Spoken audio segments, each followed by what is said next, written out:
Team up with your allies to topple the throne in a glorious victory.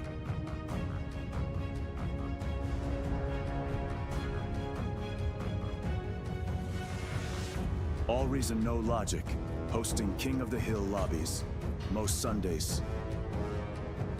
Join our Discord to be part of the action.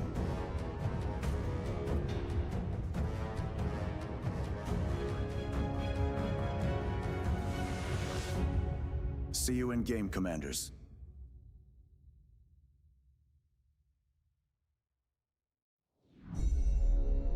Beyond All Reason fans, welcome to King of the Hill by AllReasonNoLogic. Experience 2 or more teams facing off in epic scale warfare, where the Horde gang up on the Kings of the Hill. Kings start off with an economic bonus. They do their best to defend an onslaught after a no-rush timer expires. Test out your micro and defend against multiple players in variations of this game mode.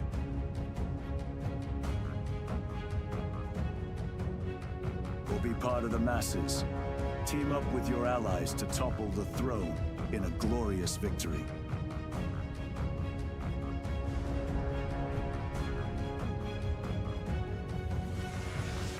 AllReasonNoLogic, hosting King of the Hill lobbies, most Sundays. Join our Discord to be part of the action.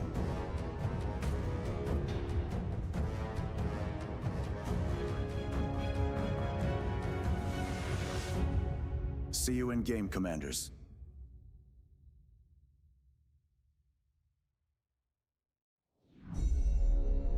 Beyond All Reason fans, welcome to King of the Hill by AllReasonNoLogic.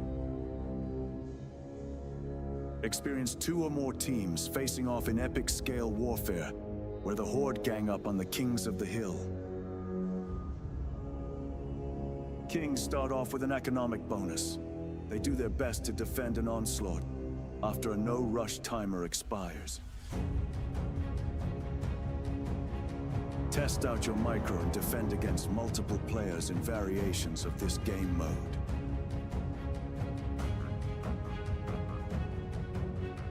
Or be part of the masses. Team up with your allies to topple the throne in a glorious victory.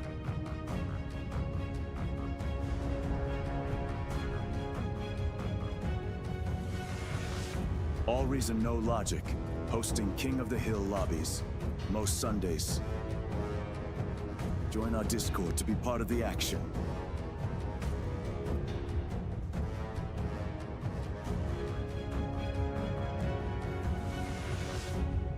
See you in game, Commanders.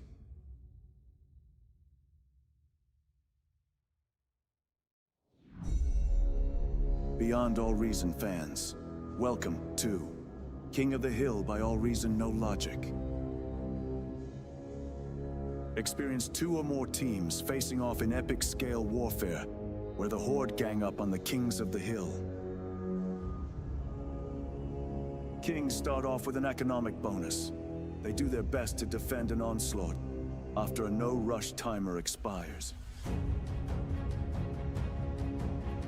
Test out your micro and defend against multiple players in variations of this game mode.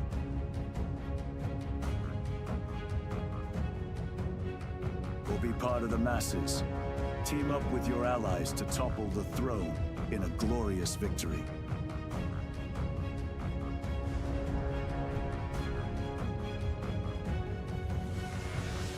AllReasonNoLogic, hosting King of the Hill lobbies, most Sundays.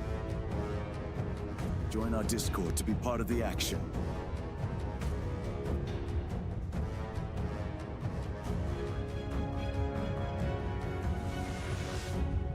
See you in game, Commanders.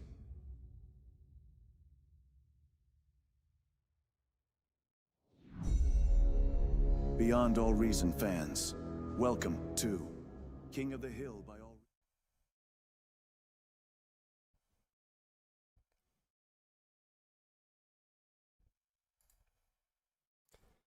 Hello everyone, welcome to the 1-year anniversary of King of the Hill. The format that has started as a random idea quickly turned into an iconic weekly event in Beyond All Reason. Over the past year, we've seen the impossible holds, the chaotic rushes, the heroic last stands and fair share of explosions, and the utterly questionable decisions that somehow worked out anyway. So tonight we celebrate you, the players, the chaos makers, and everyone who's been part of this mad experiment that we called King of the Hill. And very importantly, we want to thank the devs and mods that have been involved along the way in these games, the likes of Nightmare, Flow, others like Chronographer who helped out with the maps, and all the rest that are involved, especially you guys. Tonight we're doing the usual to start with, then we're going to pay tribute to those behind this incredible game with some interviews, and maybe a little bit later on we can gang up on them, maybe us as well. You guys can take us on and probably destroy us. But anyway, I'm Twig, joined as always by the AllReasonNoLogic crew, Pradith, the main caster, and Tom, Tank Tom that is. And tonight, we're not just defending the hill, we're defending a year of absolute carnage. So let's get into that. The game's first one on Claymore. Good day to everyone in chat. Good day, Live Life Full. Nice to see you there. I know you've been busy recently, but we do appreciate you jumping in. Looks like we do have all green flags and the match starting up. Hopefully my mouse issue will fix when we load into game. Otherwise, I might have to duck out and duck back in quickly.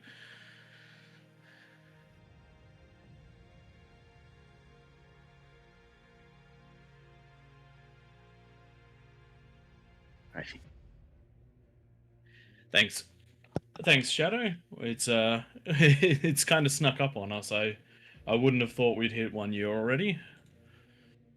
It was exactly this week 1 year ago, actually.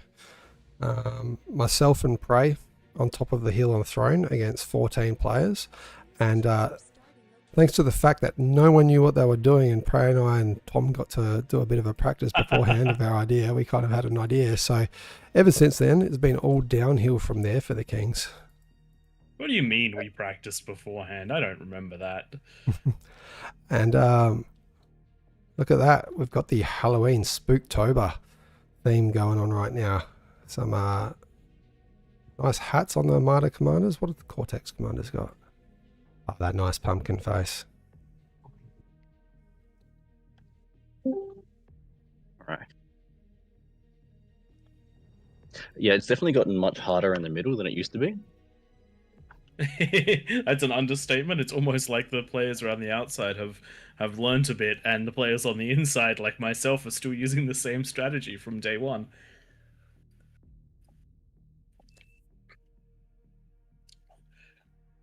G'day, Nightmare. Yeah. I see you there in chat. Thanks for joining us both in the Discord and in Twitch itself. We're actually pretty excited. So we've recently had King of the Hill featured on Winter's channel, which lined up very nicely with our 1 year event. So that's pretty cool for us. And shout out to him as well. He actually jumped in our Discord to say, "Hey, sorry, I didn't actually give you guys a mention in the cast. I didn't know it was you guys." But hey, he does now, and we're well in it. And who knows? Maybe by the time the next event, the 100K, the 70K, something along those ones, the next time, we might even be able to pull him into a barcast with us there. That'd be good fun. Good day, Jack. Nice to see you in chat. The numbers are building nicely, especially for this little impromptu event. I'd just like to thank the bar team for putting this onto the main channel. That's a big alert they sent out to everyone. So we do appreciate the promotion on this event, and we hope that everyone's been enjoying bar as much as we have. I need to change that source so that people can actually see it. Apologies to those watching on the AllReasonNoLogic one. When I alt tab out, it flickers a lot, but that won't do it while I'm in game playing.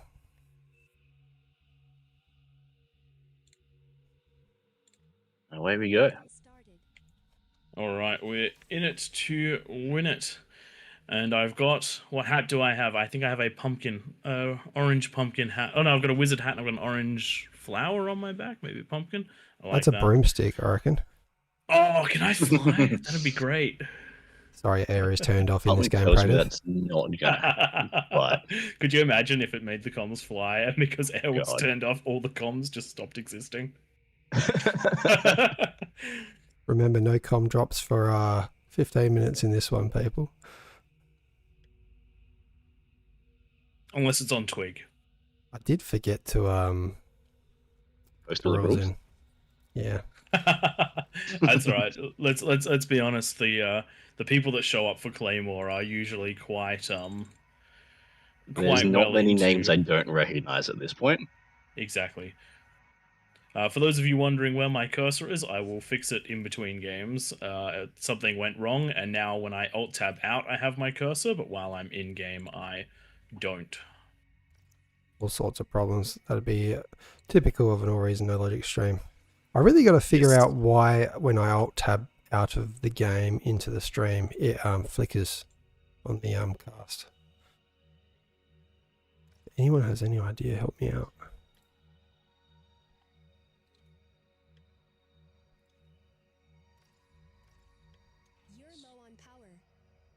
Uh-oh, I got ticks in my base. Yikes. See, this is what happens when I don't post the rules. Give me a sec, people. Enjoy the flickers. I'm going to get the rules up. Hyper Kiwi, what are you doing?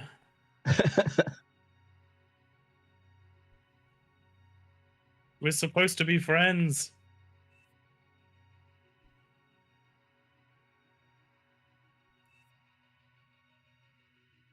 Battle started.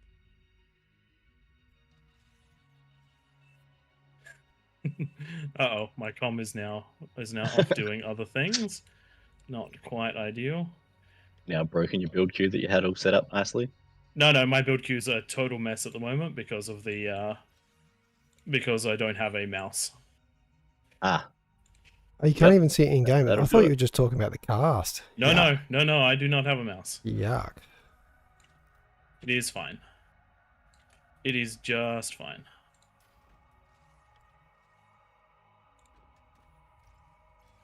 Enemy commander destroyed.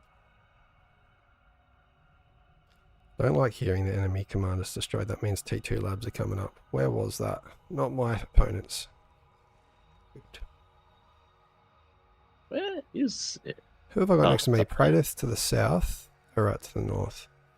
Lucky you. Enemy commander destroyed.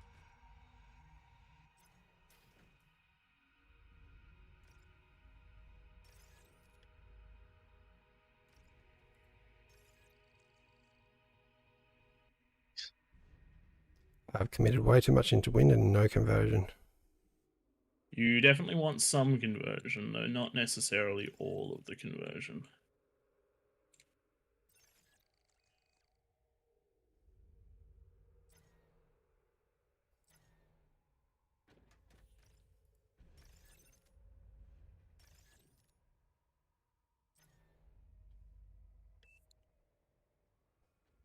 An Aye, aye. enemy commander Hey, self-destructed. how's it going? Evening.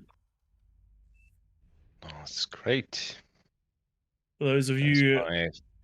that don't recognize the name, this is Protar, one of the art directors,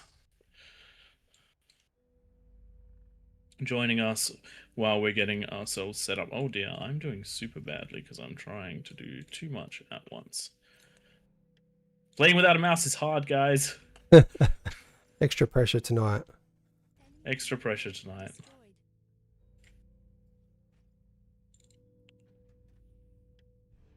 You Probably get your didn't need radars at the that, front. but that's okay. Folks, I think this stream is broken because the image is frozen there. Is Oh it? no. On the official? Let me. Yeah. Oh yeah, okay, I see that. It freezes every time I go into game. Alright. That's not ideal.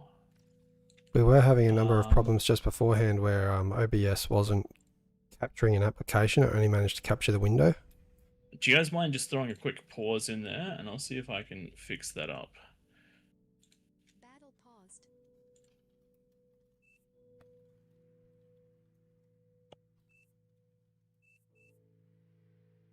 Oh, We've had Prey's all the actually technical dropped out of difficulties game as tonight, well. haven't we? Yes, I've quit the game to try to get it back up and running. No, We'll no give him a sec to mouse. come back in. Oh god, this is all going wrong. So I can see my mouse on the screen cap, but I can't see my mouse in game.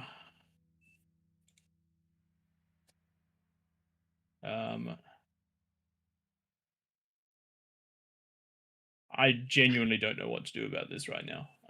It's always the new and exciting issues when you're looking forward to having stuff go well, isn't it? I wonder if it has anything to do with the update. I don't think it would have anything to do with the update because it happened while I was setting up. I'm just gonna. I can't close OBS. What do I do? The stream might crash, so sorry about this. But I don't have many options here.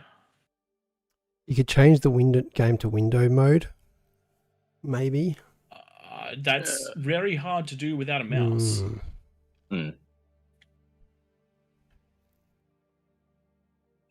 Because you guys can see it, but I cannot. Oh yeah, we're not going to be able to see it for a while, are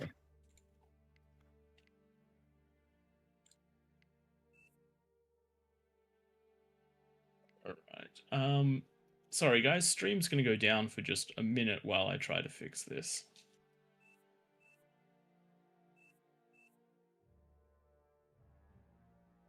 I wonder if we can slide someone into Prater's team while he works on that.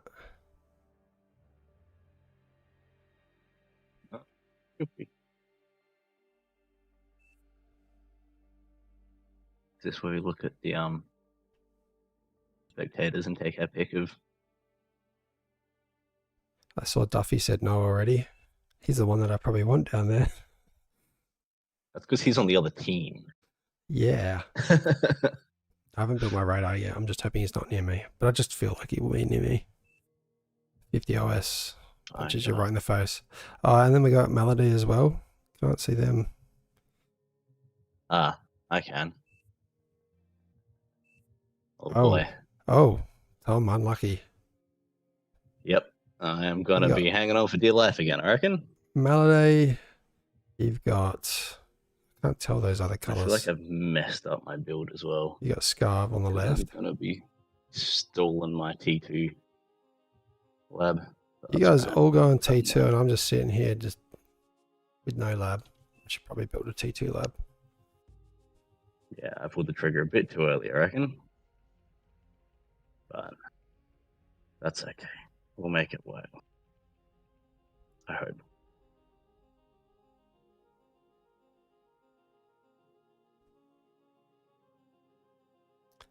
It's about right that we've got technical issues on our 1 year anniversary. There's always something, isn't there? We've done relatively well to have fairly smooth setups. Right, most of the time. A number of guests. Yeah. Alright, let's try and fix this up. Hopefully we shouldn't be too much longer. Alright.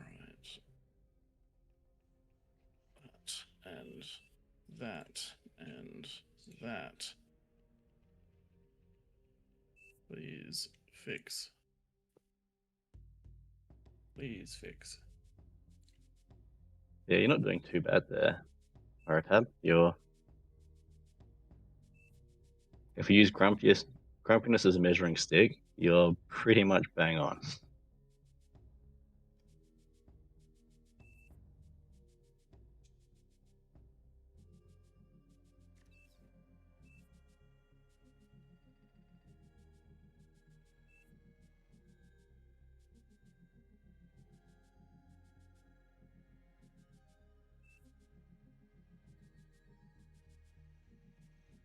Yes. No, okay, I've restarted my computer. I still don't have a mouse in bar.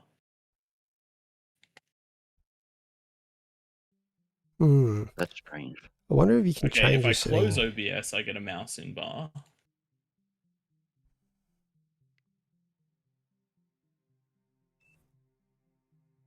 I wonder if there's a way for me to do all the streams through YouTube and Twitch. Okay. Potentially, but that's something we might have to restart once we get through this first one. Because I know it's going to take a little bit to get going. Is it just a mouse, or because else you can turn off hardware mouse in game? So what's happening is that while OBS is open, I don't have a mouse anywhere full stop. While OBS is closed, my mouse comes back. Hmm.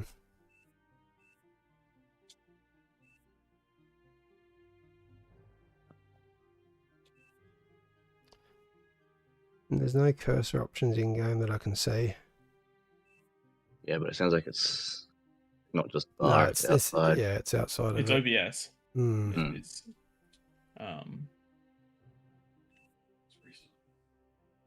If you're using game capture in OBS, there is a capture cursor option. So the OBS can see my cursor.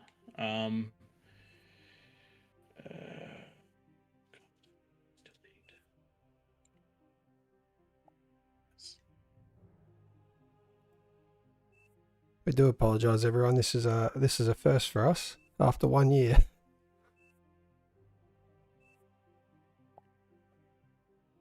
For the sake of the game, do we want to keep the game rolling and insert somebody in Praetor's place?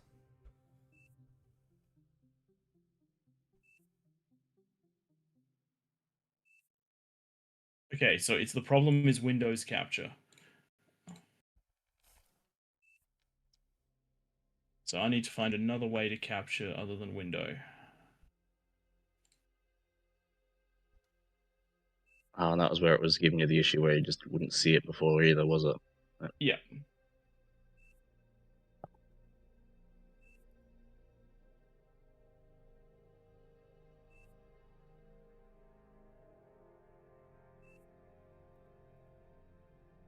Okay, maybe this will work.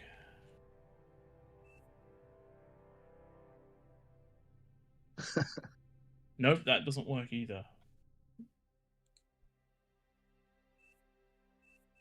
Okay. So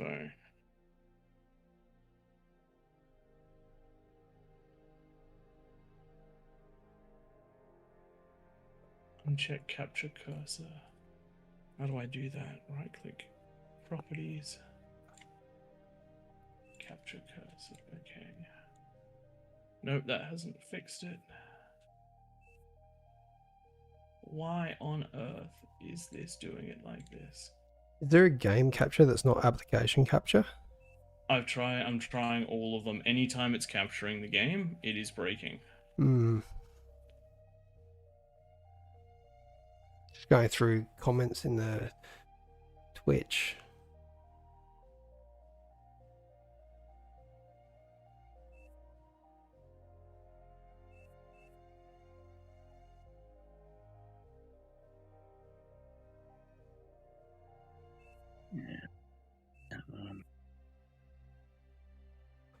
Here we go. I kill you for fun's made a comment about the capturing cursor. I've undone capture cursor. Yeah, okay, you've done that.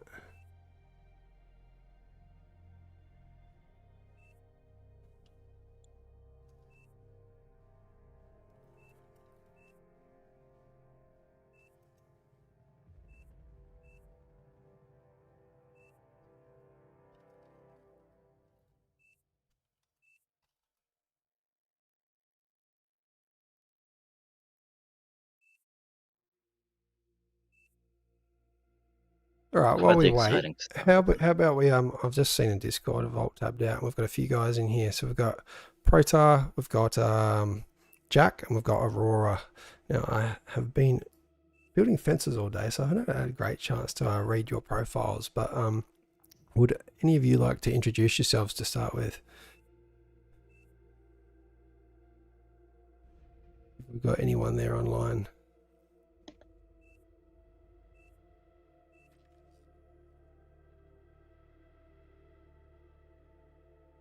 We got Aurora, or we got Jack there.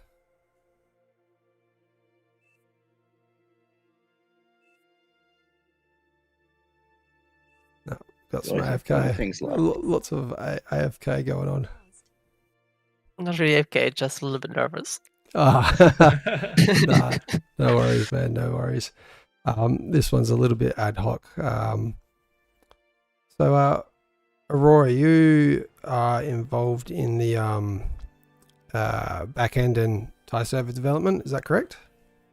Yeah, I mean, I mostly do TI server development relating to the moderation part of the game. Yep. So I write like moderation features or change how the moderation part interacts with Discord. Yeah, nice. So, what does that look for someone like me who knows absolutely nothing about how that's set up, how that's done? What's sort of involved in that role in more detail? What do you go through and fix bugs, bit of coding, whatnot, things like that? I mean, it occasionally is bug fixing, but most of the time it's just implementing new features. Yeah. For example, right now I'm working on having an option to see all reports that are for one game to make it easier to see related reports. Yeah. For So example, you were working on, my understanding, you're working on tools like Report Buster, moderation, goal features. What's the most impactful improvement that you've made for the community so far, do you think?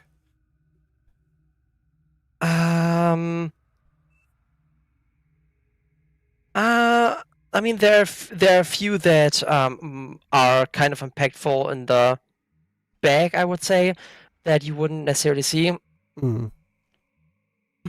But I'm generally just helping for the moderators to save time, or the rest of the moderation, or the team that helps with the reports, to save time on them doing reports.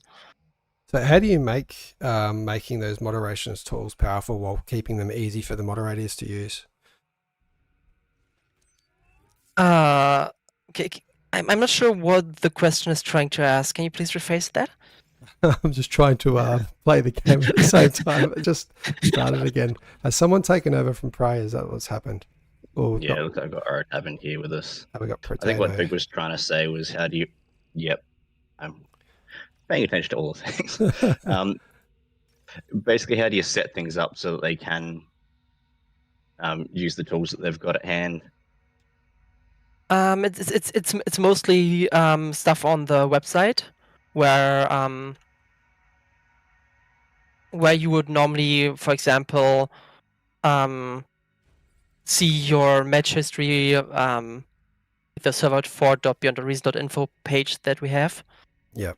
Where I am then implementing new pages or changing up pages a little bit, make it easier to see certain things, or stuff like that. Yeah. All right, I'm going to try and focus on the game now. Otherwise, I'm going to get absolutely wiped. But yeah, cheers for dropping in and filling a bit of that dull space there while Prey's trying to fix his computer. And we'll touch back in shortly after the game. I can still hear him furiously trying to get all the things working in the background. I feel real sorry for Prey. Like, we've literally never had something like this go wrong before. At least not this wrong, anyway.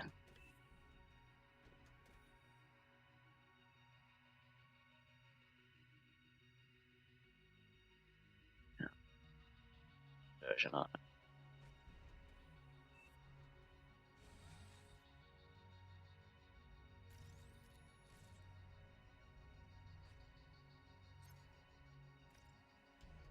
Power.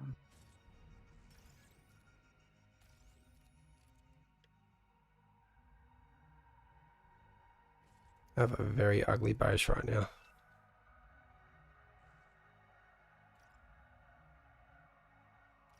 long as it functions. Now bar's broken.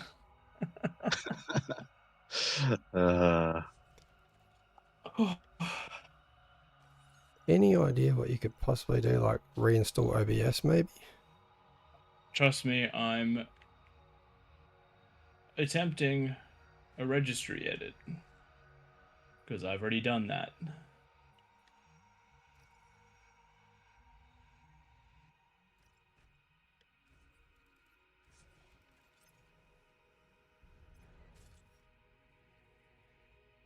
Oh wow, 8 minutes. I am not so ready.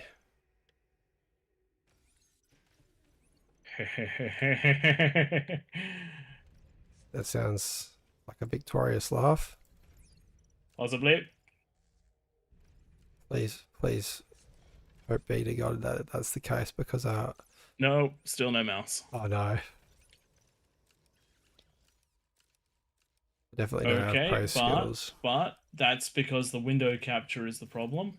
So we've solved half of the problem. Okay, that needs a game capture now.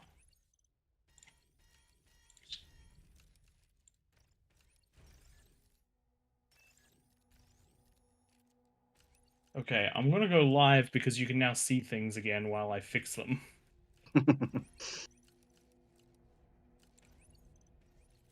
I am not looking forward to how many things I'm seeing. That's all right.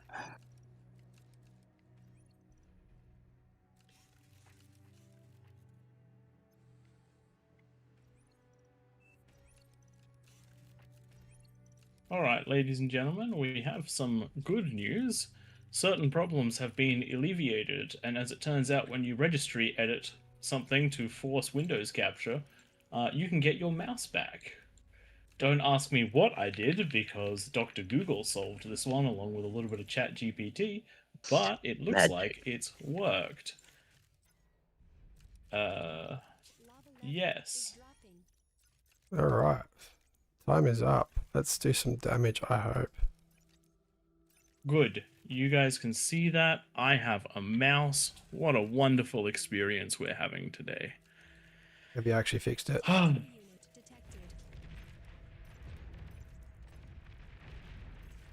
So, for those of you that want to know what's happening, I have 2 GPUs, and in the most recent update to OBS, it decided to grab the capture from the wrong one, and it was trying to display both bar off of both GPUs. So when you guys were seeing the mouse on the stream, it was replicating bar off of the Intel card instead of just recording the screen, and I was seeing bar from the 4080. I just saw it first. I have stealthy of units against me for the first time ever in one of these games.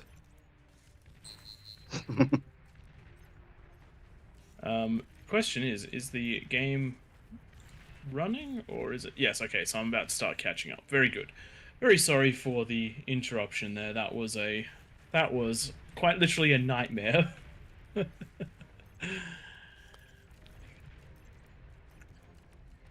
We even came on early. See, this is the problem. We came on early to set everything up. You meant to just go at it in true AllReasonNoLogic style and have no idea what you're doing.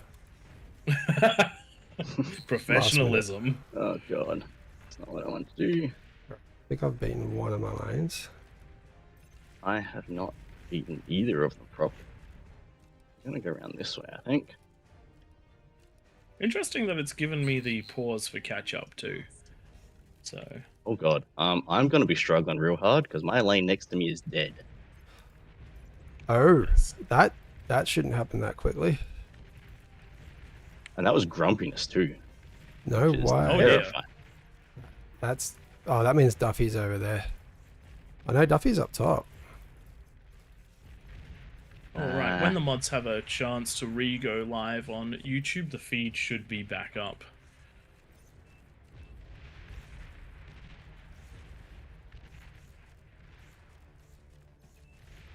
Sorry, it's not much, but it's what I got.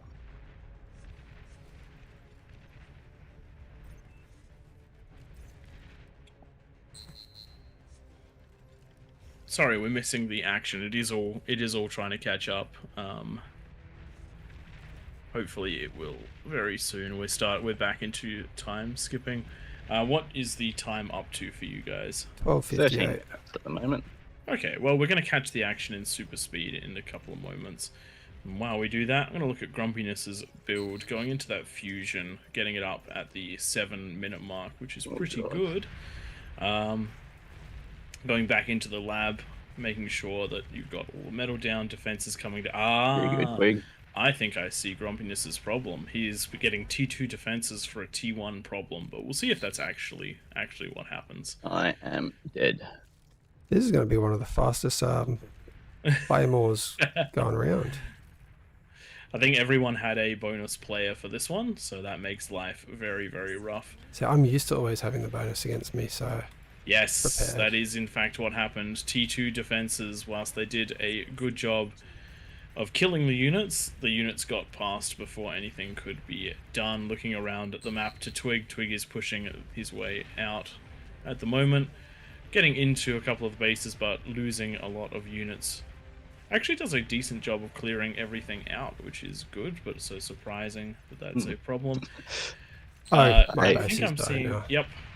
Yeah, I forget what I put in my base, by but the leaks. this is... Tank Tom's getting destroyed by his own lane, even with that double fusion up, and now it is 2 corners left.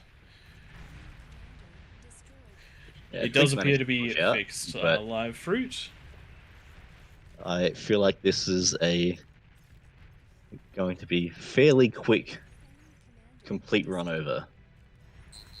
What are you talking about? We've got the players that are replacing me, which I think is Vuko and Levifi, doing a good job of winning their lane. You guys will spill out in no time.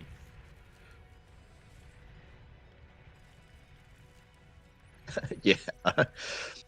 When you've got this much of a map against you, I think it's just a matter of time before they punch in with a significant force that can't be stopped.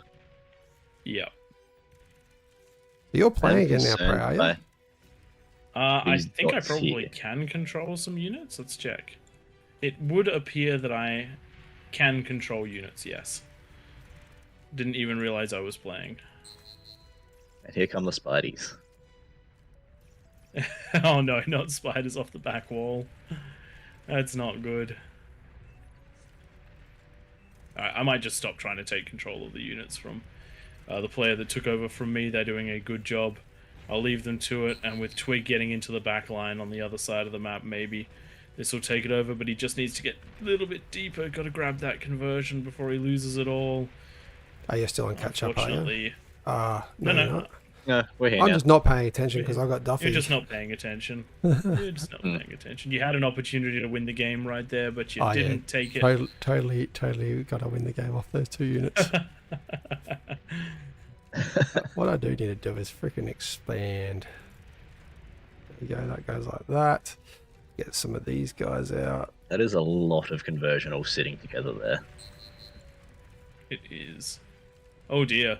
The If player we can that's taken attack one over of from them. me is stalling out without conversion. Got the double fusion, but is not gaining any metal from it. That is a problem. And this looks like a solid push that's coming up. The fact that it's around the defenses means that it is going to do a lot of work out there. I think the ticks are going to be the doom. They That just have to fusion's about to position go well, pop. and those spiders should never be able to catch it. In fact, the spiders will do more damage than good. And there she Build goes. power going.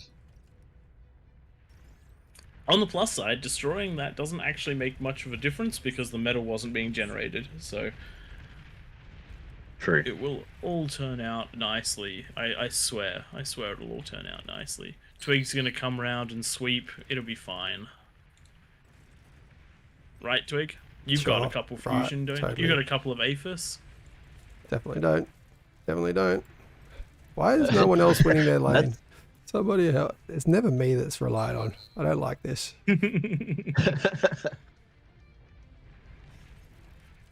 That's just too much shit. I feel like coming that's in. an ambitious T3. Yeah, it was a Hail Mary T3.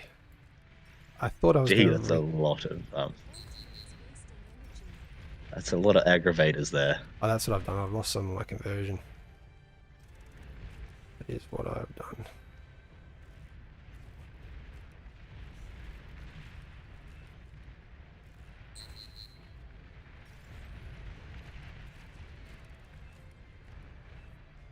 You're managing to get out more than I was expecting you might. T3 unit detected. But that sounds rather ominous, hearing the T3 coming. That's why I built this does. one. Duffy. It's definitely Duffy. Yes, I might actually. I don't know if I can resign without taking the player with me. So you're stuck with player view for the moment. That slow-moving thing taking a lot of damage in the back of your base is rather concerning. Yeah, I am saying... Is that going to be a com, or...?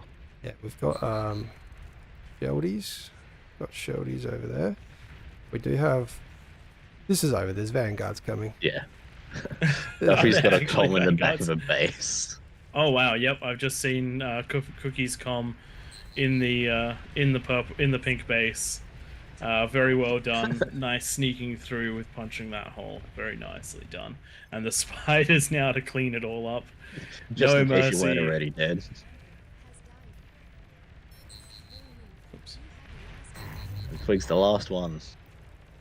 Now you guys can have a bit of a view on what's going on.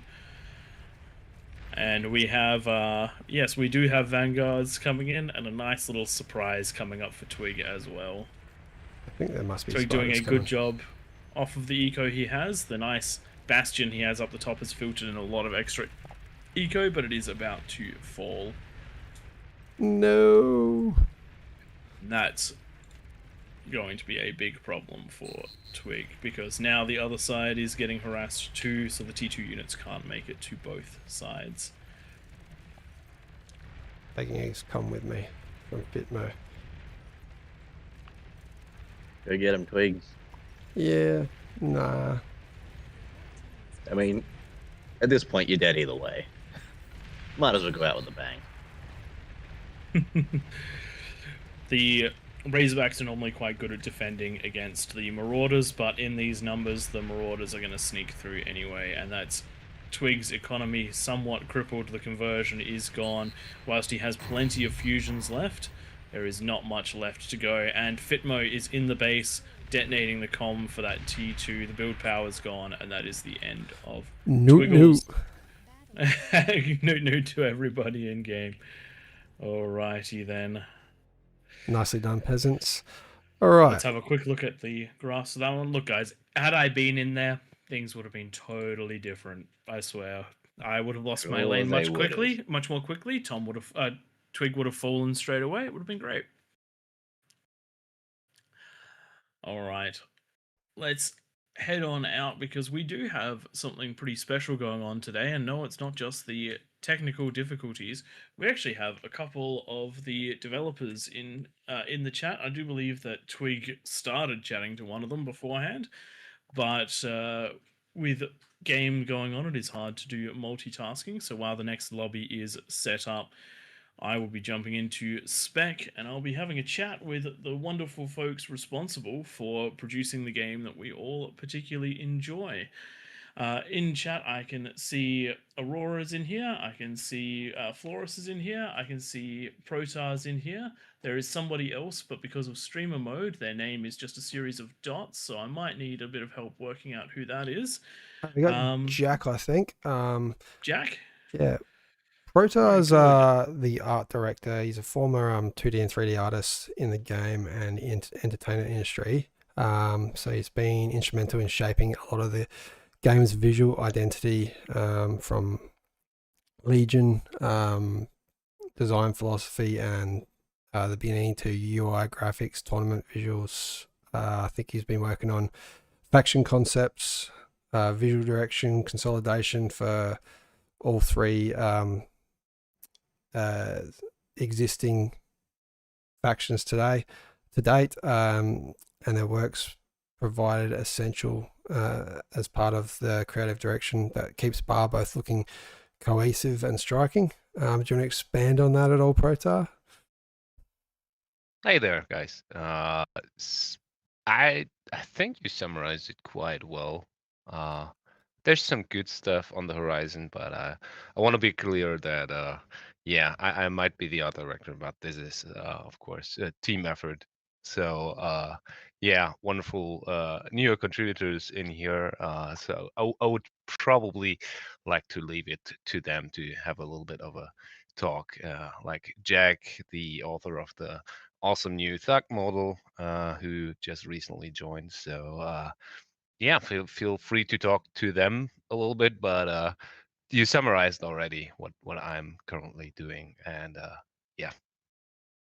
Yeah, nice. So, Jack, are you there? Yeah, I'm here. From Yeah, you go, Prey. Sorry, I'll set up this next game with Tom. expanding on that one slightly, I've heard that you've worked on a few of the weapon designs across the map, and that you are responsible for the new Thug that's been brought to life, all the way from concept, model, animation, refinement, and all of it has been working with the community. So, I was gonna ask you. Since you've been working both with the community and with the team, what was it like to develop the new Thug? It was really cool. I do art and 3D models since some time, mainly as a hobby. I am actually a software engineer,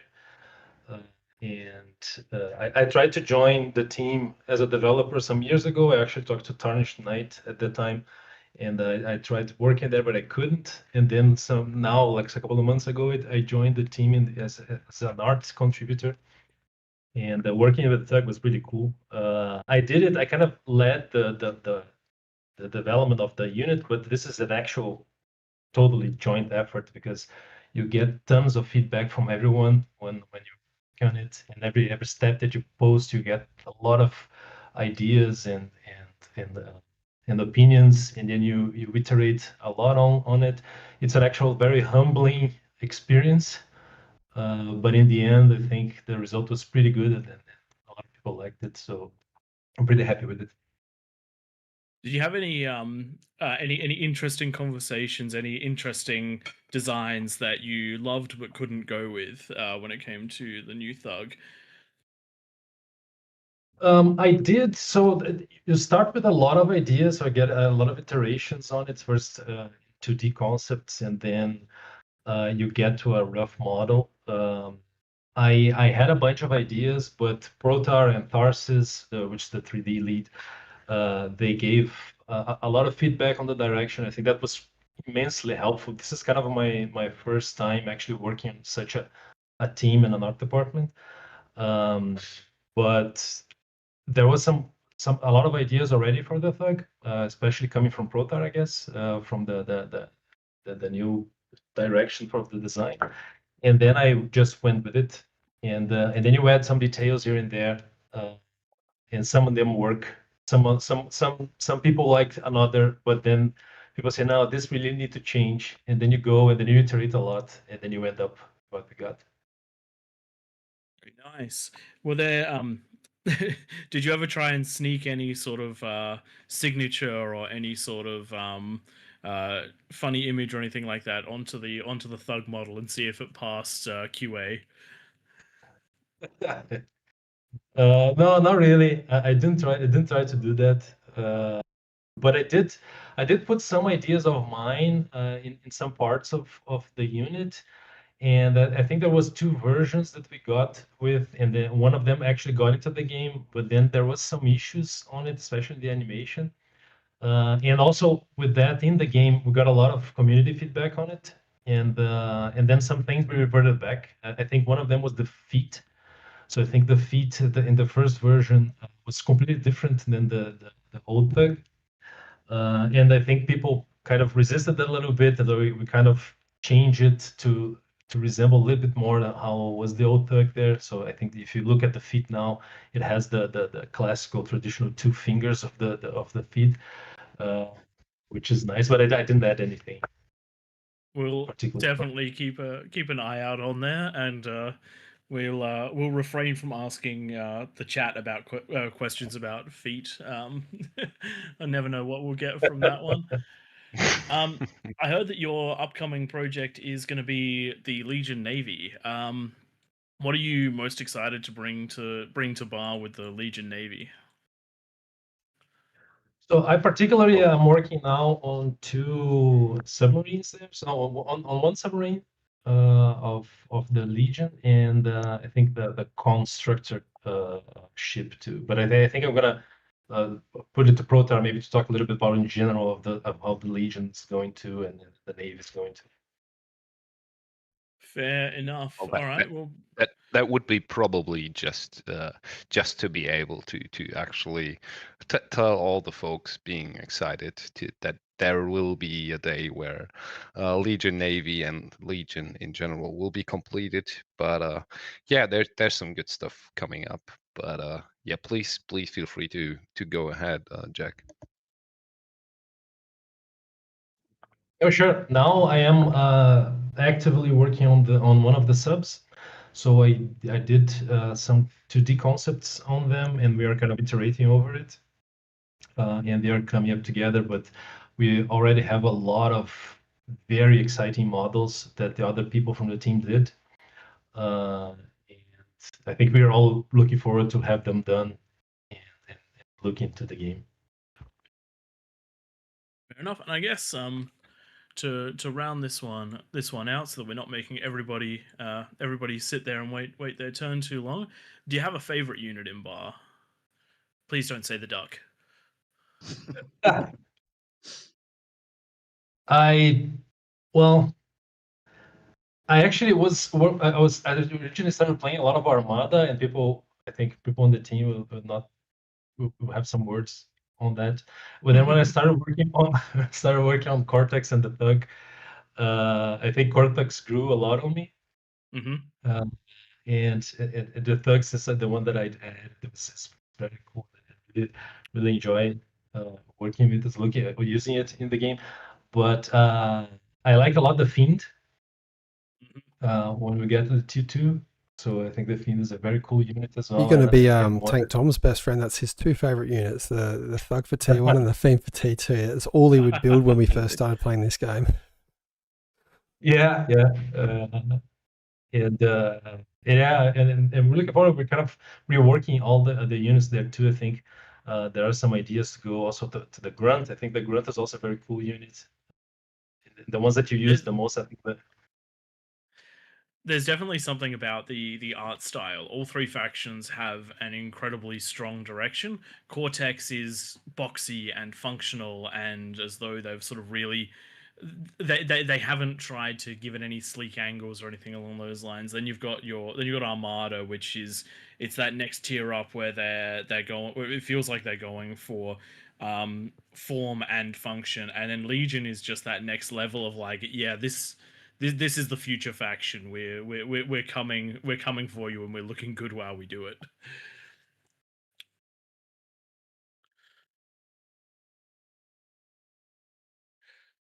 Well, funny enough, it's actually supposed to be slightly different in perception, but yeah, that's probably also due to just the how long ago the like former or the older models were done. So I think it comes across as something different, like you laid out there. But actually, if we are at the point where we are able to share the future direction for like Cortex and Armada and the overhauls that are planned and we are working in the background on, then you'll probably see that yeah, Armada is together with Cortex way more up there in the technological side of things compared to Legion being the almost utilitarian Daka underdog faction, basically. Okay, I guess I'm just thrown because the Soul Invictus just looks so sleek. Yeah, that's true. Zephyr did an awesome job with that one. Yeah, Not surprised you're thinking the way you do, looking at the soul. It's almost like it's my favorite unit, so it sets an impression. I will make sure to relay that to Zephyr, of course. Thanks. Alrighty then. Aurora, you've been sitting patiently and enjoying this conversation. For those of you that don't know, Aurora is one of the newer devs that's been working very heavily in the moderation and reporting systems. So if that's been running smoothly for you, then you have Aurora to thank. Some of the topics that I've been briefed a tiny bit about is the report buster, as well as which is the improving the flow of reports through Discord. Right, I'm also- going to jump in. You were actually Yep. AFK. I had a chat with Aurora before, Oh, so I've my gone apologies. through a few of the questions. I was trying to play at the same time as well, so I was a terrible interviewer. Maybe you can touch on some of the later questions, but I've just gone through a bit of a intro to Aurora, and then we got cut off by my lack of APM skills. No worries. Well, in that case, questions that I can definitely run straight to. How do you balance the moderation tools in game compared to keeping them simple enough for moderators to use? Because if it's anything like tools I've used in the past, the better they are, the harder they are to learn. Can you? I'm a little bit confused about the question in game. So I'm mostly working on the website and Discord part of the TEI server and the moderation part of that, but not really. I'm not really doing anything in the game. Fair enough. My apologies. I've only been given a small brief on this one, so I read that as though it was in game. So I guess the question is, with your moderation outside of the game, what sort of changes have you made to make the process more user friendly internally and externally? So I've a few changes that I've done internally, without going into too much detail, but certain reports are linked to each other when they are for the same game, or like are treated together, or like as a group. So one previous change I did was that we had links to other reports that were treated as a group. So that obviously makes it easier to find other reports related for people working on the reports. Yeah. Fair enough. So you've been working on essentially making. I wouldn't call it archiving, but I would call it, I guess, system engineering, so that then the information is where you need it when you need it. I guess, yeah. I make it easier to access information. And another thing that I've implemented in the past was a command here in the Discord that would allow the people handling tickets to find the reports attached to the actions more easily. Nice. So what got you into bar and the bar community, and what got you into your role managing this? So I started playing bar in the beginning of the year with due to a few friends who introduced me to the game. And eventually I joined the Overwatch team, where I then found some glaring issues with how things worked that I personally was bothered by a lot. So I thought I gotta fix those. I like that. I definitely like that. Myself and Tank Tom are in the problem-solving business as well, and I can definitely see any role I've ended up in the past is just, oh dear lord, how is it running? Why is it running like this? And then trying to fix that one up.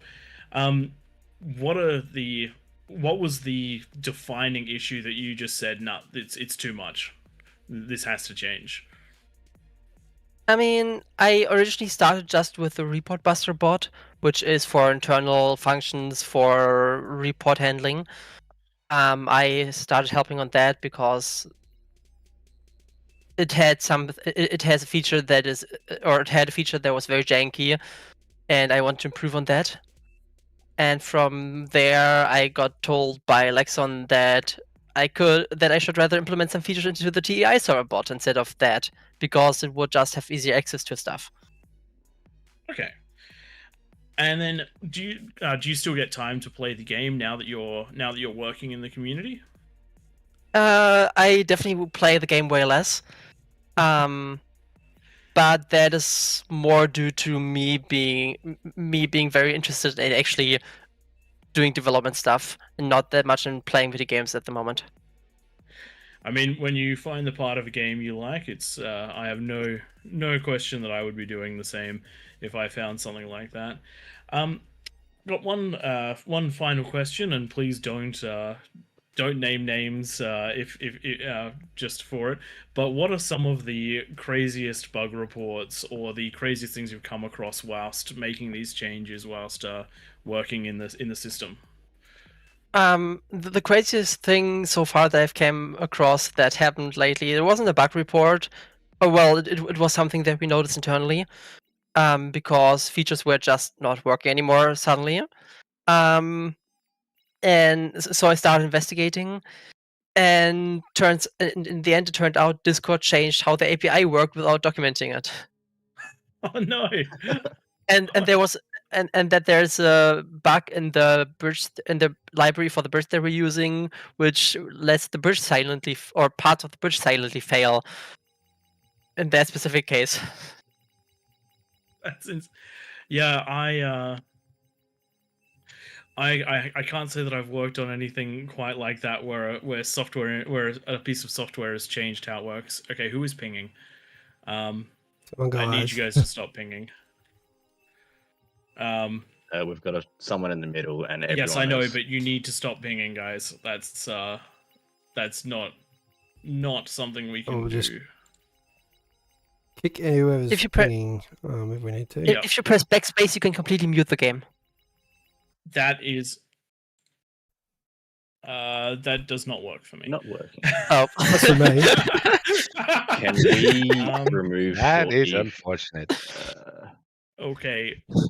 Master is going to. Oh no, I think it did work. It just took a while because there were so many pings queued up. All right. Look, we do appreciate you coming and having a chat with us. It's really interesting getting to know the devs and the community managers and everyone working on the game. I'm going to jump over to Florus, who's who is one of the OGs, has been with Bar since the very beginning and has decades of experience working on the Spring engine. I hear that you've been absolutely instrumental with UI development, widgets, gadgets, and in particular helping the game look and run great. So for those of you that don't know him, Florus. Hello, I'm Flores, also known as The Flow. Decades would be a decade too much. I'm basically working a little over a decade, but yeah, Bar started at first like 2000 and I'm not sure, 2012, like the first models being made on the forum, but we really restarted it in 2019. And I've been trying to daily do something for Bar for over a decade, and it paid off. I'm really glad. It runs really performant now compared to a few years ago. Like these games with King of the Hill weren't possible before. If you made King of the Hill possible, you have all of my thanks, because I'm someone that struggles a bit with getting into PvP, but PvP like this feels like PvE because it's such an asymmetrical gameplay. And so you get to enjoy the player versus player interactions without the pressure of something like a 1v1 or an 8v8. So all the work has turned into something absolutely spectacular from my point of view. Yeah, this really reminds me of the game mode like Raptors or Scavengers. First, when we restarted Bar, we didn't have a community yet, or not large enough, and we developed basically those game modes, and to continue on, and then eventually we we got popular again, and we exploded with all the team games again, and I'm really glad to see something like King of the Hill being celebrated by and played by enjoyed by so many. Well, Yeah, I for and one, the interface and all the stuff, the engine and the game handling so much people. It's just amazing. it's absolutely incredible. I grew up on StarCraft, on Age of Mythology, on Age of Empires, a lot of games like that, and I never once thought that I would end up in a game where I would just be able to put up to over 100 people in a lobby and just press go. The feat that you guys have managed is pretty incredible, even considering that the game's reasonably locked to a single core. The effort and the efficiency that's gone into that must be absolutely insane. Yeah, it's especially it's just a very iterative process. Every time we reach a new limit, we had to find out where the bottleneck was this time. And at first, it was just loading in people that we had something that took that eats some CPU processing. But you don't find that normally because if you have 16 players or maybe 32, it could still handle it, but more it would just lag people out and stuff. So, are you telling me that King of the Hill is basically like a beta test and testing ground for the engine? Sometimes it is, but honestly, we started it with all the Discord like 30K, 40K, 50K members celebrations. So Fair yeah. enough. I was going to ask you what your most rewarding, experience has been, but from what you've said, it sounds like the community rebuilding as well as the game expanding to the point right now is right up there. So I guess I'll ask what the most rewarding challenge has been that you've had to overcome. There's so much, but I think just The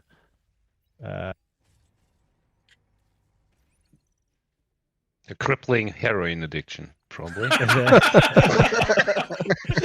I'm sorry. Are you Australian? I heard some Australian humor in there. Oh no. That's right. You can be an honorary one for today. That sounds good. Since you talked about spiders anyway, so. Oh dear, yeah, those are a little on the scary side in Australia.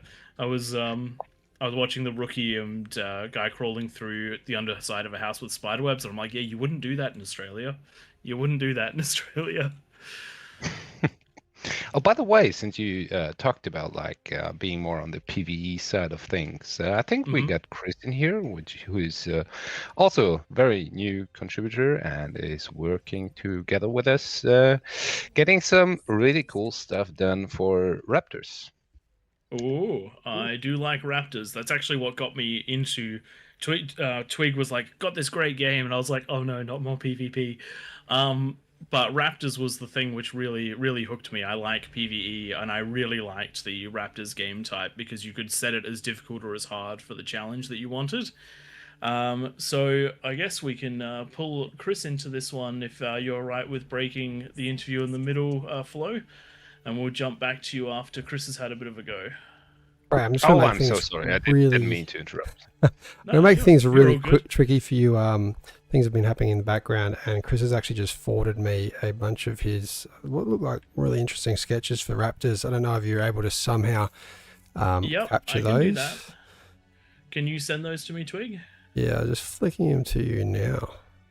Which chat? We'll go to our usual Private one? Yep. Excellent. All right, let's see if I can make these ones show up in stream. Give me just a couple of seconds, and we'll see if we can change the source of this one. Just be aware that this could go horribly wrong. Oh yeah, why am I encouraging this after the start to this stream? There we go. All right. So just to introduce Chris, from what I've been told, one of the newer artists on the bar team, but despite being a recent addition, Chris has made a huge impact. It sounds like your eye for detail is on a next level, same with your creative vision. Worked on standout unit concepts in the Legion faction, so I'm going to ask about those a little bit later. And as mentioned, breathing life into the new, into Raptors. So I'm seeing the first concept at the moment, and it should be up on stream as well. Apologies that it's not in something fancy, but this is what I've got. That's okay, man. It's all good. A little last minute. I'm sorry. No. Trust me, I'm super happy about this because whenever Twig isn't at my back with a whip to make content, I try to play a Raptors game. So this is probably going to be my even more exciting than the King of the Hill parts of tonight for me. Yeah, sweet. Yeah, no, thanks. Yeah, I love the Raptors, man. I heard you mention earlier as well as that PvE mode is kind of what kind of really tied you into the game a little bit, brought you in, and that's what's been the case for me as well. Really getting into the Raptors. So it's been a real fun thing and a real passion for me to be able to get to work on them like this. It's been real fun. That's absolutely awesome. What's the first image we're seeing there? So if you've still got that Discord message up, I'm just going to go through them in order. Yeah, let me get that message pulled up real quick here so I have that for you. Okay. So they're not all entirely in order. I just kind of sent them all over. But so this first one, if I remember, it's just the 3 and they're starting smaller and getting bigger to the right, correct? It is. They definitely are. Is the idea that over the course of the match, the small ones are going to get chunkier and harder to kill? Yeah, so these are just some rough sketches. They're really, really rough. What these are going to be is just kind of the general silhouette, the profile of some of the units as they get bigger, as you correctly assumed, was just as they grow in their level and their tiers. They will change visually in their aesthetics. They will become more defined by the element type that they are. So in the game, the Raptors right now are in a state that they kind of look like a big bowl of M&Ms that just been poured out. You have your really bright green ones and your red ones and your blue ones. And so we wanted to go with something that's a little bit more visually distinct for what the different units are and what their functions are. So this is just some preliminary kind of playing with what the very basic unit is, which is the Swarmer unit. And this is just playing with some of the different shapes that we can go with, and seeing what we could go with it. And there's some artwork later down the line that shows the actual artwork for what the design that we nailed down and are currently actually modeling with our great modeler Rubis. He's done some great work, and he's tried to do some work with the Raptors in the past. And we have him on a small team right now of Protar and me and Rubis working on these, creating some awesome work. And I can't wait for you guys to see what Rubis is making and also what some of the ideas Protar has for the different elements. It's really exciting. I love how you say that. Please That's note that this is super still a work in progress and not yet been officialized. So look, this is I very just much love a that you're saying concept that this is super rough, for those of you on stream, I'm just going to flash up my super rough of drawing. You've created something pretty awesome. So I even in that sort of state, I can see exactly what you're going for, and even if it's not representative of what comes out, just the fact these are your concepts tells me that you've got this well in hand. Oh, thank you. You flatter me. All right, I've popped on. Pray, I reckon my daughter could do that image you did. She's not even. Yeah, there you go. Yeah. I've popped onto the second image. These guys look a little bit bigger and a little bit scarier, and the muscles look a little bit more defined. Yes. So this is a lot closer to what our vision is, or at least what my vision is for where to go with these. So the idea was kind of going with a more beastly, leaning into that raptor aspect, using the musculature to kind of just really show the beastliness that these guys are meant to be.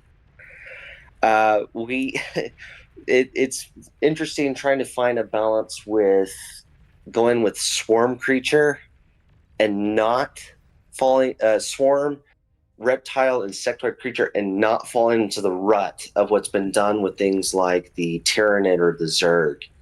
Yep, I was gonna say these guys. You've managed to make these guys look distinctive. I was going to ask how you're avoiding things like Zerg and Tyrannid, but the fact is with that was in one of my prep questions. With this artwork, I can see how you're avoiding it. Yeah, no, it's been really hard. They're such strong design languages, and they're very powerful and very easy to read right off the bat, the Zerg and the Tyrannid. And one of the things that we identified was particularly the head shape was one of the main drivers for that. The Tyrannid have that kind of weird kind of elongated roundish head, but then it has the plating on the top. Yeah, the carapace on top of it. So, and then a lot of skeletal features. They do a lot of ribbing. Mm-hmm. And then the Zerg, they just decided, you know what, screw all that. Let's just do the carapace part and make it look like some really weird bugs with teeth. And so I kind of was just like, okay, well, what's kind of that area they didn't really go? And it was some of that more muscular, and maybe what if we were to try to sleek it out and go more of this draconic dragon kind of feel and see where that goes. Maybe lean more to the reptilian a little bit and see where that goes. And this is kind of what we've got so far. So we got on the left, you got the brawler unit. That one's a lot more rough and currently in the works. But the brawler, he's your typical big boy, gonna take all of the damage and hopefully deal a lot in return. And then on the right is more of the swarmer unit, and they're about the size that they should be in comparison to each other. Oh, nice. I do like it when drawings end up being size accurate, and I can definitely see that I want my D gun for the one on the left. Yeah, that one's giving me nightmares. Yeah, but when these little guys on the right start swarming you, man, you might change your mind. I got flamethrowers for that. It's fine. All right, let's have a quick look at the next one. It looks like these ones again are some earlier concept phases. I can see a bit of a change between these two. The sharper face, the bigger teeth. It actually has a bit of an evil grin on the left. Yeah. And then the one at the top looks to be a bit of a stalker stealth type raptor. Only the silhouette to be seen. That's definitely not just early stage artwork, right? That's intentional concept. Yes, so that's intentional concept. So that's totally just to be the side profile of the big guy on the left. But who knows? Maybe I can make that a little soccer thing just for you. We can see. Oh no! If you're planning on doing that one, I have the perfect drawing. Oh yeah, send it my way, man. All right, it looks like we've got a bit of a color sketch as our next one. This looks quite like a face, and a face with a big horn that I feel like is going to be a problem for the comms. Yeah, maybe just a little bit of a problem. Yeah. Any inspiration around these ones? The color the color palette is much brighter than we normally see anything from other sort of swarms. Yeah, so this piece was actually one of the first things I did for the Raptors. I just kind of wanted to get a feel as to possibly kind of what they could really look like. Just kind of a small, like, little sampler, a little bite as to what they could taste like or look like. And since the Raptors are already so visually colorful for the function of being identifiable for what their purpose is, it's like, okay, well, how can we lean into that while still looking good? And in inspiration, I've done some work and learning from a guy named Hardy Fowler. He's a concept artist I've taken mentorship from, and he just has this beautiful shade of blue he always uses, and it always evokes a very strong. It can be an intimidating color, but also a very oddly soothing. Like ethereal. I really like that blue, and I wanted to play with that blue. And I know there's blue Raptors, and so I was like, okay, well, let's see what they are. Look, if the Raptors end up looking like this, I will be super happy because these look absolutely great. The only thing is, you'll have to make some sort of change to the general settings so that I'm not blue team. Yeah, there you go. Yeah, we'll have to fix that probably. All right, let's jump on to the next one. These guys are much more. These ones look more exoskeleton-y than the previous set. Yeah. So these are, again, some more of the preliminary sketches, just really trying to figure things out. From A to B to C, this was just kind of figuring out the swarmer. If we want to go big and spiky, or if we want to be small and scuttly, if that makes sense. And we kind of felt it was a mix between A and B, and the mixture gave us the swarmer that we saw in the second image. Yeah. I actually am I'm just gonna quickly flash back to the swarm real quick. I'm a big fan of the aesthetic you've put together. You've made something that's this is a quite a unique thing. I love the little secondary arms underneath the dragon-like tusks. I like the direction that you're going in. Thank you. Jumping to the next one. Oh, there we go. This is another picture of the swarmer. Yeah. And a bit more of an advanced one. It looks like some armor on the left side. The tail looks like it's going to have some bone plating. Mm-hmm. Yeah, so the one on the left is more accurate to what the actual thing is, or what I'm hoping it's going to end up looking like for the tier 1. On the right was just kind of more to show the musculature, showing kind of what the underneath everything was. And so it would be the base that we can add all the plating and all the different details on top of, which will become more and more pronounced as you get larger and more into the higher tiers, to give it that distinction of its purpose and what element or type that the role it's trying to fit. As these sorry, I'm I'm looking at the images and you mentioned as they sort of tier up, they're going to be, they get larger. You're going to be expanding on this concept. Is that sort of what this next slide is about? It looks to be a whole range of, in fact, some of these even look slightly mecha, like the top one on the right. Is this that expanded vision you have? Yes, so yeah, this is some of the expanded vision for maybe the more larger and the broader scope for the whole faction. The third from the left on the bottom row is kind of where that swarmer's from. Yeah. From that more little stalkery kind of thing. And above it would be more like the mortar. On the right of the mortar would be kind of the flying units. They have some of that mechanical look just because of the nature of the marker brush I used. So they look a little bit more hard edged, so they'll be softened out and look a lot more organic. But yeah, this is just playing with some of the directions we could go with some of it. Some maybe lean into more insectoid or lead into more brutish. We'll see.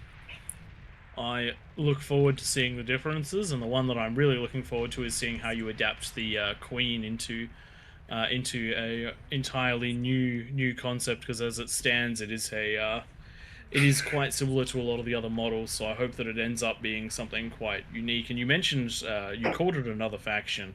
Does this mean that this is a world first where I can confirm Raptors are going to be a playable faction in game, or am I reaching way too hard? I cannot confirm.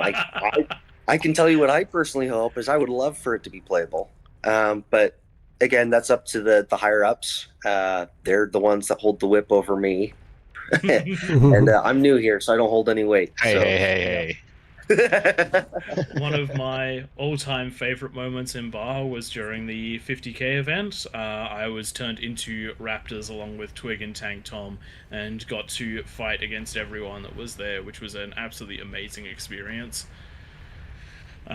So I, for one, will be keeping a really close eye on the Raptors as we go go forward, and hopefully we'll see more and more of this concept. And if we get the opportunity in the future, once it's a little bit more along and you're happy to reveal it, hopefully I can convince you to give us the world exclusive, and maybe even if it's in game, let us show it off on stream. I'll definitely be gunning for something like that. Absolutely, man. I'd love to do. I'm going to ask a couple of questions, sort of a little around the Raptors, if that's all right. And I think the most important one is, have you had How we go about the feet, right? No, we're not talking about the feet. If anyone has any non-related feet questions in chat, feel free to drop questions throughout the night for these guys into either the Twitch or the YouTube. I definitely should have said that from the start. So I guess the one of the questions I want to know, have you had any projects where you've been trying to make a certain unit type or anything along those lines, and you just can't get it right? And what do you do about it's not writer's block, I guess, but it would be artist's block.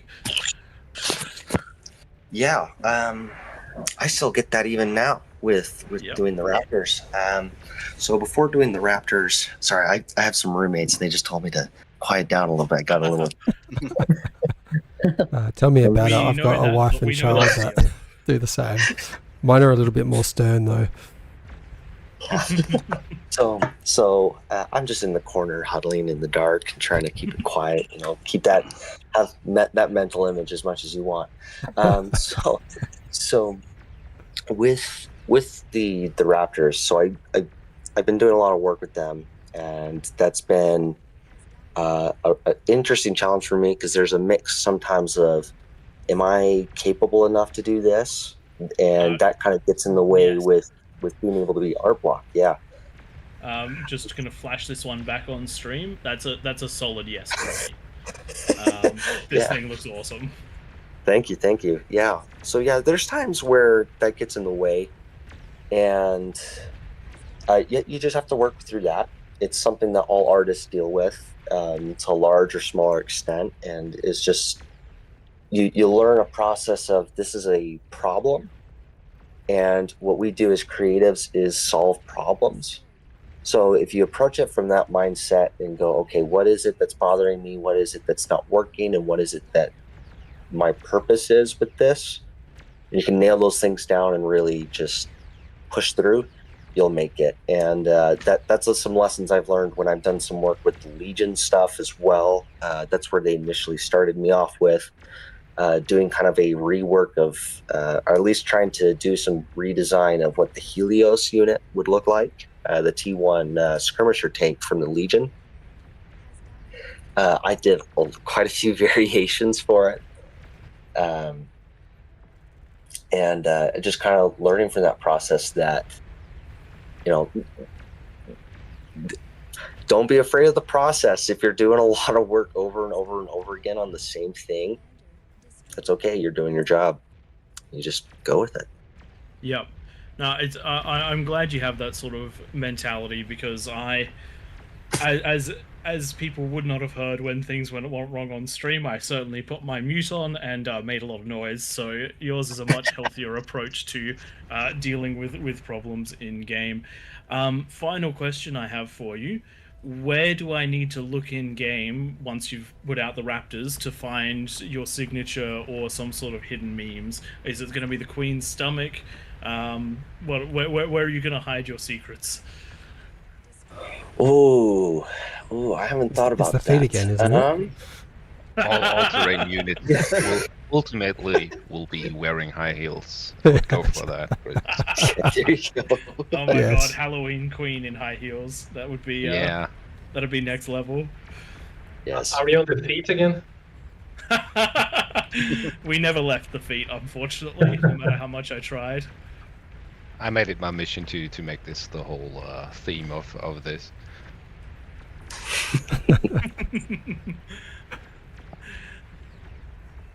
That is excellent.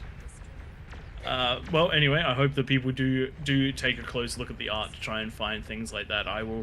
Anyone who does find Easter eggs in game, please do send them to me. We'll show them off on stream, and it will be quite. Hopefully, it'll be quite an experience. Thanks for running through all the Raptors with us.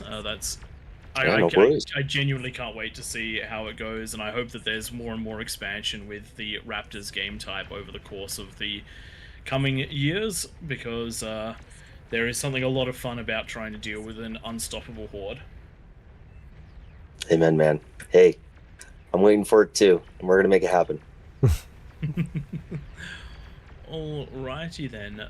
Flo, I think we got interrupted partway through chatting to you. Let me grab my notes back for a second.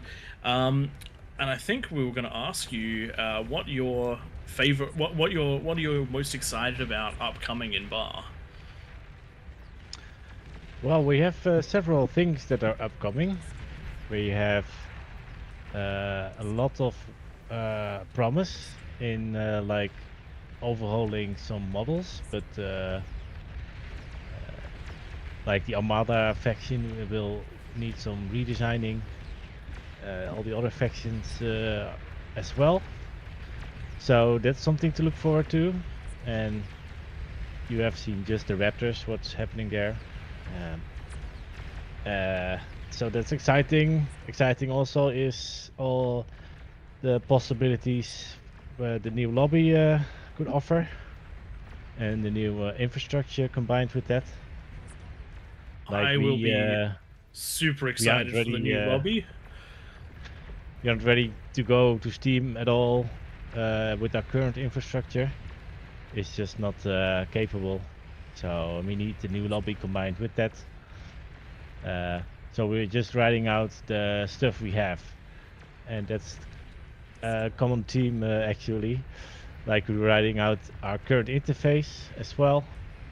The interface that I mostly made myself. I just improved what was already there and re-implemented stuff, and it's a bit low level interface. It's fast, it's efficient, it has not much fluff, and it does the job well. And there's a lot of possibilities and settings you can do, but there is also some work being done on redesigning the interface and using a more web-based framework for that. So that's also I'm looking forward to see work in that area. It's not work I will probably do myself. That's other people that are jumping on board, and that's the thing I really like about Bar. That people just jump in and do stuff.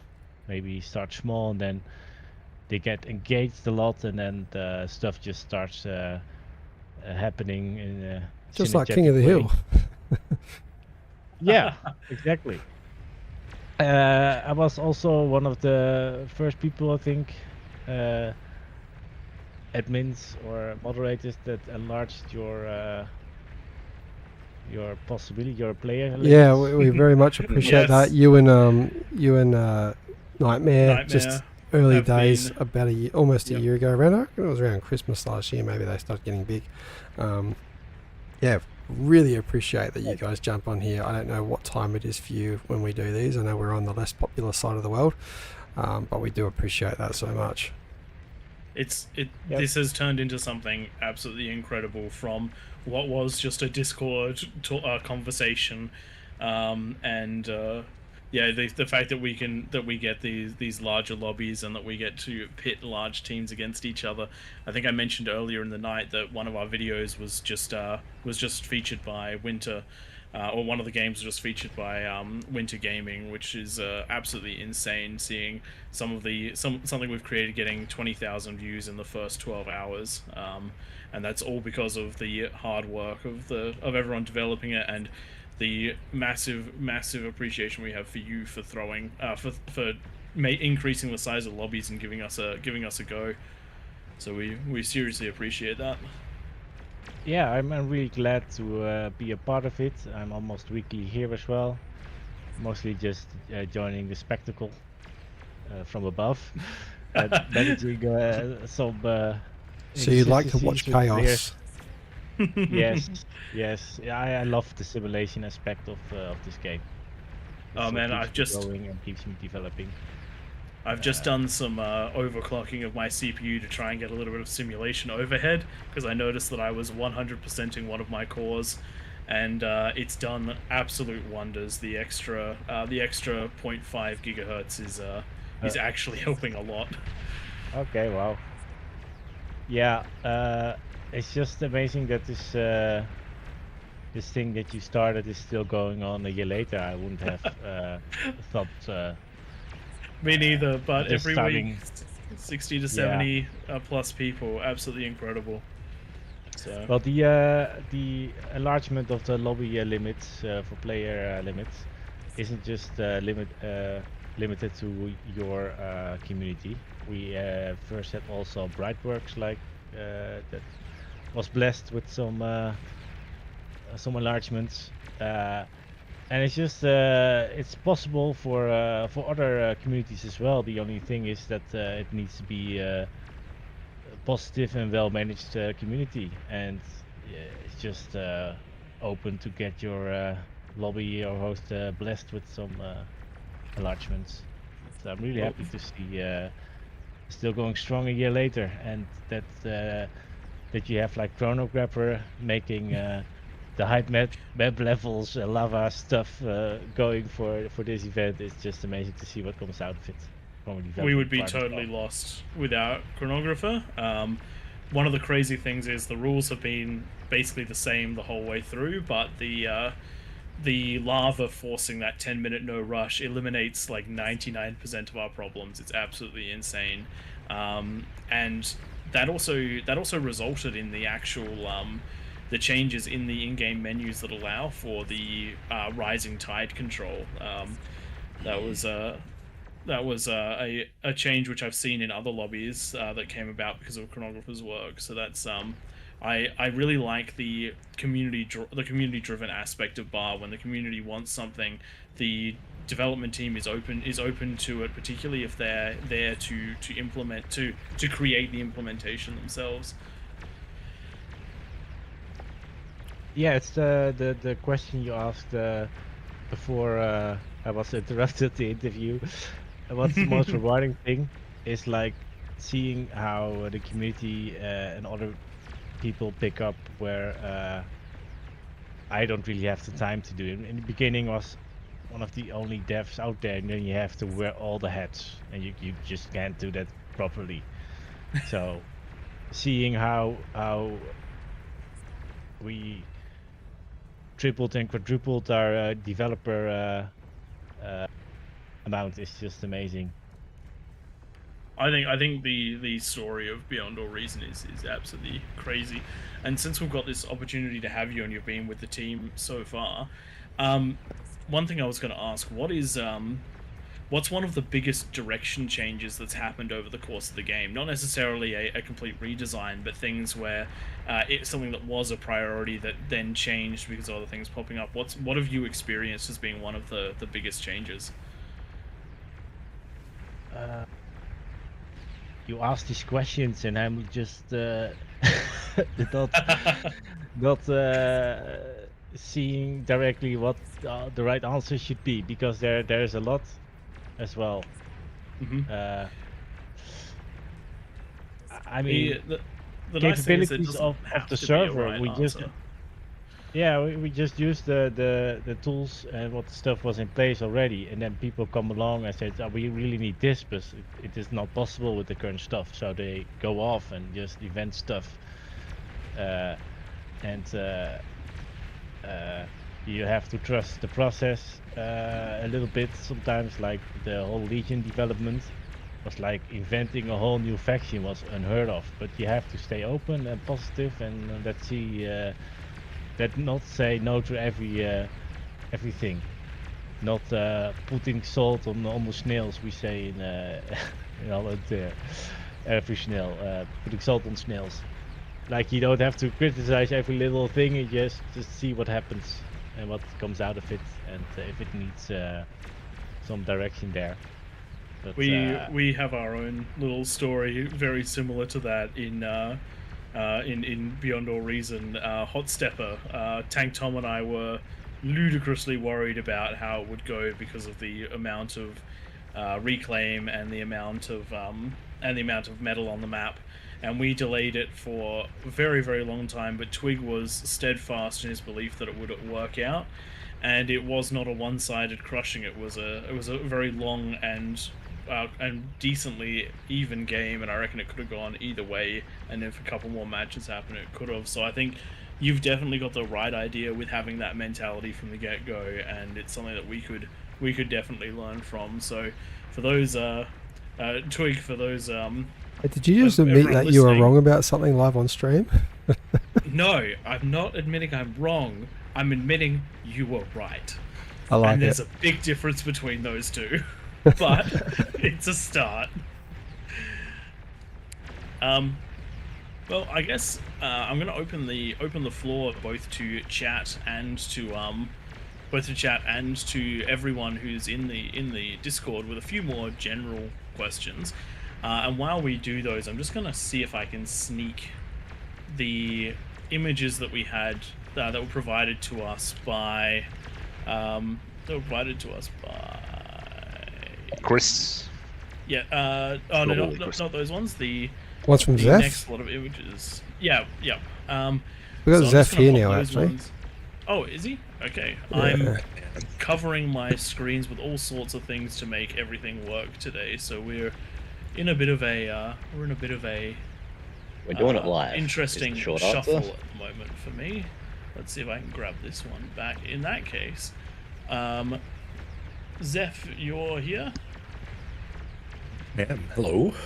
Hey, Zeph. So, Zeph's been a long-time graphic designer before Bar, then turned 3D artist and a Legion specialist. I hear you've been serving as project manager for the Bar art and design department, and you're working in guiding the team. You organize the Legion unit development and help shape everything from the unit models and the light. Were you part of the lighting change? Because that lighting change was awesome. I am not. I wasn't part of that specific lighting change, but I am working with the lights for all the Legion stuff with Darcis, our 3D lead, as well. So Nice. the Legion units were completely looked over, so that's.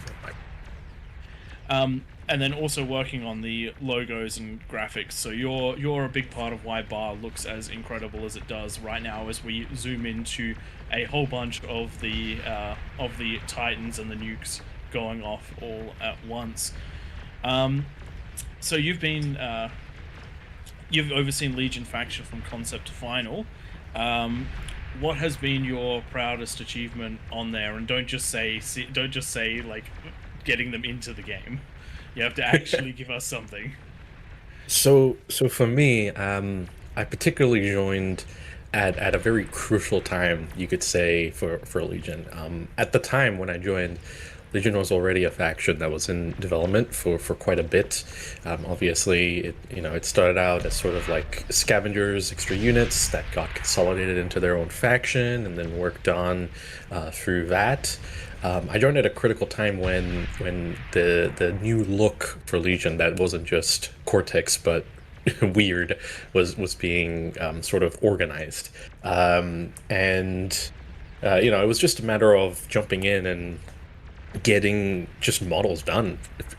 Literally just that. There was just a lot of legwork that was needed to take the new textures that were being developed and then applying them in a sensible way to what Legion should maybe look like. Definitely I wasn't the only one at the time. There were other people, such as Protar and Tharsis, who were also actively making things and sort of trying to steer the general direction, see and explore different shapes and design philosophies, and it's been absolutely fantastic, seeing it from getting to that point to where we are today. It's kind of wild when I think about it that I have access, and really anyone else does, if they really wanted to go back and look at Bar and play it as if it came out like 2, 3, 4 years ago. We have that sort of history in the GitHub repo, and sometimes I look back at like where Legion was when I first joined, or at least even found the project, and it was like 6 units, if that. And they're all Cortex kit bashed models, to having like full rosters and bot and vehicle and whatnot. And the fact that it's not just me, that it's a team effort, multiple different people pitching in, working together is very awesome to see, and I really cannot be more proud of the team. It sounds like you've got the positive leader side of things down very well. And I, for one, am very, very happy with a lot of the Legion units. I am a big fan of Cortex and Armada competitively, but as far as the look goes, Legion does something particularly good for me. I've got a couple of images that I've been cycling through up on the screen, but I'm going to skip ahead to the one that has the Sol Invictus in it, because I want to ask a lot about the Sol Invictus. What was the where did the concept of the Sol Invictus come from? What was the driving force behind it? The people that worked on it. Was this one something where it had a very strong initial concept, or lots of concepts? This was the final decision. Run me through the Sol Invictus. So, just to give a bit of a background on the Sol Invictus, this is essentially the primary reason I even wanted to sort of contribute to the modeling side. The very first thing that I ever wanted to make for Bar was an ultra level, T3, heat ray mech sort of thing. And of course, this was at a time when I didn't even pick up Blender. I never picked up any sort of 3D modeling tool in my life before Bar. And I realized that, this is completely out of my scope. So I would have to, slowly build up my skills, work through the rest of the faction, because, it's such a huge undertaking, and it was quite difficult even when I got to it at the time, a year and a half later. It was basically the entire reason I even got in, because the initial vision was this thing, the Sol, and everything else was just leading up to it. And the creation of the Sol Invictus was very much a sort of, I had a very specific idea in mind, which was dual heat ray arms. That's pretty much like the main crux of the entire unit. Now, that's not how it turned out in practice, due to some internal testing and design elements that that was discussed over later. But initially, the idea was dual heat ray arms, and I am a person who is not exactly the best at you could say drawing mechs specifically, but drawing in general. I'm great at graphics design, I'm great at modeling, but drawing is something that I'm rather weak on. So I actually specifically asked Protar to call in a favor and ask him, here's what the idea I have, here's what the visual direction I want to go with, by giving him a bunch of different references. And Protar just went completely off the rails, making this absolutely amazing concept art, and I'm gonna see if I can share that specific concept art with you, so you can show everybody else as well. But that was sort of the driving force behind how it looks from a visual standpoint rather than just mechanical. And of course, there was some extra done later in testing with the lead balance dev, who's Zekris. We found that just having heat rays probably wasn't a very it wasn't very interesting to look at during actual fights, and it sort of it provided more issues with sort of balancing, in the sense that it was kind of unclear how much damage was being done if it was just two yellow beams beaming down at you. But of course, through multiple different iterations, we managed to land on this dual riot cannon on the arms and dual heat rays on the shoulder setup, and all four weapons do fire and target independently, which was a very difficult problem that took us many iterations, a lot of time, maybe 3-4 weeks worth of just continuously going back and forth over the code, seeing what works, what doesn't, to make it work properly. So Troy, I'm gonna send over the concept art over to Twig. While you're sending that one, I've drawn my interpretation of that concept art, which might it's just that second image. So that's my interpretation with the double lasers. If you asked me at the time when I asked Protar to make it to draw it, this was, if I did it instead, that's what the concept art would look like. So, you and I were not so different. Yes, I do my best, and that is in fact my best. So I've sent the concept art over to Twig, if he wants to throw it up there as well. He's got it now. Thrown it up on mine. Let's grab that. Here we go. Oh my god, that's awesome. So let's full screen that.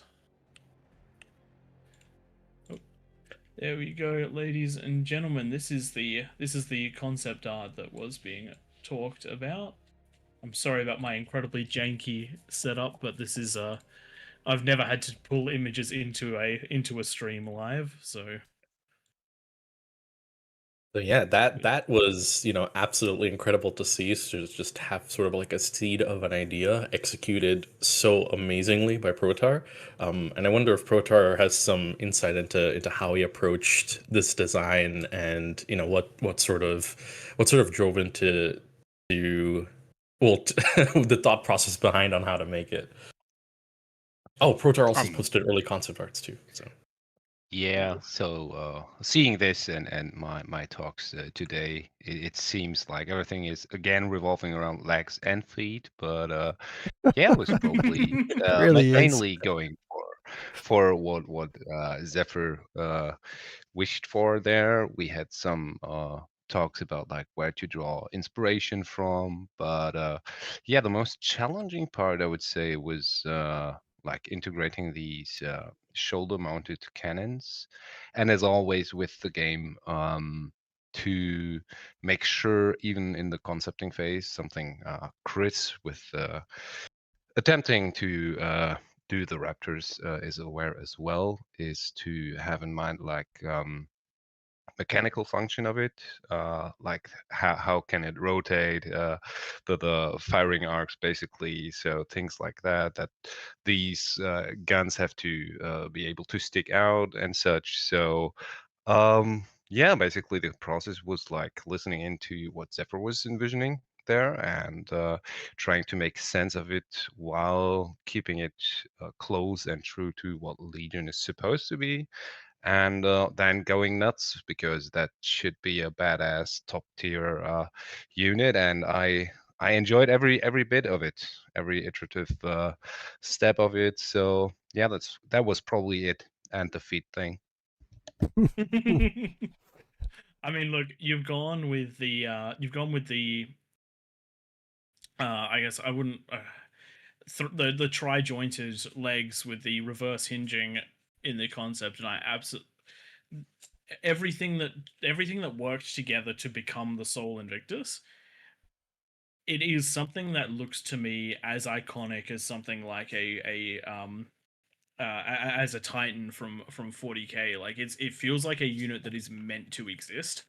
And that's from someone that enjoys practical things.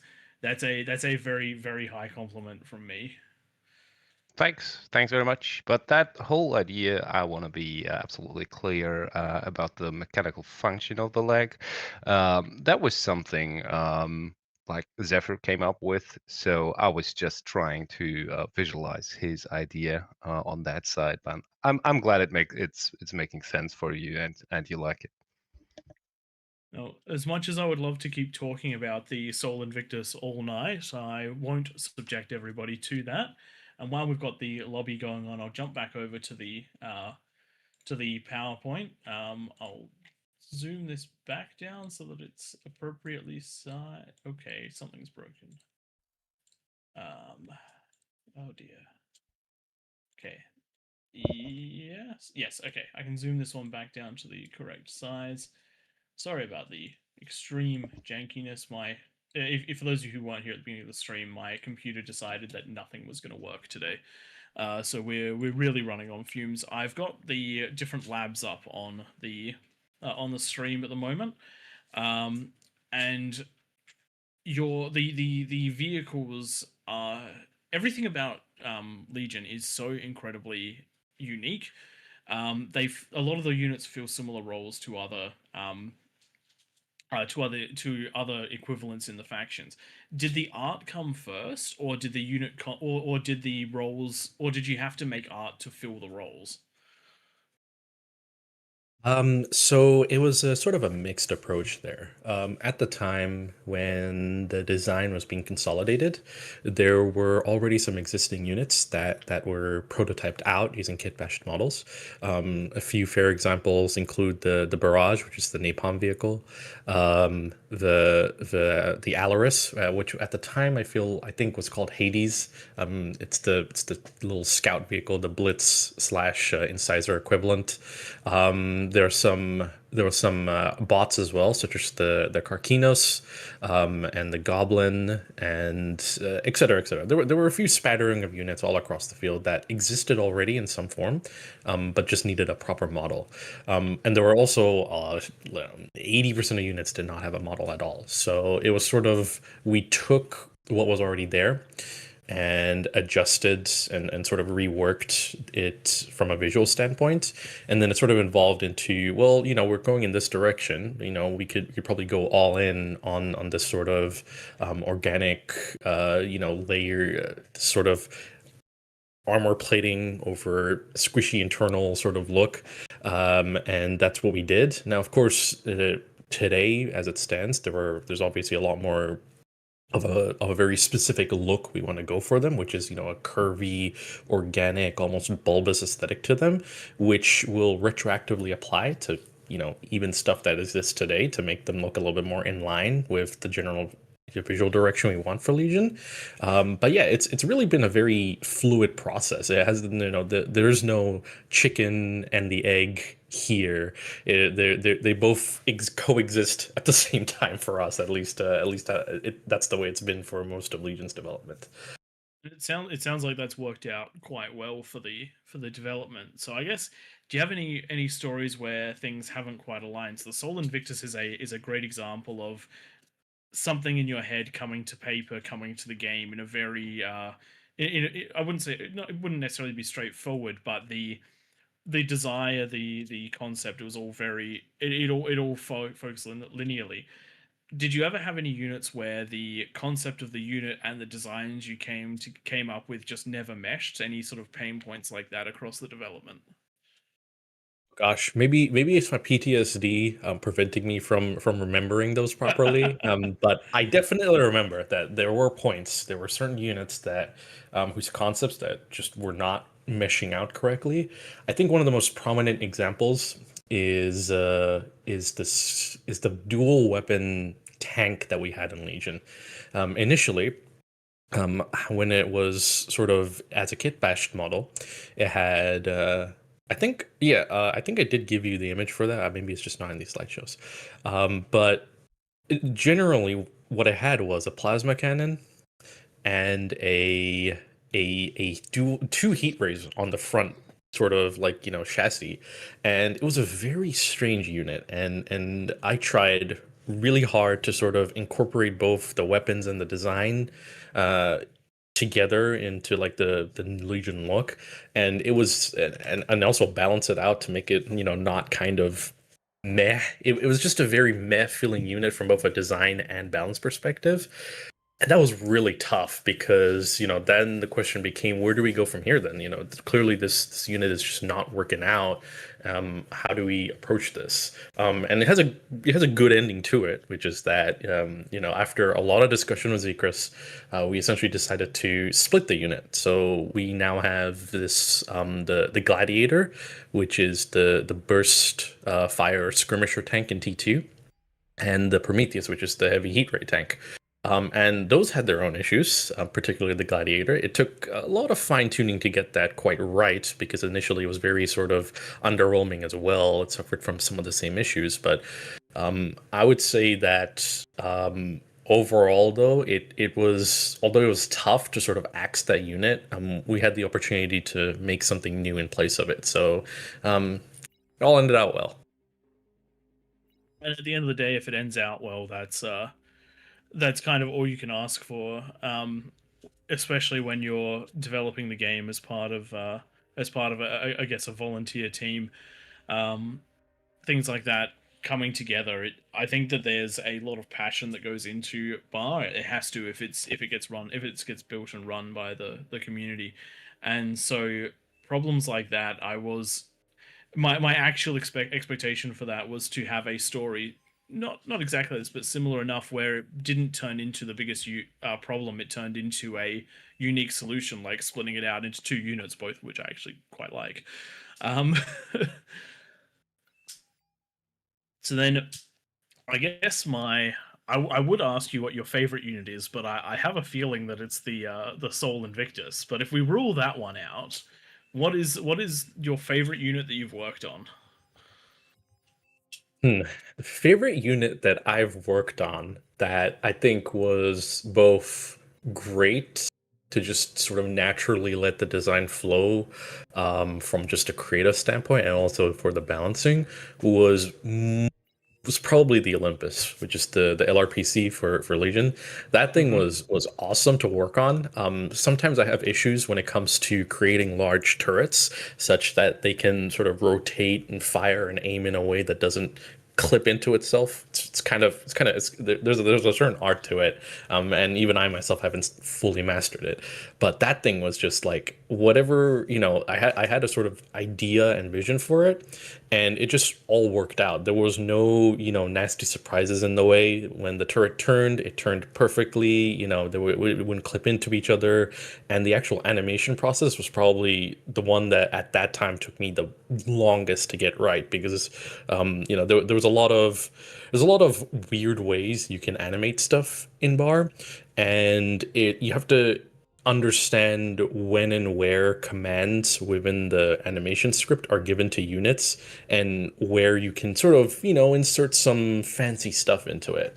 So the opening animation that the Olympus has was like a aha moment for me. I was like, wow, I can actually do that. That's amazing. At the time of creation, when you first set it up, as well as the actual, rotating barrel every time it fires, and everything else after that. It was a really great learning process. It was a really great creative process. The animation model turned out great. I'm really proud of that. And I feel like even in game, it's not a unit that felt like it was either horribly weak or much too strong. It felt just right, even from the beginning. And of course, it had some tweaks along the way. But overall, I think that was the smoothest process I ever had for a unit's creation, from creative to implementation. Very nice. And I'm going to ask a question that I've asked a few times tonight. Have you managed to sneak any Easter eggs into the game? A signature, anything along those lines in the Legion units? I have before, and it's not, well, it's not really an Easter egg anymore, because we started incorporating it to other stuff. But the Soul Invictus, was initially the very first unit in the entire game that actually had the factions logo imprinted onto the model somewhere there. For the soul, it was on the back. It's not on the back anymore. I don't know where I put it now, to be honest. I don't remember. And it's there with a few other Legion units, but that was actually an idea I had initially when I first found the project. I actually made a suggestion post. You can probably still find it where I asked, hey, can we like incorporate some of these faction logos onto the designs at some point? Because that was one of my favorite parts about some of the designs in the original Total Annihilation, which is that ARM and Core had they represented their faction with their emblems proudly, and I sort of wanted to do that for Legion as well. But of course, the first unit that got it was the Soul, and other units have got it since then too. Some other few units for Legion has the little Legion logo, sort of emblazoned or attached onto the chassis. So, but I'm not going to say which ones. I'll let the players and audience figure that one out over time. Very nice, very nice. And I guess this one's a little off script, but in the game we have the epic Aphis and the epic converter. Any chance we might see an epic Soul Invictus? Epic Soul Invictus. Oh gosh. I mean, I I didn't really. I don't know how you can make something even bigger than that or more epic than that. But I mean, I'm sure at some point, if I decide to go into a fugue state and decide, yeah, you know what, I think it needs more heat rays and more riot cans. I think that might be better for it. Yeah, then that might spawn into an epic Soul Invictus. Although, with the recent remodel I had a couple of few weeks ago, there is a scavengers only version of the Soul Invictus, which is the archaic Soul Invictus, which I don't know if folks here have seen it. I haven't seen the archaic Soul Invictus. I have seen the one with the 4 heat rays, but I have not seen the archaic one. That is that is the archaic one? Okay. Yes. That was sort of like, that is sort of like the culmination of the original idea for the Soul, which is that, more heat rays equals better. We just kind of ran, I just kind of ran with that one. I was like, well, if I'm going to reuse the old design, I might as well just, flesh it out to what I originally envisioned, because hey, balance be damned. At that point, it's just a scav unit, right? I mean, look, to be honest, the balance of the scav unit is, can this be used with the AI to kill the players? And if the answer is yes, then it's a good scav unit. Exactly. That was exactly the line of thought that I had. I was like, well, more heat rays equals more dead players. Might as well go for it. Alrighty then. Going to be jumping down. Looks like we're being joined by Seth, lead surveyor. There we go. There's my section on Seth. So, Seth, as a community outreach team leader and self-proclaimed gadgeteer and widgeteer, Seth has brought a bridge between the dev team and the community, gathering feedback, shaping discussions, and helping turn wild ideas into playable realities from evolving command. Oh wow, okay? Sorry, I did read this before, but because I'm jumping up and down through my document, I've been wanting to ask about some of this stuff because evolving commanders, scavenger bosses, and territorial domination, zombie mode. You're one of the people that is incredibly relevant to King of the Hill, because you're the guy who's involved in a lot of the community fun and shenanigans. Please send help. I can't stop. No, don't stop. Do more. So I do have a first question I'm supposed to ask, but the reality of the question that I'm gonna ask is, King of the Hill, what do you think? Do you like big? it? I like it. Excellent. I wouldn't last 5 minutes in it, but I like it, and I'm happy to do my part to make it a little bit better every other month. Good times. Has it tried territorial domination yet? We have turned it on once, but because of the way that it runs, with the peasants having a huge amount of land and the kings having a relatively small amount, It gave the peasant a very simple win condition, and the kings a very difficult one. So we didn't use it beyond that makes sense. But if we could tweak it so that the percentages were slightly different, so let's say that the kings only had the peasants only started ticking down further in compared to the kings, that definitely would make quite a difference and make it quite usable, because it would close. In particular, Hot Stepper we tried last week, and that turned into an hour-long T3 slugfest. That map would do wonders as with those controls on, if we could determine the percentages. Sure, I think I could sneak that in. The next version of Territorial Domination I got sidetracked from for the development of Quick Start, which I thought was going to be a super important element in the overall domination experience. So the next version of Territorial Domination is going to shift over towards like a points-based arrangement. So you're going to accumulate points over time, and then there will come a point where you get too low proportionally to whoever's in the lead, and you're knocked out. Or alternatively, the match comes to an end, the time is out, and whoever is on top reigns supreme. It's going to work better, and I mapped it out. It turns out, all right, get this.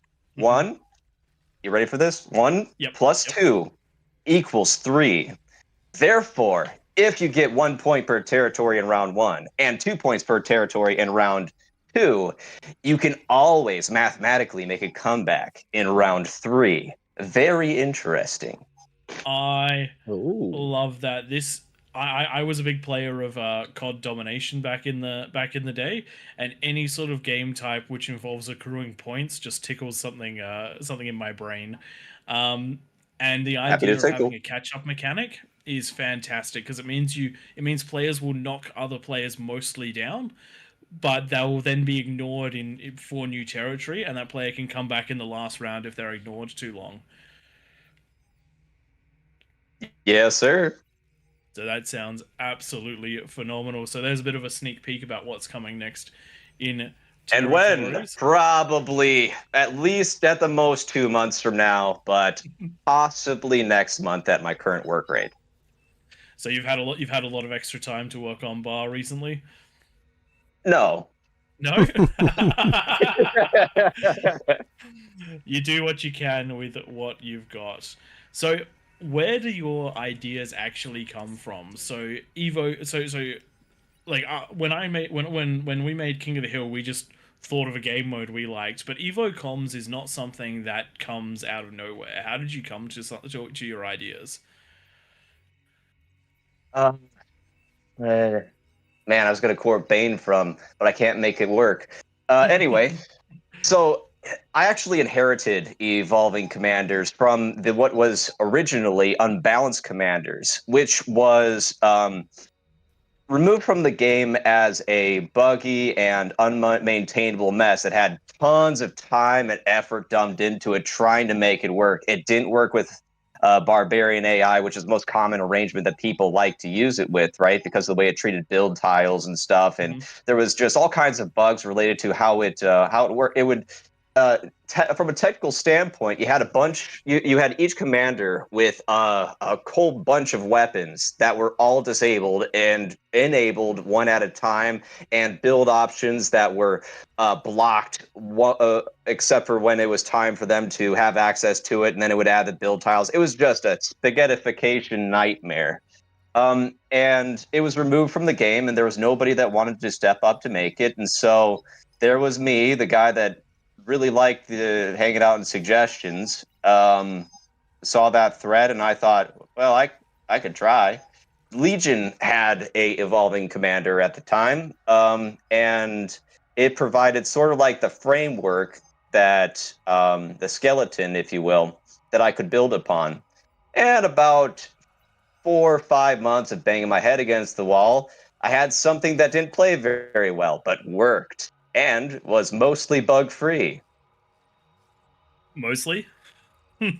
Mostly. I am many things, but a balancer I am not. So was the way that sounded, is this one of your earlier attempts at coding, or are you coming from a background of coding? First. The absolute first. I knew nothing about any kind of coding until I started working on that. So for those of you listening, there's been multiple stories of people who have joined the bar development team with very little to no experience coming in. If you want to contribute, the team is incredibly open to that, and it's just such an amazing thing that you can develop the skills to build something like EvoComs, which have made Raptors just an absolute amazing experience, as well as a lot of other, as well as just in their own right being a great fun tool. From just deciding, being in suggestions that's the thing that you're going to do. So that's phenomenal. That's absolutely phenomenal. There's some interesting design choices that went into evolving commanders. I don't know which arrangement you use. In times past, there used to only be timed evolution, but that created a little problem, which is that oftentimes people would complain, hey, these evolving commanders, they're too powerful for whatever is happening in the game, and they just steal the show, and it basically becomes a MOBA. That's no good. Some people like that, but that's beside the point. So one of the design problems I had to fix was to make it so that they kept pace with, but never exceeded the state of the game, and that's where you get dynamic evolution from. Okay, because yeah, I've noticed from doing Raptors, I usually use I usually let them scale up based on actions that might be the dynamic side, but because I throw my comm at the center of the map very early on, I either die or become high level very quickly. How did you manage how did you manage setting them to evolve dynamically? What are the contributing factors in the game that change how they evolve? Black magic. Black magic? But more specific black magic is that all units have a power value, which is derivative of their energy and metal cost. I just keep track of how much of that stuff is out there for all the teams, and then I compare stuff, and then I have a threshold at which it triggers an evolution event. That is both awesome, and it also makes me think that there is almost certainly a way to code a widget that would tell you based on the game state when it's time to go T2 and T3 and whatnot. Probably. That would be awesome. Sorry, that's slightly off topic, but that's where my mind. That's how it happens, man. You're like, why don't I do this? And then pretty soon you find yourself in front of an IDE Visual Studio for like 2 weeks, maybe a month. That's how it is. So, I guess going from there, I'm seeing that zombie mode maybe coming up, or maybe becoming a new thing. I haven't actually heard anything about it up to this point. Is that because it's not released, or because I'm completely out of touch with the with zombie mode? Oh, it was hidden. It was concealed and revealed today. Just this morning, actually. Well, for me, just this morning. That makes total sense why I was out of the loop, because I've been working on trying to put this event together today. So, what can you tell us about zombie mode? Give us the rundown, but then afterwards, I want to know how you where you got the idea for it from. All right, so if zombie mode is enabled and something dies, it doesn't want to stay dead. A certain amount of time passes, and it depends on how big and expensive the unit is, because let's say that you had a T2 thing that was sitting on the ground dead, and it's currently like 2 minutes into the game. You don't want that popping up right away, right? Same thing if later on, more importantly, a Juggernaut dies and it's currently the T2 phase, and it pops right back up. That's going to be a very bad time. So the pop-up times are adjustable according to how far into the game we are and how expensive the unit is. But they will pop up, and before they do, you get about 15 seconds of fireworks, of special effects, purple stuff, telling you, hey, dude, you better do something about that. And the things you can do is reclaim it or resurrect it. And if you touch it even a little bit with that stuff, it resets the timer, buys you time.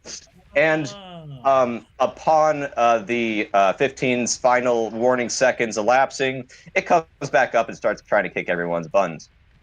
That's awesome. Would degunning the corpse work? That would totally work. No corpse, Excellent. no problems. So there's your panic button, but then you also have all the reasonable solutions. I'm sorry, I'm hearing this, and all I'm thinking is, my God, I want to play this as King of the Hill. I want to do a King of the Hill match like this.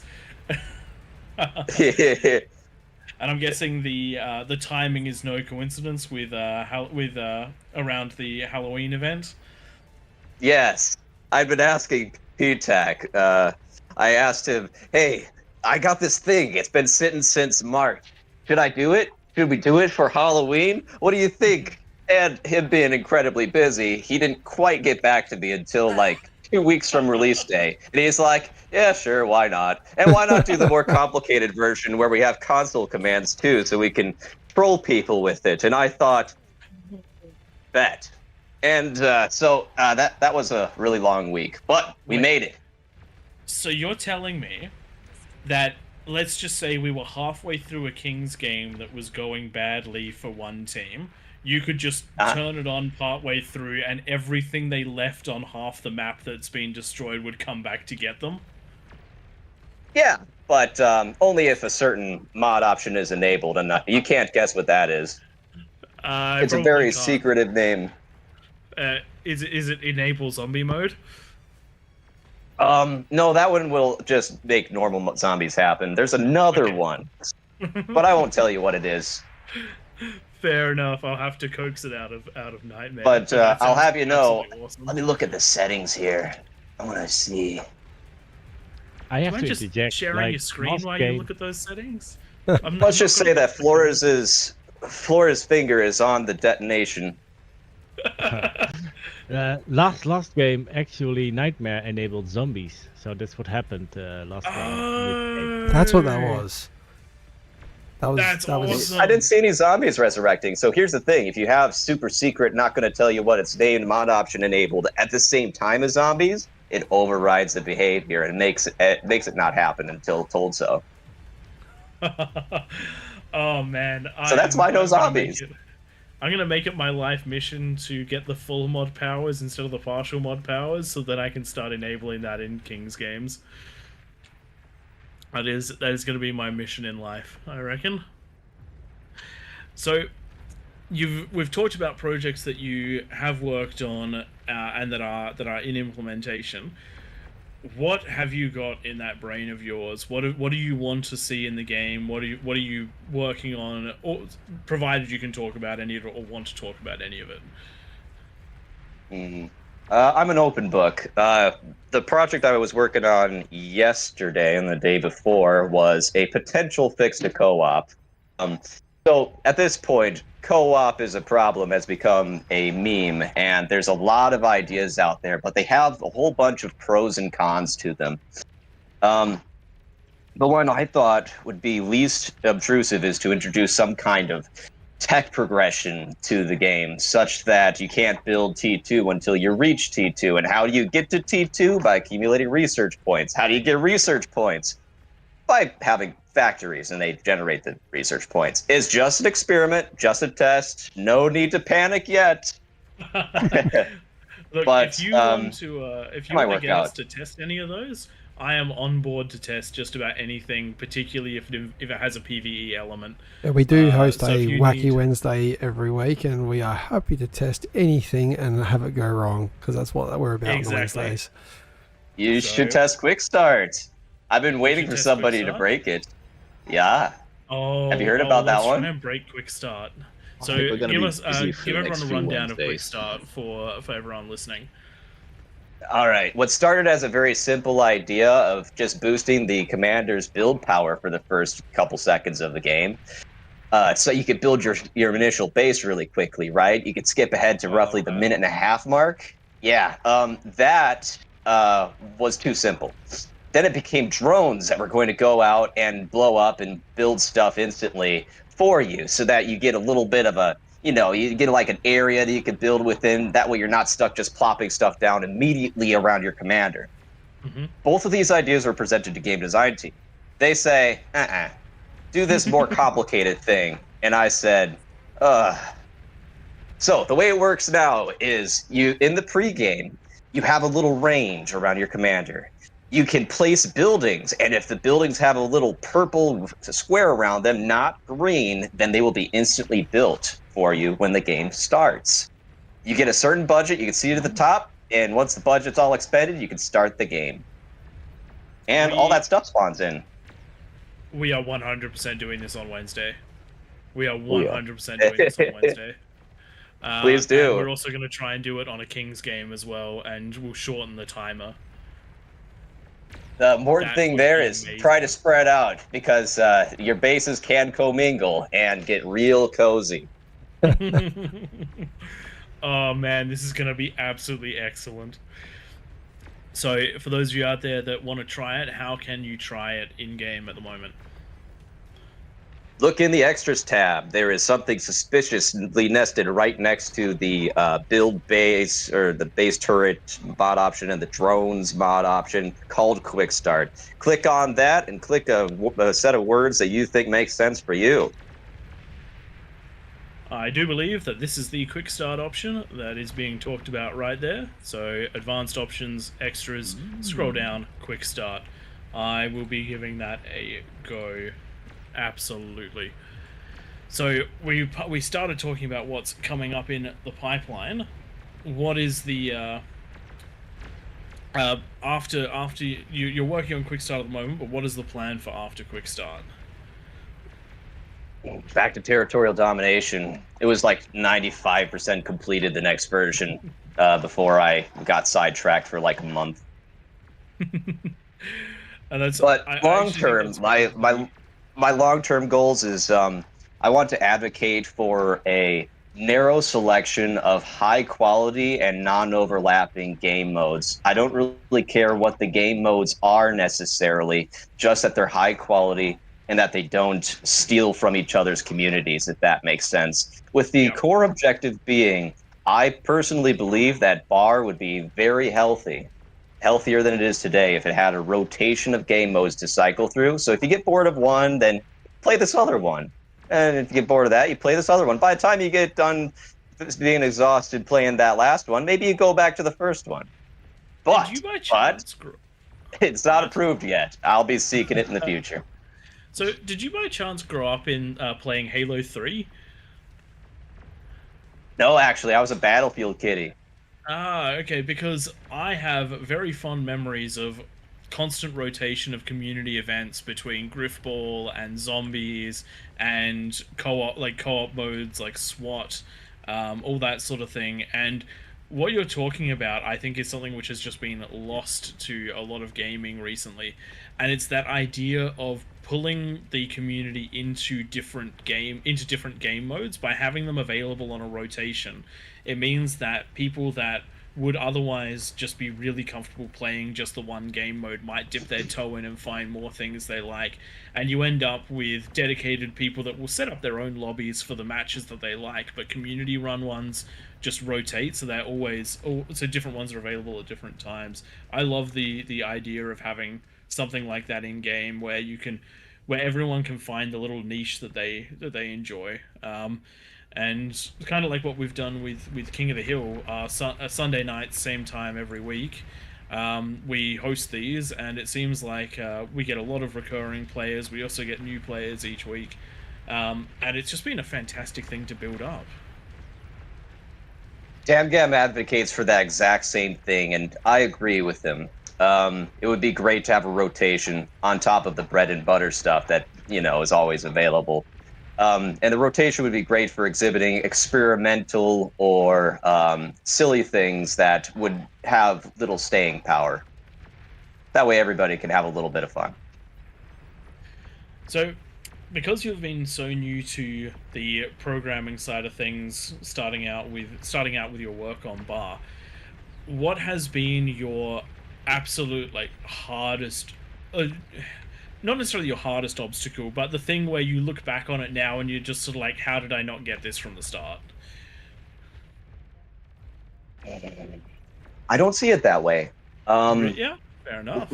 What I see is that the hugest leaps in progress are happening when you don't realize they are happening. Banging your head against the wall, making zero progress is you eliminating options that don't go anywhere. And at some point, you'll pull on a thread that does go somewhere, and now you can branch off into another path, another thing that allows you to accumulate more knowledge. Knowledge builds upon itself.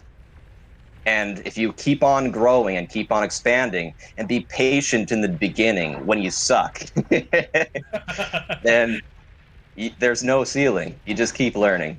And that's how I am doing what I'm doing now. That, and also because I wander around the Discord asking stupid questions shamelessly until somebody knows the answer. So I guess you're taking the community nature of bar to a whole nother level and crowdsourcing your problem solving. Yes, it's amazing. If you say stupid stuff around suggestions, there is no shortage of people that'll tell you the correct answer. It's great. I barely have to think. One of my all-time favorite memes is the person that posts something wrong on Reddit in order to get people corrected, because if you just ask for help, people don't necessarily help. But then if you state something and it's wrong, you're more likely to get a response. That I always enjoyed that meme, but this is the healthy version of that. 100%. So, what is something that's made it to game that you've worked on that turned out to have a massive bug or a very funny unintended side effect? Oh, there's a it didn't end up being famous, but it's one that haunts me to this day. So a long time ago, my second project I worked on was to rework Impulse so that you wouldn't be able to launch units into space anymore. And I know that sounds like a bummer, but what that actually allows is for the Banisher to have Impulse, because otherwise, if it wasn't capped, then even a small appropriate amount of Impulse, enough to, say, knock around a tiger a little bit, would shoot a pawn off into space. And that's no good. So anyways, capped that, but I neglected to think about the aircraft. One of the deceleration mechanics, which is a hacky workaround to some engine nonsense I was encountering, I forgot to exclude aircraft. So there was this funny bug, and it's in some kind of Brightworks clip somewhere. There was some bombers on the run, and then they got hit with some AA, and there was enough impulse to where it triggered the slowdown mechanism to cap impulse. And so they get slower and slower and slower. The world's slowest, arduous bombing run. It worked. They got the target, but dear God, they must have been going, what the? And it was caught on stream, immortalized forever. My incompetence. That's absolutely amazing. I particularly enjoy that because it didn't crash the game, it didn't do anything wrong, it was just a moment in time, a patch where aircraft didn't need aerodynamics to fly, they just needed to have impulse slow them down. So I gotta say, Seth, on... give me just a moment. I have a bone to pick with Seth. Seth, you took away my dream of air juggling Rocketeers or riot cannon turrets. Why would you do that to me? Well, as we heard earlier in the night, the GitHub repository does have a lot of the old builds of the game. So if you wanted to go back in time and enjoy that, it's still very possible. I'm sorry, it had to be done. I know. It's all in the teamwork, right? So it's actually deep-seated hatred. Does that mean that, let's just say someone wanted to in the future, those changes could allow for some crazy impulse shenanigans for a custom game type? It's hard-coded, but I imagine if somebody somehow convinced the powers that be to allow that to be overridden, then yeah, it's totally possible. So for those, I remember. Oh yeah, there was this mod that just gave everything crazy impulse, and I remember that somebody made a game mode out of it. Basically, it was try to knock your enemy's units out of the map. Of course, there was no fall damage, and there was also no drowning damage either. So what that actually meant is them getting stuck outside of the map. But still, it was cool. I'm imagining some sort of air soccer in my head. But that sounds like a very good time. But the takeaway I wanted to sort of push out of that from the community is that if you do have some ideas for something like that, if something doesn't seem possible in the game or has been as you say, hard coded into the game, it doesn't mean that it's not worth chatting to the guys that know about it, because a lot of people that are working on the game have built up from little to no knowledge, which means that if you have the right idea and it's something which would add to bar, it's worth reaching out and being part of and building the community, not just being part of it. So for anyone that was a little bit on the fence about asking, I would definitely say put yourself forward and give it a go. Sure, you can always reach out to me, Seth D Gamer, lead surveyor guy. I basically live on Discord. Ping me if you get stuck on something. I'll point you in the right direction. We're all in this together. All right, and then last question for you tonight, at least from me, unless anyone else wants to bring any forward. Have you had any ideas where either the community or other people in the game have just said that's taking it one step too far, or something along those lines? Roughly half. Do you have any particularly good, ridiculous examples that you would love to put forward to the community so they can pressure the rest of the team to try to get it implemented, to try and give you the freedom to do it? Oh,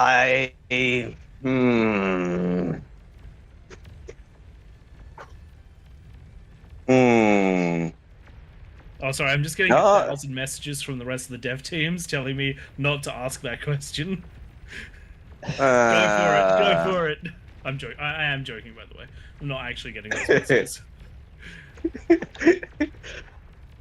I don't have any.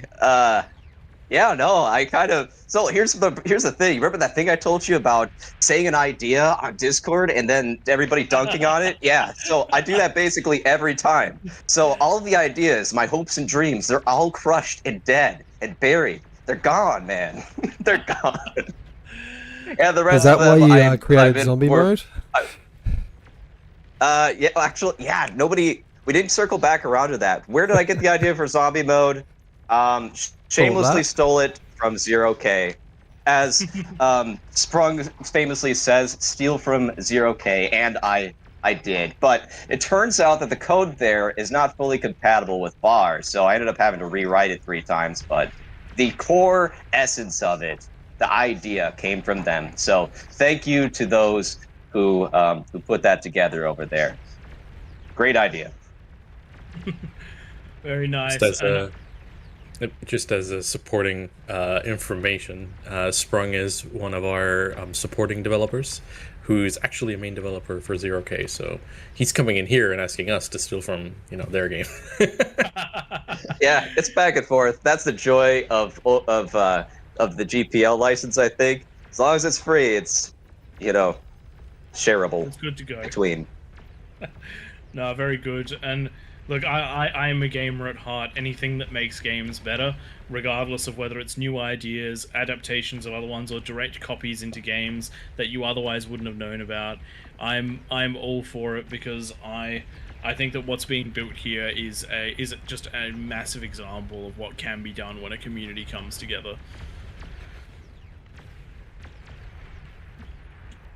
All right, ladies and gentlemen, I think that's everyone covered. I haven't missed anyone, have I? Not that we're on the list. If anyone wanted to jump in, questions from the Discord. We did have one saying someone was a CS student. How do they sign up for helping out? If anyone has that answer. I believe there's a channel in the Discord. Yes, if you are someone who wants to contribute to bar, I would personally recommend coming into the Discord and picking up the development tag or role. It's open to anyone. Anyone can pick it up, and that gives you access to all the public development channels. And at the bottom, not at the bottom, at the top of the list, actually, there's a place called volunteer submissions.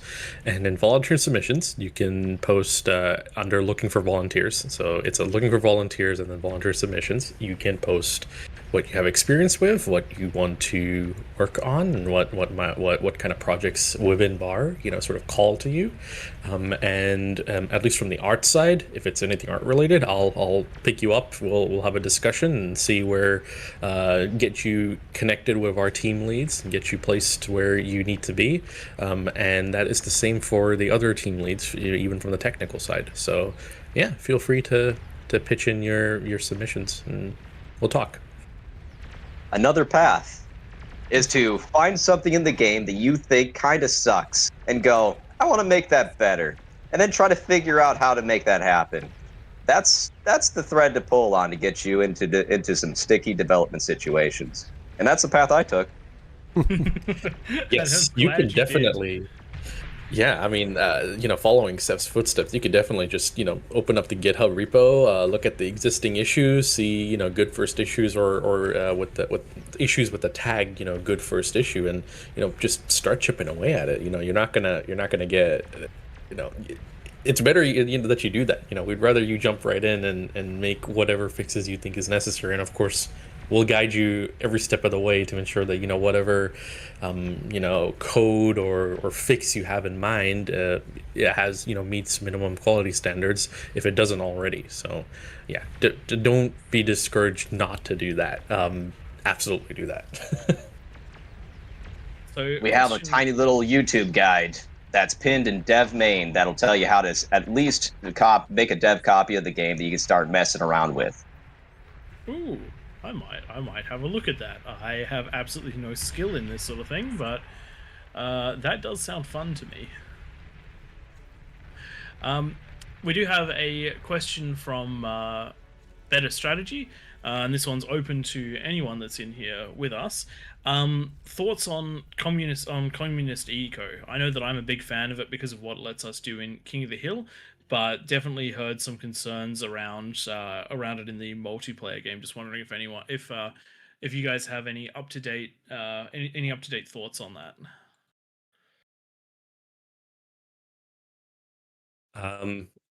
I suppose the first thing to say is that it's a it's a complex problem to solve, and of course there are multiple different viable solutions that are coming in from all different sides, and it's something that we do want to address. It is something that we are working on internally and externally, and although I don't have anything specific that I can really immediately say that yes, this is the path we are specifically going for to fix it, because I'm not part of the game design team, I'm not part of the balance team. I can safely say that we are actively working on trying to mitigate that issue and kind of allow players to act a little bit more independently, and still be successful within matches. There are multiple different avenues, and I believe Seth already mentioned earlier today about the co-op mode and how he was trying to sort of take it a new approach that wasn't done before with the sort of tech points that you get from factories and whatnot. So lots of different solutions. Of course, I can't tell you which one we're gonna end ultimately end up with. I'm unfortunately I'm many things, but I'm not a site whatever the term is for someone who looks into the future. But yeah, we are working on it actively. There are lots of smart people chipping away at it. The problem is a little bit too robust to explain accurately in a chat setting like this. Oh yeah. It's like a 3-page dossier that Chronopolis wrote on all of the factors that make communism strategies kind of sucky for people working individually. Generally speaking, in broad strokes, it's a consequence of having exponential efficiency gains from economic scaling, and also a consequence of Tech 2 and Tech 3 units being an order of magnitude more efficient per cost and effective versus the tier below. So where we're at now is the game design team, last I checked, doesn't have a perfect solution in mind or one that's been identified that we're confident in saying, yeah, this is the way. And the community has made it painfully clear how complicated the issue is. So the floor is open at this point. Anybody can pitch their ideas and develop ideas and suggest it to be made part of the game, and we're receptive towards it. We'll experiment with anything that has a solid reasoning and a good amount of effort into developing it, and we'll try out and see which solution stands supreme as the best. I think that's the best of the and the most of the community can really ask for is the fact that it is being acknowledged as something to talk about. There is work in the background to try and make the right solution, but in particular that it is so heavily community driven. I think that's that's the right answer in this sort of situation where we can't read through the entire document with everyone, but I'm just happy that it is being addressed as neither a positive thing or a negative thing, just as an aspect of the game that needs to be worked out.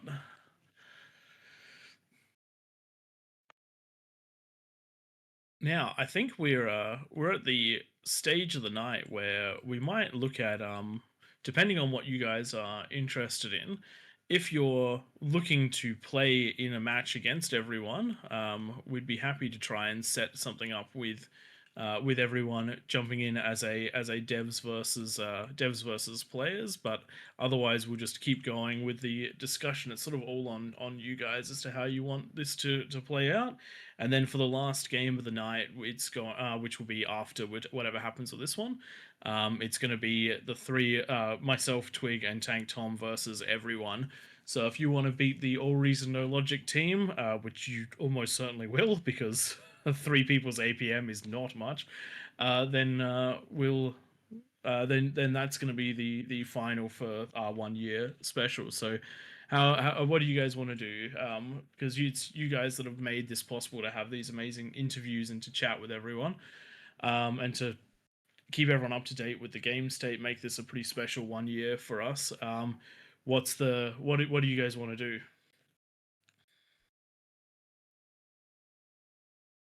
Well, we don't have too many folks left. We have Aurora here. There's myself. Floris is here, although I'm not sure how unfair it would be to have him on our team. We have Jack. We have Seth. Between us, we've got 9. That's a full yeah. Kings team. I'm guys- chickening out. No, Fair enough. Aw, come Fair on. enough.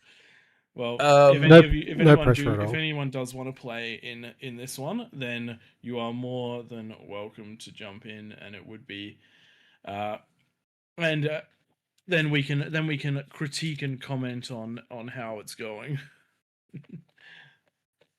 Yeah, I just jumped in, so feel free to Nice. put me on team 2 so I can, obviously sell and make the Kings lose. All right, what is your in-game name? The exact same as here. Zephyr, Yeah. guys, I should be right in the middle with the little badge. Oh yeah, we can find you guys with the badges. There it is. Let's make this team 2. Okay, I can't make you team 2 because I'm not a boss, because I've had to jump into the game a few times. There we go. Alrighty then. There we Got go. We're seeing a Flo in couple of the moderator badges in. Sorry, the moderator or dev badges in there. That is super exciting. And I will join as well. I think Tank Tom and Twig, you need to be down here too.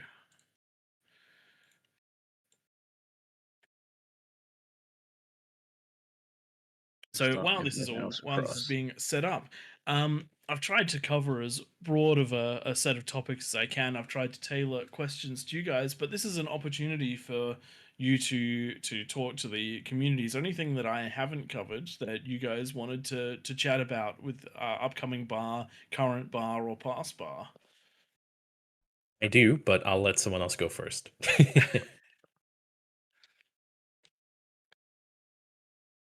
And I guess it's me. it's you. Yeah. Well, first of all, I guess one thing I want to say is that I've been helping Zekris try and dial down the Legion, the balance aspect for Legion units as well as the models. And for the first time, I've started to try and branch out and see where I can make an effect and address some issues in the larger game for all three factions. And the first step of that was a new. I'm sure you've seen, some folks have seen it already, which is the proposed naval balance tweaks. It's in the experimental tab. It's 3 new T1 turrets for on the naval theater to replace the floating heavy laser towers. And the more folks that can give it a go and test it out and leave feedback, the better. That mod option will grow over time. Currently, I have 6 adjustments planned, and that's the first one, and more will be included in that mod option. So the more people that give insight into how that plays out, that would be really great for me, because then it's better. It's a lot more information that I can work with to help ensure that Navy goes into a bit of a nicer direction, at least as far as I personally can take it. I'll be very happy to see the how Navy develops. I'm going to say that because I'm bad at Navy, and anything which changes it might make me better. No, that's part of it. I mean, it's not just, of course, high-level players giving their input on how interactions play out is super duper important.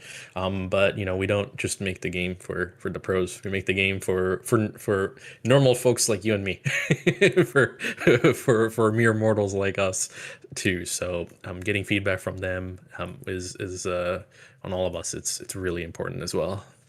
That is actually an interesting question, because how do you balance between a large portion of the community that sits below the 20 OS line, but then the most competitive players sitting up above the 50 OS players? I know from King of the Hill, when you chuck somebody like, let's have a look, who's top in the lobby at the moment. If you chuck someone like Malady in one of the wings, that wing is going to do very, very well, even though they have the exact same tools as everyone else. Whereas if you put someone like someone in the lower OSs that has a bit of trouble in one of the co-op positions, we're not seeing the 2-minute labs, we're seeing the 5-minute labs, things along those lines. How do those discussions go? Because I imagine, being community driven, that there's a lot of pushback and a lot of not necessarily pushback, a lot of discussion in that top end. But some of that just wouldn't potentially work for the more casual players.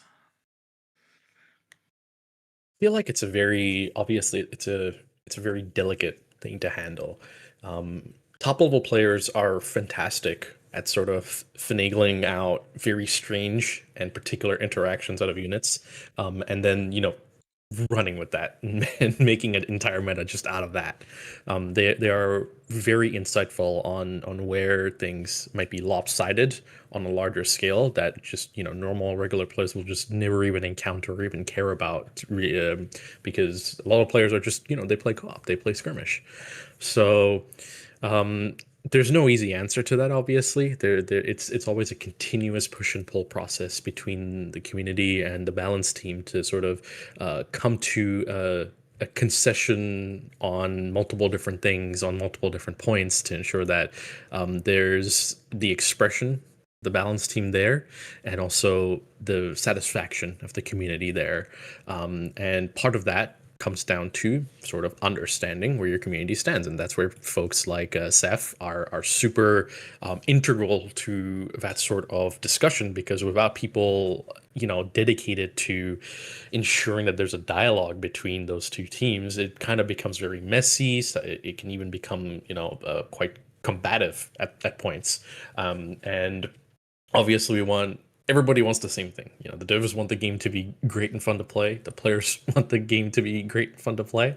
Everybody's going towards the same goal. So it's always a bit of we got to play fast and loose with situations like that, where the balance can become maybe okay for pros, but then completely incomprehensible to normal people, or okay for normal people, but completely and utterly unplayable for people who play at a very high level.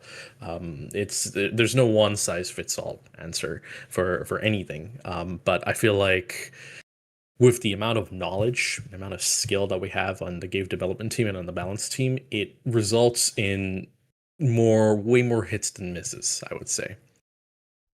I for one am very happy with how the balance is in bar. You usually end up in games that feel not necessarily one-sided. Oh, sorry, very much so not one-sided, but they don't feel so. Uh, they don't feel so perfectly matched. Sorry, I'm not saying this very well. It feels like you can make a difference when you play in a team. The game is balanced enough, but there's enough variance that you feel like you can be the player that tips the balance, which is a fantastic spot to be in. And for those of you that are that do watch our content, we've completed a road to 25 OS for myself and Tank Tom, and now the three of us are working on a road to 30. We're doing reasonably well in that, so we might even expand it out to 35 and 40. And one of the areas we're trying to talk on a lot is what we see as defining factors that let you increase that OS. And a lot of them are decision making, a lot of them are map awareness, things along those lines. So if anyone is interested in that, then do join, do watch those ones and give Yeah. us feedback. Particularly, we are looking for community members to play with us in some of those games. And if you have something to teach us, do not hold back. And if you want to learn the same lessons we're learning, that's exactly what we're doing. And hopefully we'll end up with a bit of a series where we can look at where we can help to bridge some of the gaps between the casual and the high OS players, and hopefully maybe that'll help some of the discussions around balance and things along those lines. Yeah, absolutely. I feel like Zhao, who is one of our mentors, put it best recently, which is that it's not always about it's not always about who's who's the most skilled when it comes to actually like making the game. It's actually quite rare that in video game development that the people who make the game are the people who play the game the most. You only have so many hours in one day. But Zhao has said, if I'm correct, actually, yes. So he said that small manageable changes to balance that reduces scope to something more manageable, documented, well-intended thought processes behind every change, with what interactions you would want out of those changes outlined clearly. Feedback discussions between the change owner and feedback providers. Seeks to find ways to improve the original concept. Principles like those really do make or break sort of balanced development, and I feel like our team has done a really good job, at least on the GDT and BLT, to ensure that those principles are kept up. And of course, there's areas we can improve. We're not perfect, but I would be remiss to say that I'm not proud of the team for what they've done. Just had a better strategy has been adding a lot in chat. So if you're in the Twitch, definitely been talking quite a lot about the some of the balances, and in particular talking about some of the differences that help between casual and pros. Also, Jade Gaming, thank you for the offer. We will 100% do that. And if you're comfortable being in a video, we would love to have you join us for a replay, so you can tear us to shreds and teach the community things. That'd be pretty amazing. Also, this is one's particularly for you guys. I don't think there's anyone here on the sound team, but if you can pass this one on, one of the comments on the YouTube is that the menu music is a banger, which I agree with completely. As I think I we're will about definitely to pass it. break a record here. This is looking like AllReasonNoLogic's King of the Hill's biggest game yet. We've got 116 peasants up against the 9 kings. Get nervous, boys. This Devs unit cap versus is gonna be horrific. devs versus players, and we're gonna have the unit count of a peanut. Oh, that's I mean, actually something how that I really did want to ask. Roy, you were about to Unit say cap something? sliders. It's divided equally amongst all players. Is there any chance that over the next, I don't know, 2 years or something, that we might be able to split it 50-50 between teams? That I think is a Floris and Seth question. Well, there is somebody who made a PR for the engine that could reassign unit caps to different teams and players.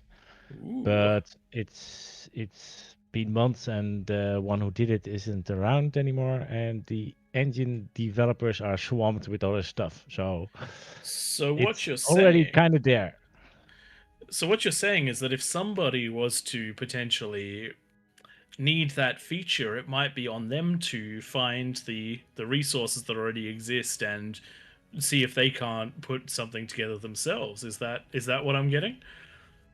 Well, it was tweaked, and I think it needs a round of testing or something. That what it says it does, it actually does, and then I think it can be merged or something like that. But I'm not Ooh. an engine developer. I made the game support the feature already, so I was going out in front of the fanfare. But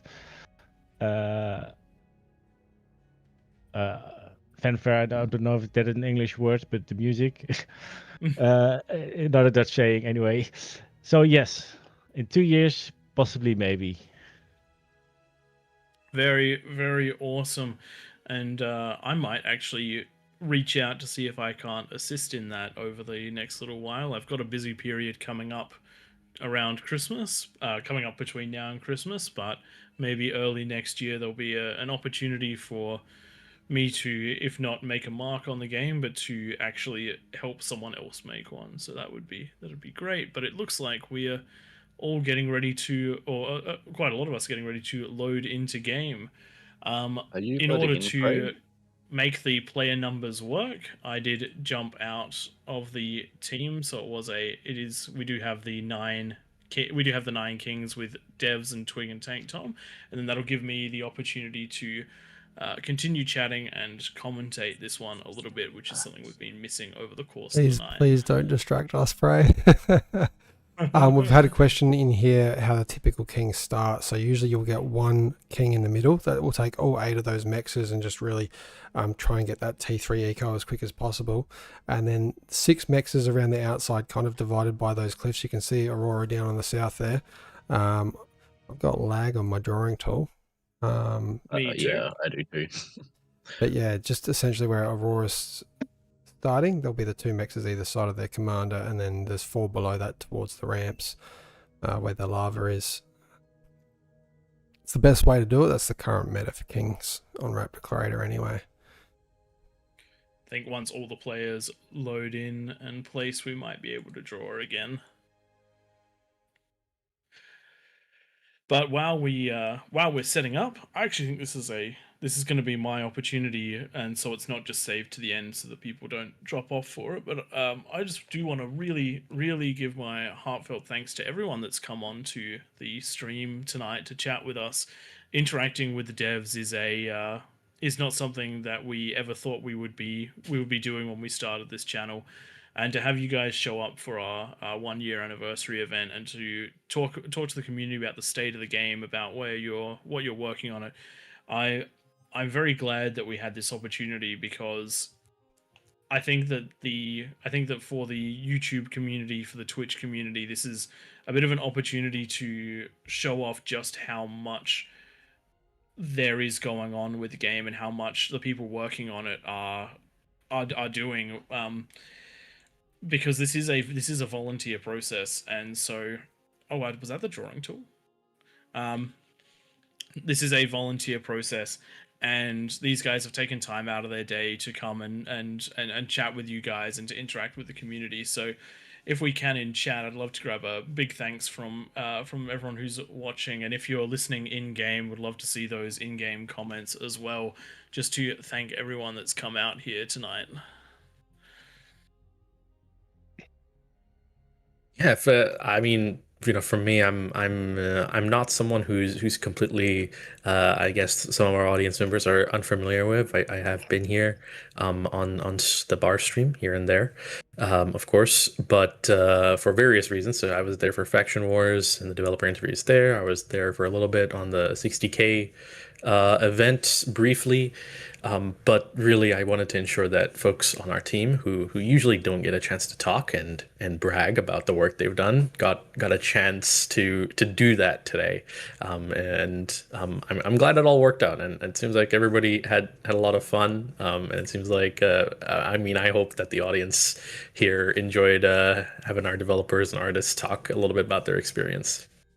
Thanks very much, Saf, for help getting everyone together and sending through a bit of information about everyone. I've certainly liked listening in, and of course you pray, man with the words. I got no idea how to interview people, but cheers for the two of you sorting that out. It's been really good to listen to for the last couple of hours.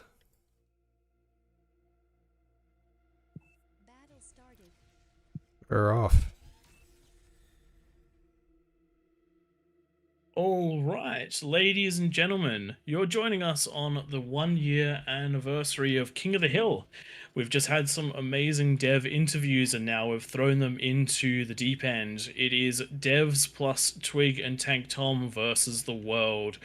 You are seeing that correctly. There are 116 comms for the peasants and 9 for the kings. The bonuses has been ramped all the way up to 100. And we're going to see exactly how much we can distract the devs while they play. This is your opportunity to show off just how much you know about the game and just how much you've learnt from all the work they've put in.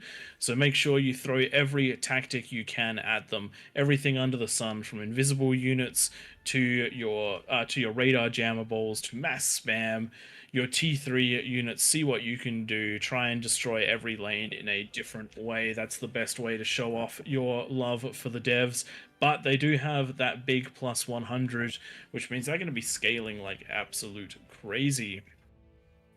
Quick rundown of what's going on if you're joining us for this 1-year anniversary and you haven't played before.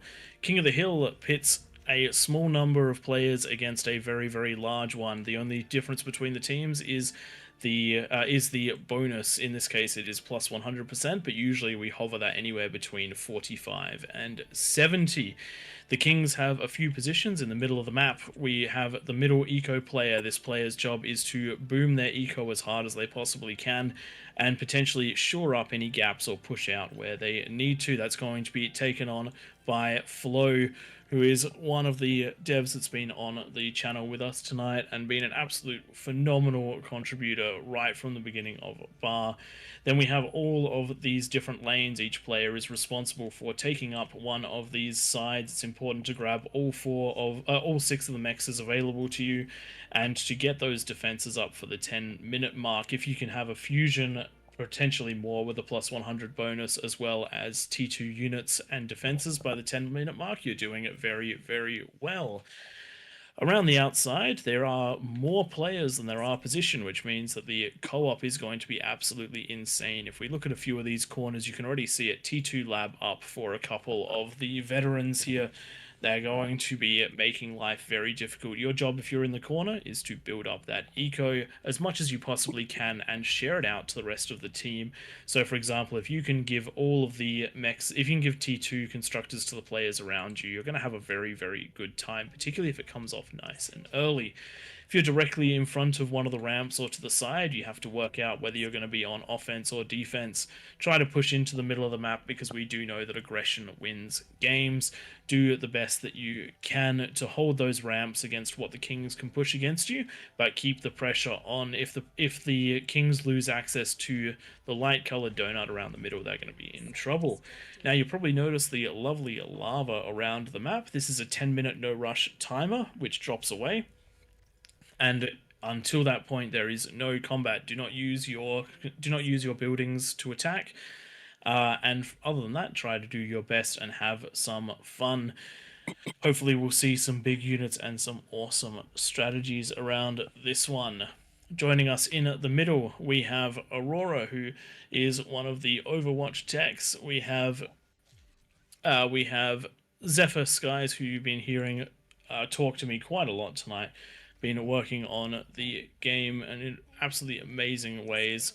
We have Seth D in the bottom lane, currently looking at those early defenses, spending that money unwisely, good sir. Boost that eco nice and early. Jack on the next position around, been getting those units for a big offensive push. Robert the Pie on the right. Twig, we don't really care about Twig and Tank Tom. They're in at the top side. And then we have You Be Dead in at the top left. So, and in the middle of the, I did say floor in the middle of the map. So, fully stacked team of developers and moderators throughout the bar community, and they are up against some big names that we've seen in the past. We do see players like players from the AllReasonNoLogic community spread all around the map, so this one should be quite a good one. With the ecos coming together, we do see Twig getting that T2 out nice and early. Twig, what's your go-to for this one? What's your plan? React to the double the resources that we usually get, and thinking I could even get T3 out by the 10-minute mark if I'm lucky. There you go, everyone. So top right-hand lane, the brown player, that'll be Twig. He's going to be going for T3, so make sure to crush him nice and early. Up against him, I do see War Hunter Diablo and Team Newt. Team Newt, make sure to put that pressure on and make him regret that over ambitious start.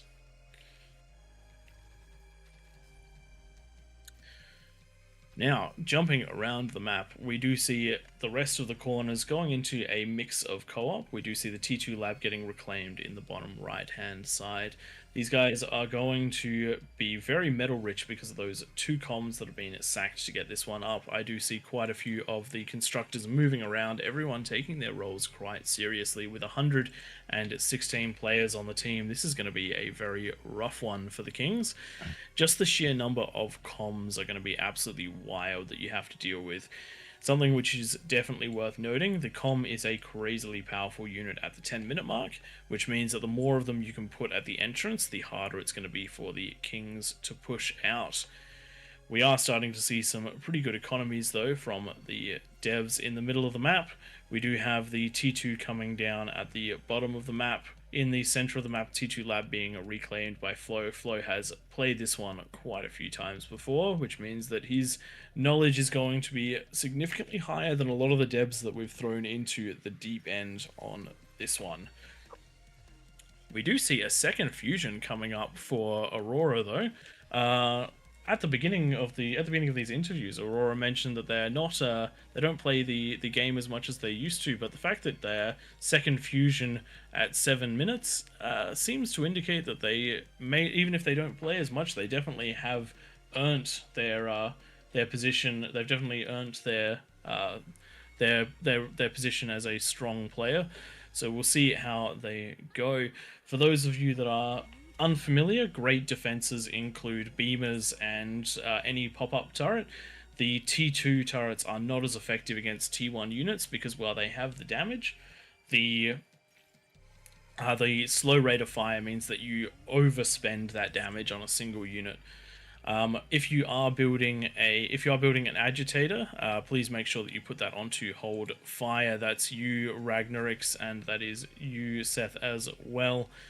Unfortunately, no moderators. All the moderators are in game, so that one's going to be hard to deal with at the moment.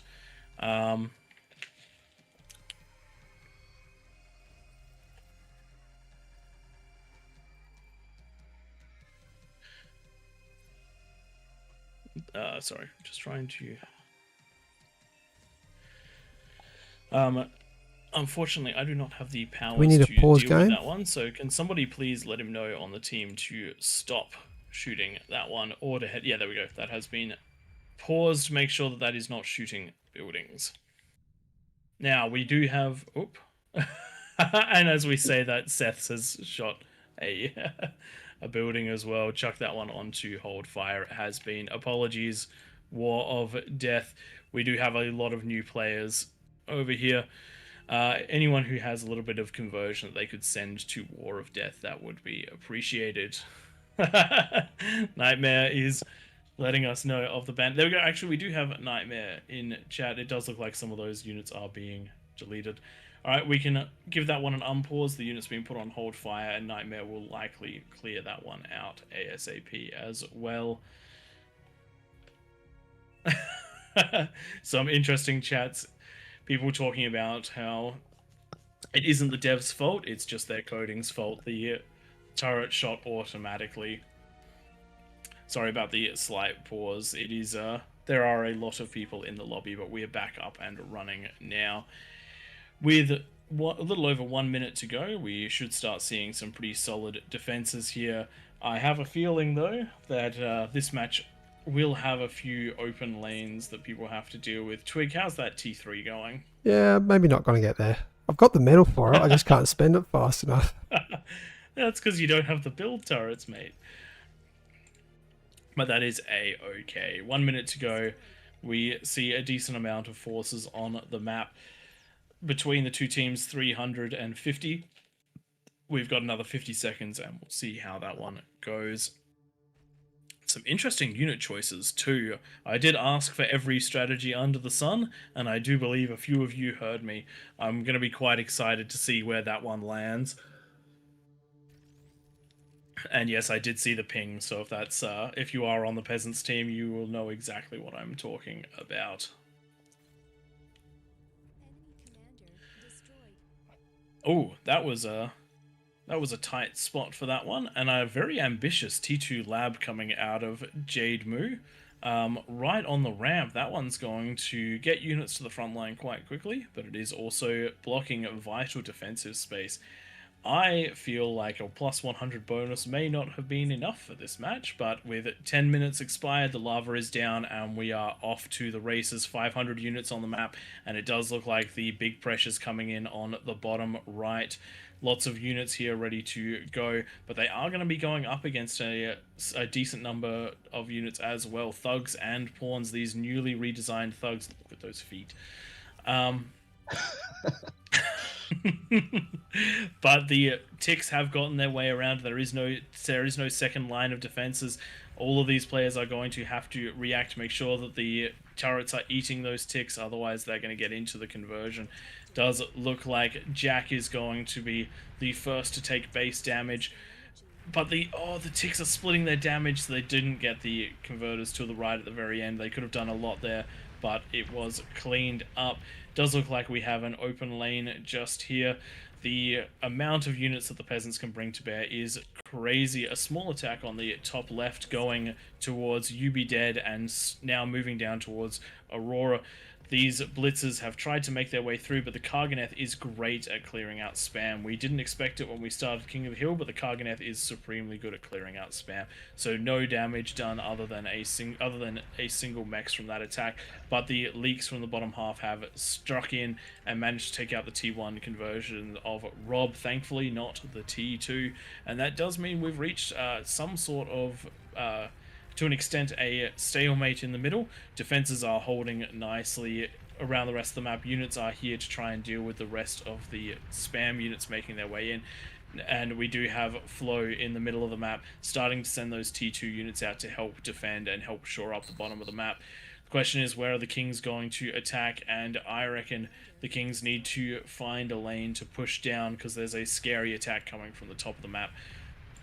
Sheldon's inside of the Deceivers are going to have a good fight against static defenses. The static defenses, whilst they are incredibly strong individually, because their inability to move, they are not so good against these sorts of sieging units. And with the Mammoth giving some vision, the only possible better thing could be some spam. There are units behind to deal with it once they break through, but unfortunately it is going to... There are the Fiends moving around that may or may not move towards those defensive units. If they get to run amok, they could be a problem, but Tigers coming to intercept, and Tigers are a good counter to the Fiends. Decent enough speed to have that skirmish, but plenty of tankiness to deal with the fire. Does it look like we're having some shenanigans moving towards the middle of the map? Rob the Madman, I love what you're doing over here. The question is, will it be effective? I think you're doing this early enough that the defenses won't be in place. You just have to pick your target, and based on the scouting information you have a decent idea of what you're going to be going up against, and it does look like you've found your target. One of these gremlins is starting to pick off the conversion for the middle of the map, but they unfortunately picked their timing between two beamers, so only the one attack. It also looks like the scuttle has been cleaned up, but T3 already heading towards Zephyr Skies. This is going to be a rough one to hold, because the middle of the map is only producing T2. In fact, the whole team has plenty of metal. They're just suffering on the build power to get it out. The real problem is the unit cap. I am struggling. I can't even do any sort of spam. Just keep stalling. Throw them at the enemy. They're alive. Anything They're not doing their alive, job throw it at properly. the enemy. Give units to players that are missing. Unfortunately, even though the player count looks impressive, with the limited units per player, we might have run into a potential issue just here, putting the Kings on quite the back foot. However, that is not stopping Aurora, who is up on the top of the map, the left of the map, and has taken out multiple bases. Those Karganeths at this time in the game are incredibly strong. They just have to avoid comms. Invisible comms can absolutely rip Karganeths to shred if they are grouped like we just saw there. Thankfully, more Karganeths on the way, and with an income of 250, they are going to be able to power themselves out, especially with the overflow from a couple of the other comms. So the Kings do have a potential foothold in the high ground. The Peasants are going to have to clean that one up, but the spam is coming down for Twig. Unfortunately, too many T1 units and not enough T3 units, so these could potentially sneak by. Hopefully we'll see some big action going on there in a second. But for now, the Karganeth's looking for another avenue of attack. All of these ramps, not where you want to go. They're going to be very heavily defended. But up the sides of the cliffs, well, that's what a Karganeth does best. All-terrain vehicles are, in fact, for all-terrain. We didn't give them wheels. We gave them claws and spider legs, and they're using them to great effect. And this is going to be another base potentially taken out. There is a Razorback coming in to deal with it. Razorbacks do trade reasonably efficiently with the Karganeths, particularly if the Karganeths are separated as they are, and the Razorback is allowed to take them on one at a time. It is the surround bonus that the Karganeths could use to take out the Razorback, but if not, it is going to hold the top for now. A pushback on the top side, we do have some T1 and T2 tanks by UB Dead trying to make its way up the ramp, but they're about to run into a huge world of pain. We do have beamers, we do have pulsars. It is siege that's going to be needed, the vanguards, and the catapults going to be the big ticket items. Twig, on the other hand, ignoring all sorts of defenses. T1 helping demons push out, and we know the complete and total efficacy of demons for pushes in King of the Hill. The demon can sometimes feel a little bit on the fragile side in a regular game, but in Kings, with just how compact the ecos are, with the fact that the comms are one of the biggest dangers to T3 units early on, these units are absolute powerhouses to push through and do as much damage as they possibly can in the early to mid game. They come up plenty cheap, they feel plenty strong against T1 and minor T2, and once their flames start, there is very little that can stop them. Hot Potato about to grab one with a D-gun, but if Twig had microed those a little bit better, would have grabbed that comm and blown it up in the middle of the defenses. But the attack has petered out, and it's going to be up to Twig to find a new attack avenue. Does look like at the top of the map, Tank Tom going with a similar strategy. He did manage to take out that T2 lab built on the ramp, but now we have demons moving up, supported by tigers and grunts. A little bit of spam to try and protect from those comms. It is the comms that are going to be the biggest threat. Thankfully, though, Soul Hunters does not have theirs invisible, so it can be taken out very quickly. Look how much damage it does, even with just a second looking at it.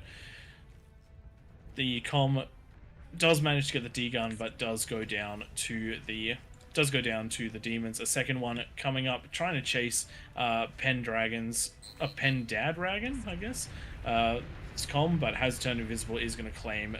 Oh, that was close. Thought it was going to claim that demon, but the demon is now walking away into another eco. So Tank Tom's got a nice push heading up over here, and similarly on this side as well. So Tank Tom splitting they're splitting their attention to try and do as much damage as possible.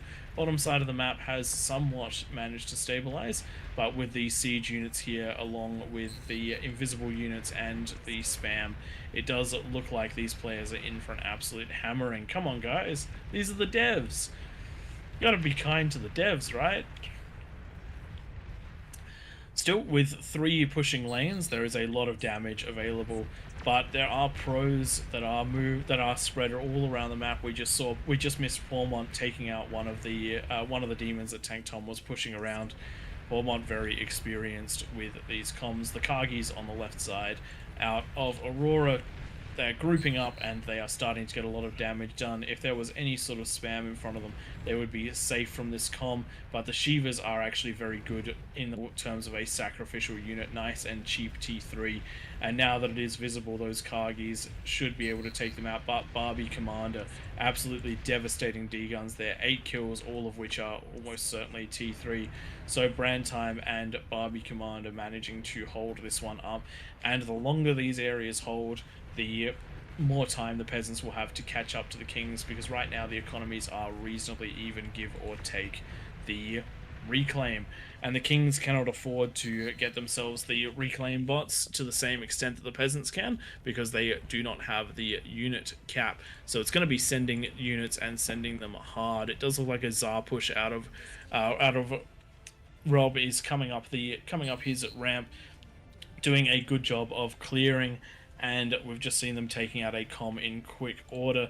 This is a somewhat undefended section, and those Tsars could be used to lob shells up into the high ground, which would do an amazing amount of damage. So the King's doing a great job of pushing out on the left and on the right, as well as the top of the map, but the peasants are holding very nicely, and at 20 minutes, if there isn't more of the map broken, then the Kings are in trouble. Their saving grace is the fact that they are economy scaling at 100%. Any of the players that do have a moment to help some of the Kings that have been stuck on the bottom half of the map, getting absolutely assaulted by all of the players working together, could definitely do some value, sending units to players that have had their bases somewhat eliminated, giving away some of your eco and your build power to get them back into the map will do wonders. Just don't give away things you can't afford. But if you look at the bottom right of the screen, it is a little hard to see it. It's now at the top. The Kings are basically maxed out on metal and energy, which means that they've produced more eco than they can spend, so it is build power, and T3 that's going to be the name of the game from this point forward, so long as they can get it. And speaking of, Flo is trying to push out at yet another lane. We do have pushing coming in the lane next to it, but plenty of Razorbacks, plenty of Banishers and other T2 units to try to deal with this. Hopefully they can make it up the ramp, but with some great defenses out of the peasants and Psycho Pew Pews comm in the middle of the ramp, this attack has been thwarted. Something to bear in mind, it is not your ramp you have to attack. If there is a point that's been breached, that is one of the best places to attack, because getting up the ramps is the hard bit, rolling around the map not quite so much.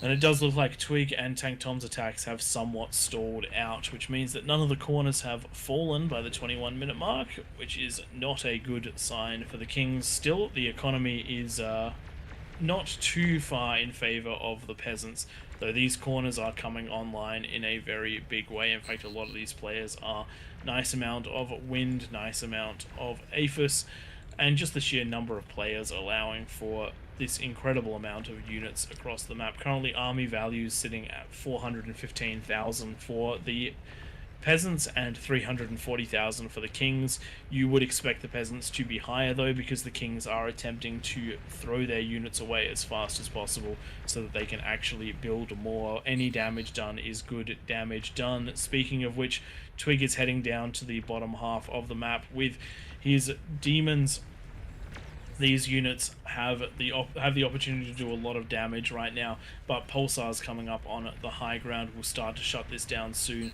So if this attack doesn't get decent damage done, then it's going to be a lot harder for the next one to come through. It's going to need spam, and it's going to need a lot more numbers. Still a player basically eliminated at this point, but only 2 of those demons now, 1 of them back. So 4 demons traded for the space of one of these ridges. That is a hefty cost, and it does look like they're going to be starting to face demons of their own if they start moving towards the top half of the map. Very well defended on the bottom half of the map. This has been constant fighting. Seth has been under a lot of strain in this match, with very, very little in the way to defend him left, with these Razorbacks coming in, reset multiple times, but unfortunately just has not been able to recover once those units are getting in. The T2 lab is down, the build power is not there. If anyone could build power and send it to him, he does have the overflow metal and energy to actually get those T3 units out, which could help in a big way. But helping out here, the Flow is here with the T3 units as well as Seth's T2 units to try and clear this up and push it back yet again. Kings on the defense, which is definitely not what you want to see as a Kings player at the 23-minute mark. And the scariest thing is that a lot of these players are yet to come online in a really big way. The top left side is about to be hit by a large number of vanguards. The top right side is about to be hit by a large number of catapults, and that is going to absolutely shift the state of the game. The Kings have been on the offense in the top half of the map, the peasants on the bottom half of the map, and now we're into the stage where T3 units are viable and mass producible, and that is going to be very, very hard for the Kings to deal with. I think we'll see 1 or 2 more good pushes out of the Kings, but then after that they're going to be on the defensive, and it will come down to winning a big fight with a large army value in the base, and then being able to push up before it's rebuilt.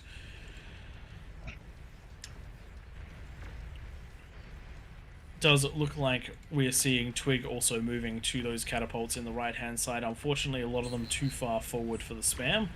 The thug spam instead of anything cheaper, just to try and survive those extra shots and deal with some of the spam of its own. I do like that, firing onto the high ground. J Frost in trouble, most of the economy destroyed, and all these shots are being spotted for by the Karganeths. Karganeths combo really well with a lot of the other units, whether it's demons so that you can attack the front and the... Whoa, what just happened there? Scuttled, I think. I think I got scuttled. That's awesome. I missed that, but Twig just got his entire T3 army scuttled, which is not something you see every day, but very, very fantastic. That was not awesome. That was not in excess of 30,000 metal worth of damage done by a scuttle. Very nicely done. Here we go. This is a shift in the pace of the game. The Kings are onto the Behemoth tier, and they are sending them up the ramp.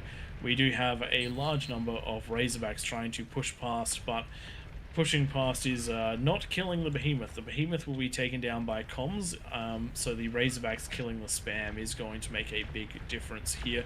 We do see iPhone Pro, Manbear Pig, and Scarv all here ready to take on those Behemoths.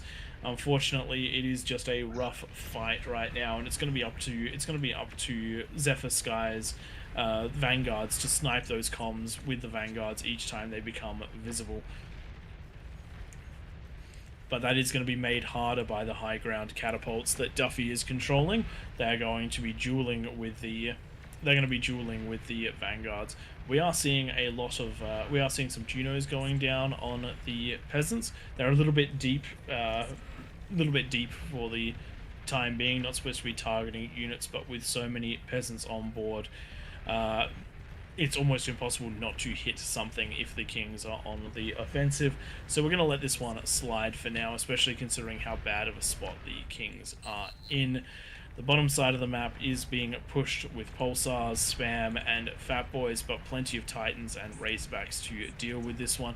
Twig is attempting offense with Juggernaut yet again, just crushing all of the wreckages underfoot. This is something you have to do in these games. You've got to send units that do not care about those wreckages, because anything smaller than that, and you will end up finding out that pathing is a very, very large issue, or at least it can be. First shot out of that Juggernaut goes straight into some conversion and mass reacts with absolutely everything. We at AllReasonNoLogic are big advocates for building your wind in rows of 2. However, King of the Hill can make that quite hard because of the sheer size of the map and how little of it you have individually. So you do what you can with what you have, and if you're at the front, if they do get into your wind, they're probably getting into a lot more, so it is not a big deal. We are seeing Tank Tom has been essentially stopped at the top side of the map. Behemoths have been trying to roll their way in, but have just been sniped by comm after comm after comm. It is going to be incredibly rough without a beachhead for the Kings to continue pushing up. Twig scared to move forward because of the sniper army, making it very difficult for that Juggernaut. Even a Juggernaut is susceptible to snipers in enough numbers. But there is the counter. All Twig needs to do is work out where those units are and drop the fire down on from the catapults. But firing catapults is risky because you do see where those rockets come from. They're very visible. You can counter fire, and these catapults do not have anywhere to go. On that ramp, they can either go forwards or backwards, and that is it. You have to try and break the ramps before too long, otherwise you will be having concentrated fire raining down upon you. Most of the snipers taken out by a couple of the shots, but Twig is struggling to make it up the ramp. Even the beefy thugs are not working as spam. Does it look like the push on the left-hand side out of the peasants has started in earnest? We do have a Sheldon ball making its way at Aurora's T3 lab. The T3 lab is going to go down. Thankfully, this is the one producing Karganeths, not the one producing Behemoths, and the Behemoths should be able to push this back. But with good defensive bastions on the high ground by Storm 24, these have been built after the eco was destroyed, which means that they are legal to hold that ground, and they will be chipping damage away at these Behemoths as they walk past to deal with the problem. Thankfully, Behemoth's really tanky. Does look like we have Robert pushing up to the top of his ramp with a Juggernaut. Does get D-gun, but that is the comm down and a potential opening to push through. It is being defended right now by Sheldons, but one good shot from a large explosive round out of these Zars will deal a huge amount of damage, and with more Juggernauts on the way, this is going to start being problematic for the peasants, but they have managed to keep the Kings nice and contained. This is going to be a very, very hard one going from this point out, because the economy is now firmly in favor of the peasants, and that means the unit cap and the ability to build those units is in favor of the peasants. The army value is approximately equal, but as time goes on, the peasants should start to pull ahead. Also, another thing to bear in mind, a lot of the army value is in Behemoths. There are currently 11 Behemoths on the map for the Kings, and whilst they're incredibly strong bastions of damage, they cannot be everywhere at once, and once they choose where they're going to be, it's going to be a very long time before they choose to be somewhere else. So they will not be helpful in any defense or offense except in the direction that they are going in. Another D-gun by the peasants team taking out the Juggernauts. Juggernauts very strong, but they are very weak when there are still 68 comms left on the map. Twig is still trying to push up the high ground, this time 2 Juggernauts instead of 1, but the catapults have been mostly eliminators, and they are being replaced with Shivas for that little bit of extra pushing power. Doesn't look like there are any comms until he gets to the next ramp to deal with this one, so hopefully that damage will be able to be put down before the comms become too much of an issue. One of the things to bear in mind is that Juggernauts are walking nukes, particularly if you control D them. If they are control D, they deal significantly more damage. Doesn't look like one of them going down to a D gun right there, though. Clone 0 looks like we're going to chalk that up as clone number 1 best shot. But a comm going down in the defensive line, that means that it is just one comm left to defend this one. Shiva's already starting to get into the base. The thugs hopefully will start getting in there as well once the Juggernaut helps to clear out the catapults. Some chain reactions up the top from a good shot from the Juggernaut there. Behemoths on the march, very, very slowly, but they are coming up the ramp. No comms in sight to stop Aurora's push. Hopefully we will see big damage being done here if they can get to the edge of any of these cliffs and just fire ground towards them. Those the large behemoth cannon will just run along the ground and hit whatever is up there. So that is the opportunity to take out an Aphis without even having to walk them up the cliff. But they are so slow, it's giving the opportunity for enemy comms to get into position to deal with this. Question is going to be how many D-guns do they get off before the fire destroys them? Just the one. That is a rough time. That could have been a lot more damage done to the behemoths, but there is another comm coming in to try and deal with these ones. Question is, how many D-guns is it going to get off? It looks like 1, 2 behemoths down. Oh no, our base away before the other 3. Oh no, the top of the map completely missed this one while looking at those. Completely overwhelmed. I did not hear a thing out of you, Tom. I just Tank assumed. Tom not telling his team that there is a problem, and it is a big problem. 22 vanguards, 31 snipers, and all of the spam as well as the bulls. This is going to be a big problem, and with very little time to react to it, the Kings may not be able to. The Shivas are already in the base, the Demons are in the base, the Karganeths are in the base. These are all rezzed Karganeths. That is a very viable strategy. That is the first set of oh dear. Oh dear. Ever so slightly too close, and Flo is out of the match. That chain reacts over to Robert as well. That is 3 players down in the matter of seconds, and the King's economy dropping to 1,600 metal per second. I'm sorry, lads, but Tank Tom, you need to say something. That's the King's team done for, in my opinion. So there you go, lads. The devs can handle themselves, but AllReasonNoLogic falls a little behind right there. But very well done to hold on this long against this sort of pressure. The army value is 74% in favor of the Kings. Oh, sorry, of the peasants right now. And that is something that's going to be way too hard to recover for. The Kings do need to go for those slightly earlier wins, or the absolutely insane ability to produce unlimited top tier 3. And unfortunately, neither of those achieved. But considering that a lot of these players have never touched King of the Hill before, or touched it only once or twice, this was a prolific showing out of them. So very, very well done. Does look like Twig might be next on the chopping block. His conversion taken out as well, or most of his conversion taken out as well, is producing approximately equal to what he can spend, but the metal just is not there to defend both the front and the back, and attacking down his lane is all of his units being rezzed, as well as a large number of catapults. So it does look like the peasants need to get the aggression on and break their way into the map. While this is while we're in the last throes of the map, how did you guys find your experience in the middle of the map against so many players? I found it fun. It was a pretty enjoyable experience. I did start using pain because I didn't know that was against the rules, but otherwise, yeah, it was fun. I had fun. That's good. One of the things I like about King of the Hill is that win or lose, you get to play the game differently to how you normally would, and you get to get a lot of you get to get a lot of units to throw at a problem. Yeah, for sure. I mean, I definitely did not think that I would last as long as I did, because obviously I was in the at the beginning of the match. I was like, oh, I better set up defenses quickly. They're gonna rush me. And I was like, oh my god, I have 10 minutes to just do whatever I want with my eco. I completely forgot.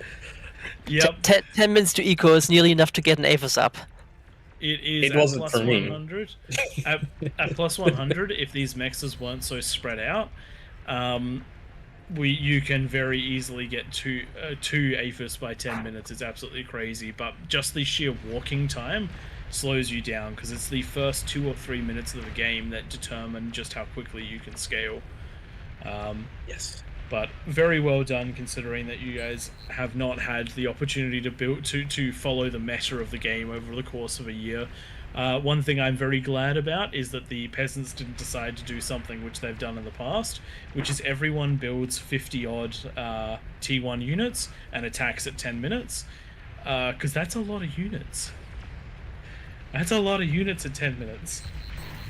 That is a lot of units at 10 minutes. I had a feeling that the spam would come fast and quick, so I had set up twin guards by the dozen, and then they immediately got, entirely, evaporated away by two Razorbacks. So that was fun. Yeah, the right counter for the right thing is a very important choice to make. Oh, looks like we've had the top left corner detonate. They know victory is in their grasp, so they do love getting those explosions in. And for everyone watching, next game is going to be our last game, and if the devs want to get their revenge for us throwing them in this situation, it's going to be everyone versus AllReasonNoLogic. And if 9 players couldn't beat 100, 3 definitely can't. So join us for that one, and just see how long we can last, I think is the important question there. As we are down to our last 2 comms for the Kings. Aurora's surrounded by behemoths. This will not go down without a fight, and I do not see the last comm. Yeah, shout out to Aurora and Florus both. They were instrumental in keeping us alive as long as we did. Absolutely insane plays. Though everyone did very well, considering that you didn't have the opportunity to see a lot of games beforehand to see the strategies. You should see some of the crazy stuff that players like Duffy get up to in the middle. Emir has this 14-minute push, which just feels unstoppable. It's full of Karganeths, demons, and T1 spam. It's like, how do you have this at 14 minutes? And there we have it, ladies and gentlemen. The peasant community has managed to beat the developers in this case.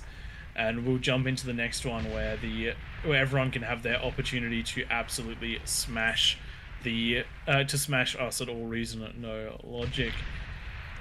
In the intermission, I'm just going to give my voice a little bit of a break and let Twig and Tank Tom say some things, because I have been hogging the mic the whole night. You're welcome to keep doing so, Prey. You're good at it.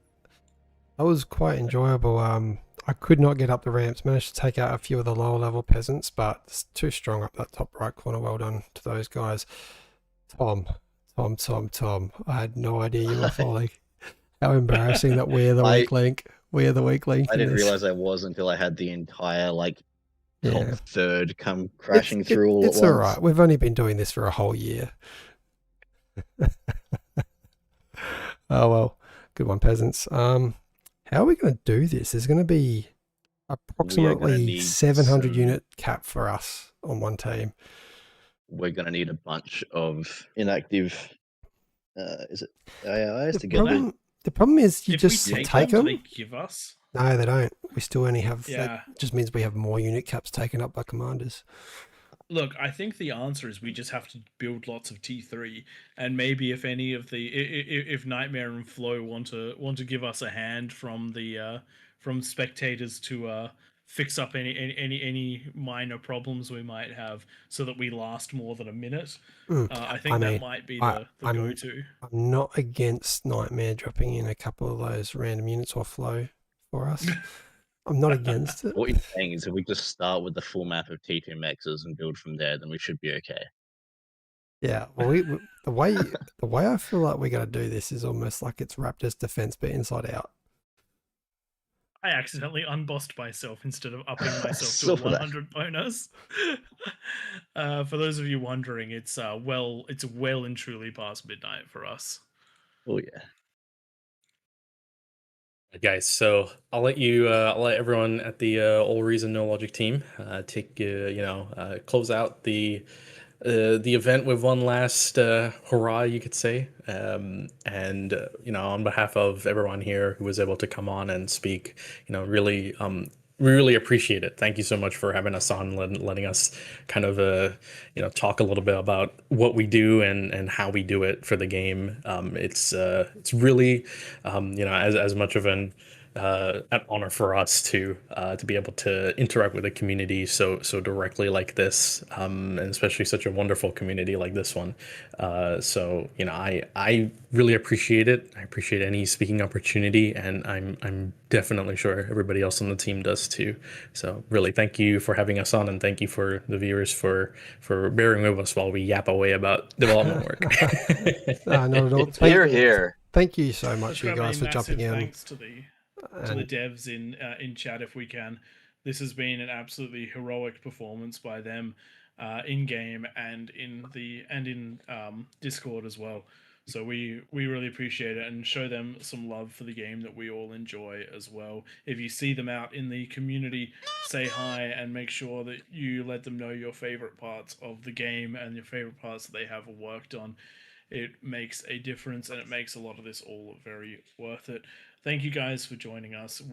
I've had an incredible time talking to you guys. I had a bunch of pre-prepared questions, but so many of the interviews just went through naturally. I was basically just paraphrasing and trying to make sure that I covered a couple of things that we did.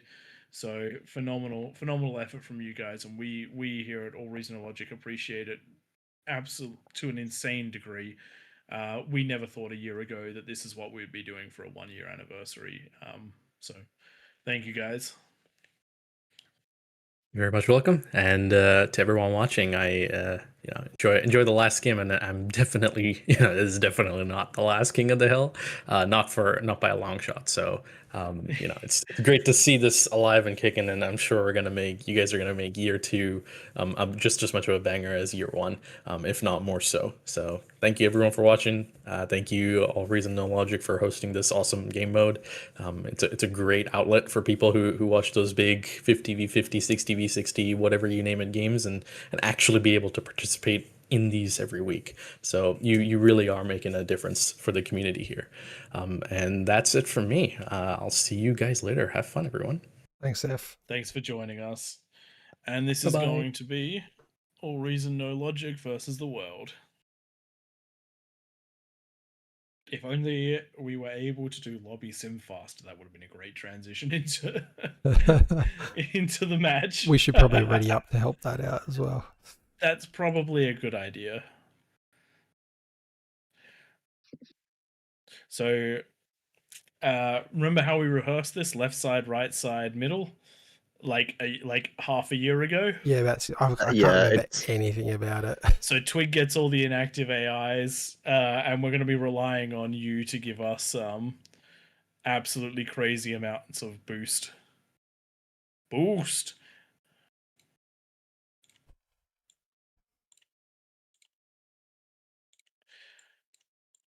At some point, you can offset your eco to the inactive AIs, and then you won't need to own your eco buildings. Oh, that's not a bad idea, but that means we can't take them. You can take there's it. enough. There's You enough. can just eco. send it back to them afterwards. Can you? Yeah, that's a good idea. Yeah. And then they can overflow. I think a few storages are going to be in order. Yep.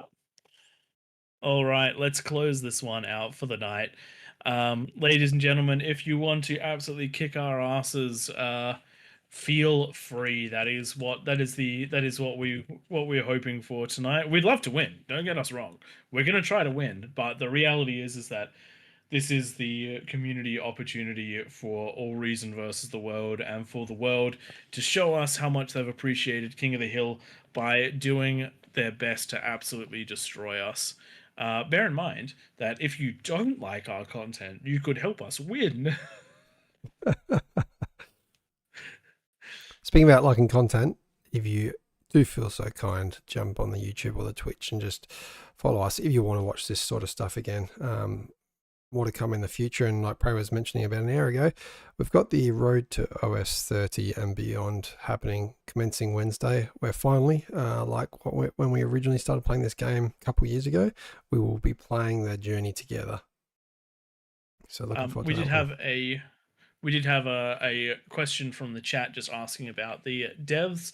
So Seth D Gamer, Chris, J Jack, Aurora, Tarnished Knight, Floris, Zephyr Strikes, and I do believe there was someone. There was someone else who wasn't on our list that joined us tonight, and I've Protor. Protor, yeah. So that is they're the guys that joined us tonight. So if you do run into them, please do pass on your thanks. You can recognize players in game based on that plus sign. So that where we all have our ranking signatures, they will have a silver plus sign. So that one is good to know. Tarnished Knight wasn't here today. That is true, but he did help us set all of this up. He gave us the bios on players that were coming, as well as That was Zeph. That was Zeph. Oh, that was Zeph. Oh, yep. Apologies. But thank you to Tarnished Knight for what you do. I think he's in engine development. All righty, let's kick this one. I'm gonna start specking people so we can get going. So we're gonna make ready and just kick it off. I do like that the numbers have dropped below 100 at least on this one, so we might get about 400 units each.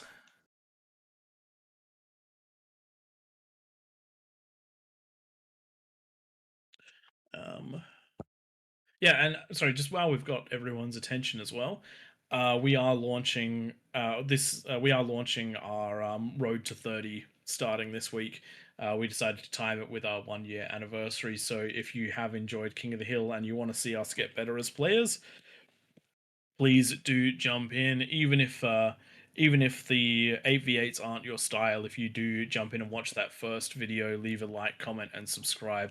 It would mean a lot to us and would hopefully help us boost out our videos to more and more people. We do this for the community, but it would be nice to get some of the same viewership that that we see elsewhere in the community. Big shout out to Winter Gaming for featuring a King of the Hill game as well. That one came out earlier today, or actually it's probably coming up to 24 hours now, and hopefully that'll bring an entire new wave of people to play with us, which would be fantastic. Alrighty then, I don't remember my build order at all, but I do remember that it does involve building a vehicle lab instead of a bot lab. You started on the left, don't no. you? I start on the left, Tom starts on the right, you start in the middle, and we do our best. What surprised me last time we did this, I think it was more like against 60 players, and people hadn't played this very much either, is we didn't die straight away last time. We actually managed to get out. Now, there's a bit of a meta. We kind of suck, and the peasants don't.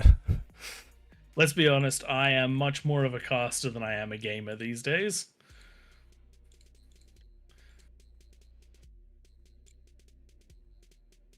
I remember what we built last time isn't going to be near enough to stop it. But, yes. We will do what we can.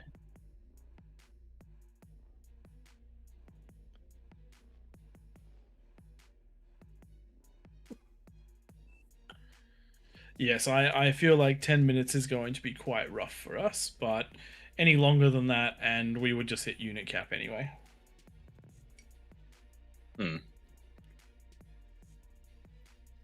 410.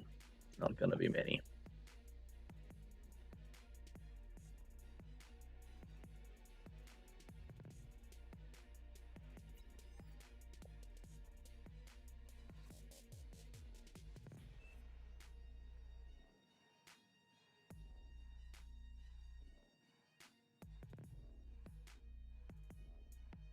So, all right, what have we learned? What do we need to think about? What do we need to do? So Twig, your Twig is you're going to take all of the AIs. Hey, we have the Chrono AI. We do. Yes. So, for those of you wondering, this map is possible because of Chronographer. Lava was his project, and the map topography. King of the Hill would be in no way the same without him. Just in the same way that it wouldn't be the same without Nightmare, without Flo, and without everyone that's helped us along the way.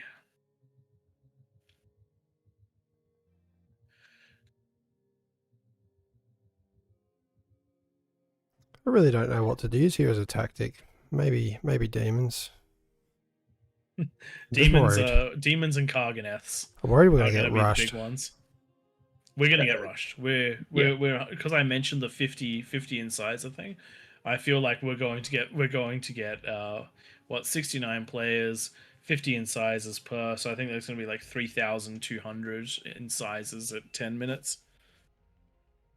I remember the defenses that we had last time we did this, and based on where things are today, it's not going to be enough. Now back then there was no Kami ecoing, maybe a little bit out of key players. Now it's almost all four corners have at least one or two Kami ecos happening. You're talking T3 at around the 20-minute mark, and not in a small way either. So just a heads up, there will be a forced start at 550 seconds.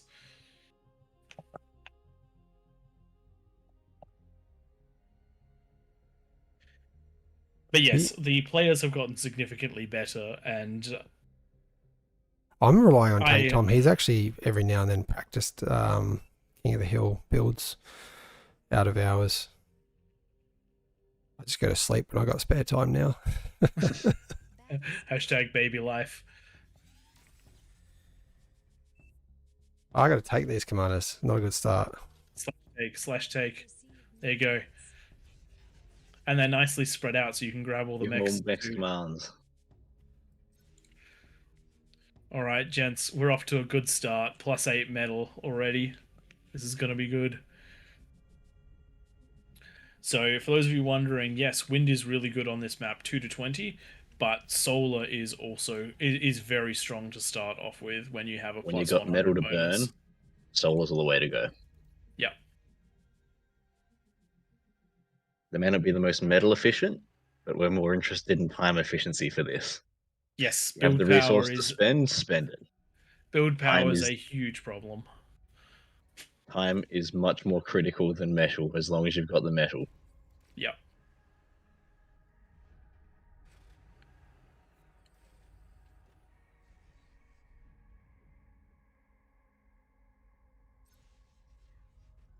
I think energy might be the problem soon. Energy will be the problem soon. You guys are taking all outside mixers, yeah? Yep. Yeah.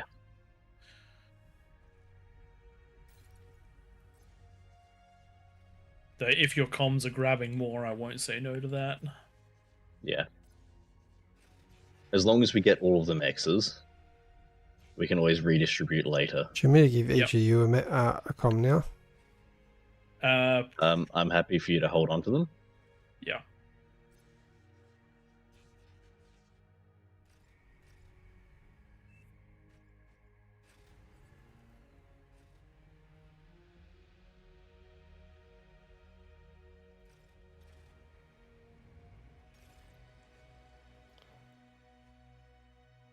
We're 2 minutes in, and I feel like I'm about 2 minutes behind. Yeah. It's gonna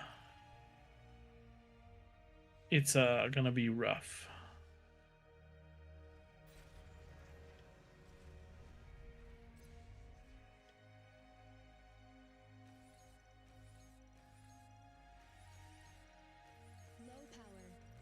Oh, there's the low power. The metal income is high though.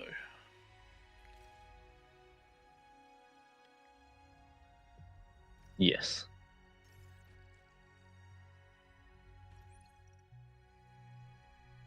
How'd you guys not run out of power? I built myself a storage and a handful of wins.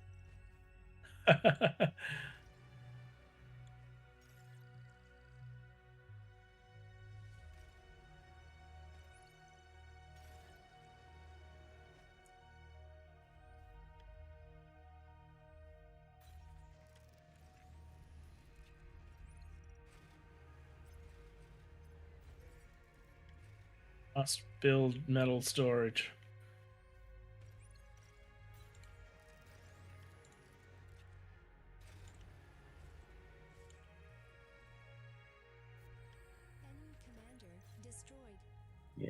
metal storage feels like a good idea.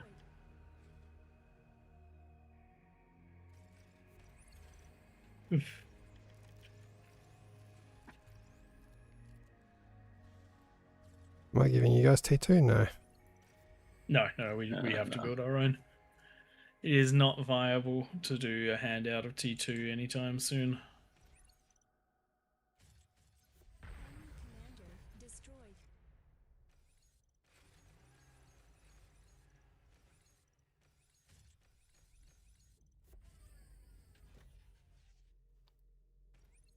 On the plus side, we do have 410 units each. That's a lot more than last game. Team is wasting energy.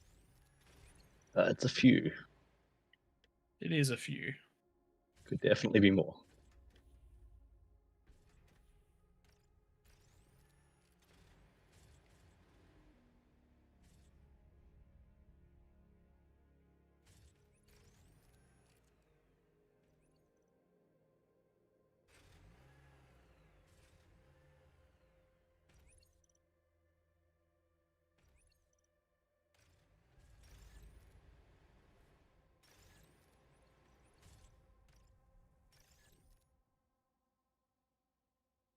Should we build mines, do you reckon? Oh, they take up too much. They unit take cap. up unit cap. You can't. Unless I give them to a AI. That's true. That's what I shall do. But the AI is inactive, so it will probably control them. Yeah, that'll work. Need some energy. Yes, energy. We've all suddenly become low on energy. I'm a bit Almost as if we've fine. all hit T2.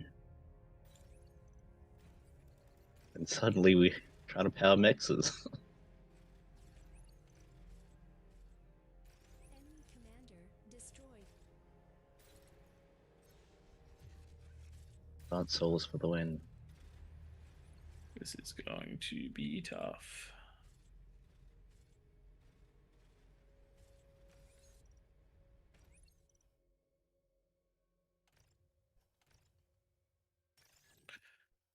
I do not know if I'm going to have enough.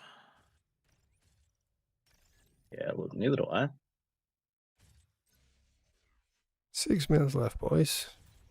Do you mean 4 minutes left? Oh, that's not a countdown, that's a count up. Yep. Good one.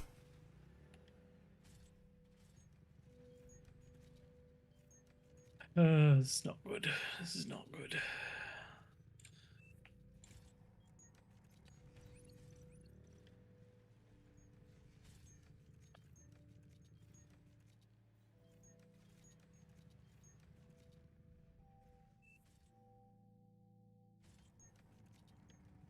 Just have to go next the world. I messed up. I didn't reclaim my lab. That's a big mistake.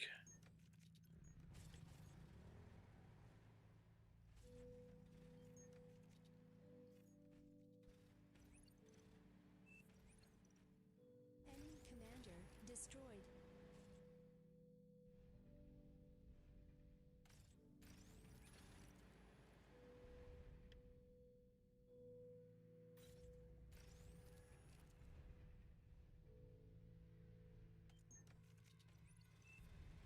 Why can I hear shots being fired? Because there's probably shots being fired. Gotta be entirely honest, I don't really have any capacity to look or think about much else at the moment. Yeah, we're doing our best.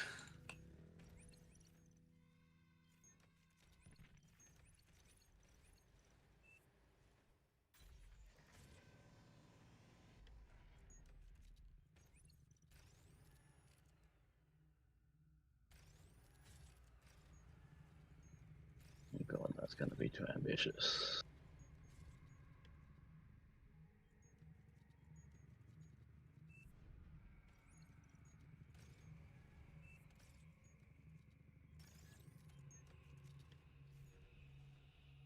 Okay, we have an amount of defenses. This is not the end. This is not the worst. Enemy commander destroyed. Yeah, that's not every base. Cool, that's gonna be up. Nice.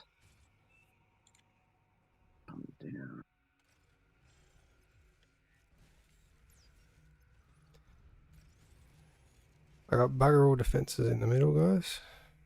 What I don't Yeah, have is I've got bugger all defenses in a few places. Something better than nothing. T3 unit is ready. probably build counter intrusion, I reckon.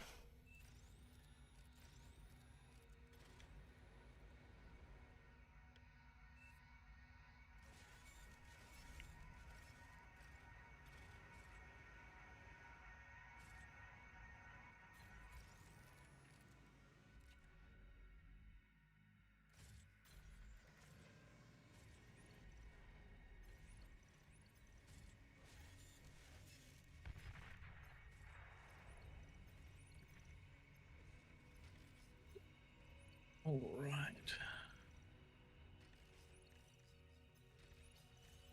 Defenses are actually coming up. That's awesome.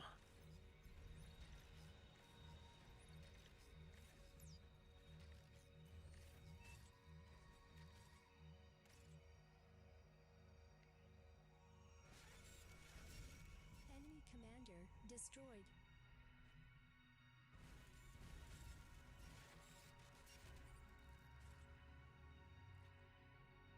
Lava level is dropping. Oh, Oh yuck. god. boy. Okay. Oh, yuck. Who's not ready? Here we Have- go. I have 7 demons. Okay. Where are the immediate threats? You know what I didn't build was radars. Yeah. We're in trouble. T2 unit detected. T2 unit detected is not what I want to hear.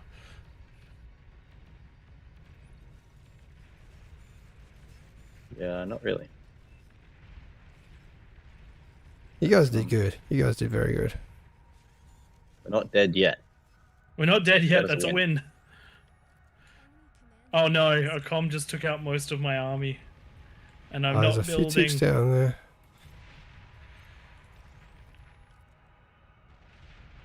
Oh dear. Yeah, that's a problem. The comms just come in and you're gonna have to take that whole twig.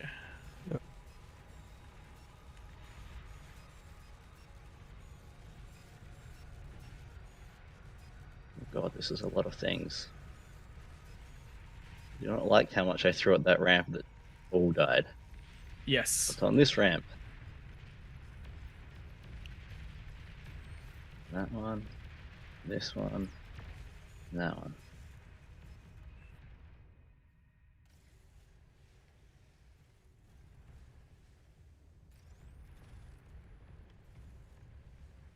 Okay.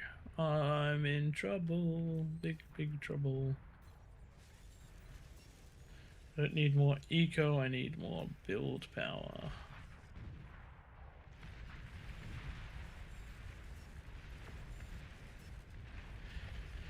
Where are we going? Where are we going?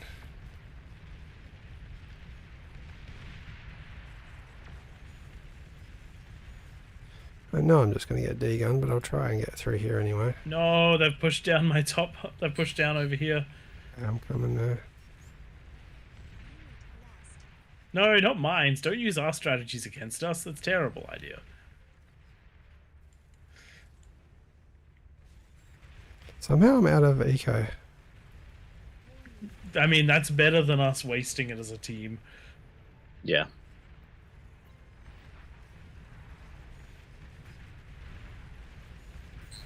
This is definitely an APM problem.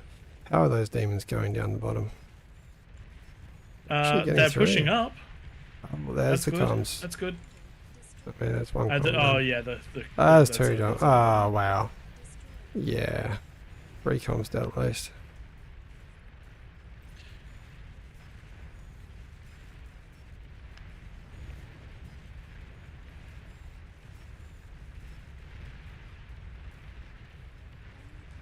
Oh damn it!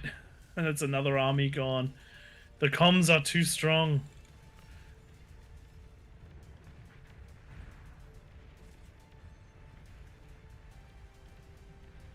Remember your counter intrusion, boys. We can only fight with so bad. many things.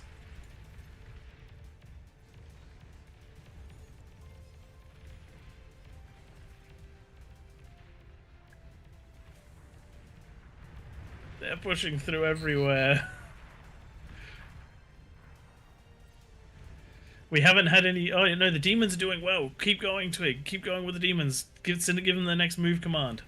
Oh no. We might actually clear out part of one corner, who knows? That's good enough for me. Push. Push, push. Climate unit cap. Oh I'm no. at Give your eco stuff to the limits. AIs. But as you can see, I've got quite a bit of spam in the base, and that's because I've just given it to the AI. Yep. How do I give to an AI? Yeah, to the AI at the bottom, just like they're a player. I don't have the icons for it.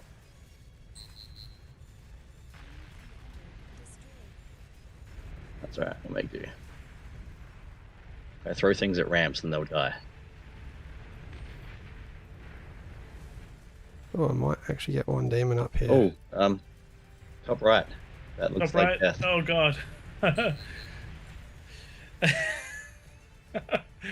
Ladies and gentlemen, we have bitten off way more than we can chew. Why is Melody's commander walking into the base and Yanami? Please don't. Okay, they're dead. We're gonna cut them off.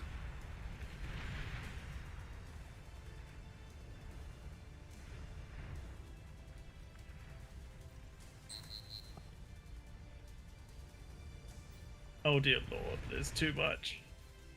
There's too much. I do not like that my...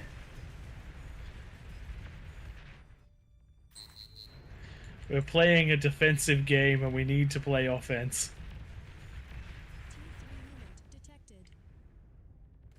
Did I just hear T3 unit detected? Yes, yes, there is. Rosy's got T3 units.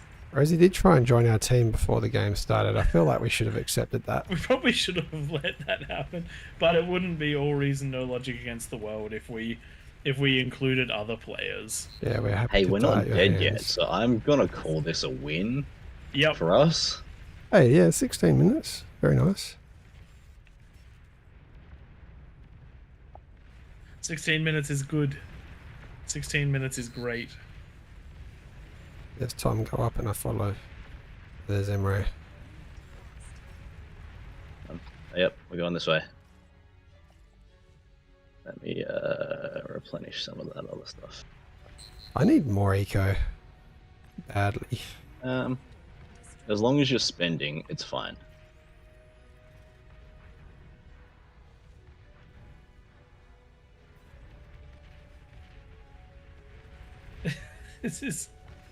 This is going so badly.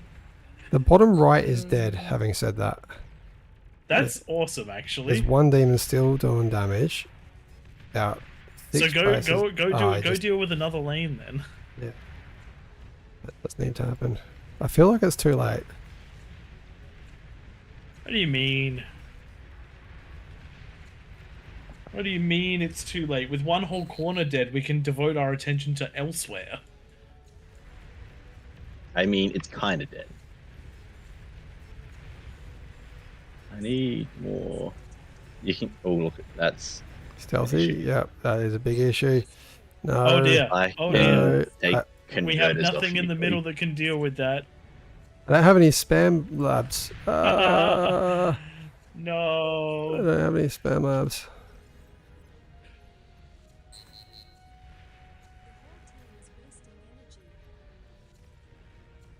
Okay, resume what you're doing. Okay, we've cleared that out. We're pushing. I'm starting to push up, though I'm being destroyed by fat boys from the high ground, which is not ideal. You know what we need? We need 3 pinpointers. I've built them. Oh, you already built them? Nice. All over it. Why are I you need over build here? power. Tom, there's a com there. Thank you. I was not looking at all.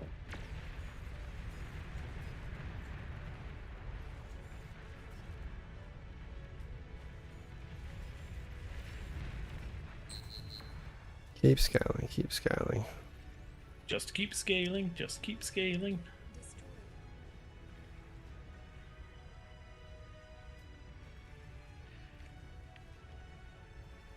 We have an open lane over here.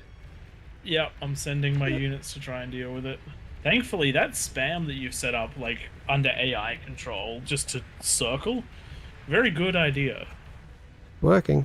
So at the end of this game, you get to add all their damage dealt to my damage dealt, and that's the official score of the game. No, Twig, no.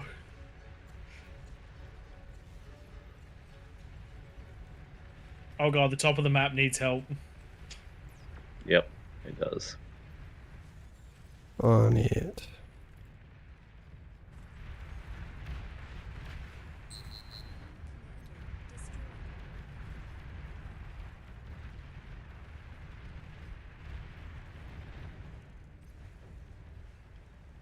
No, my demon died. I forgot that I had all these demons building.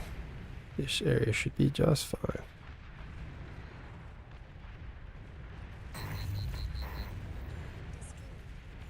Ah, that's what they're doing. They're eating all their stuff to fund their huge ecos, and they're going to come and destroy us with our own shit, our own efficiencies.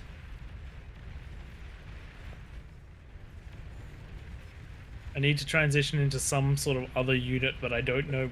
But I don't feel like I have the economy to do it. Yeah. Hello, enemy.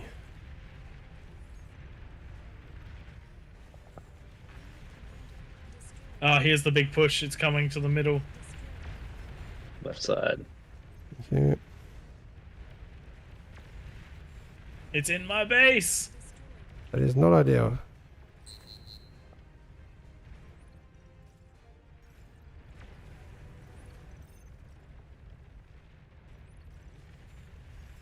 No, there goes my build power.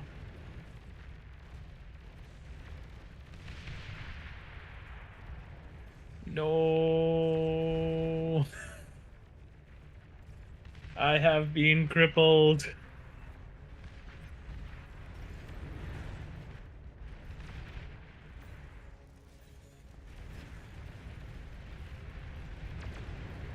Give me units. Yeah, will be. Don't you worry. I'm gonna put these to Praetus. Put these on Rome. They keep building stuff. Yeah. Now I'll give you eco as well.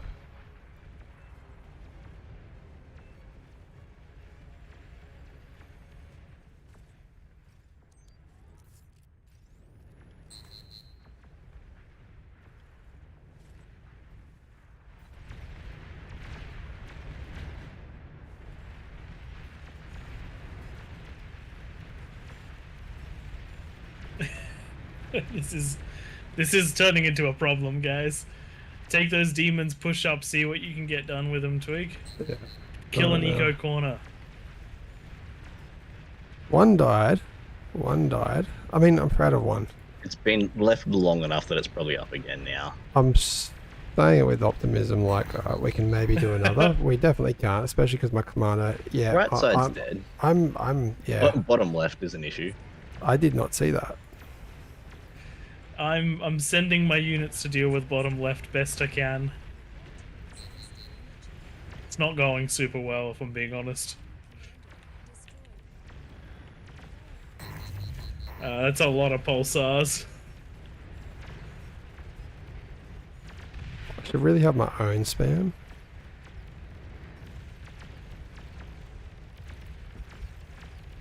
Oh, that's your units, Tom.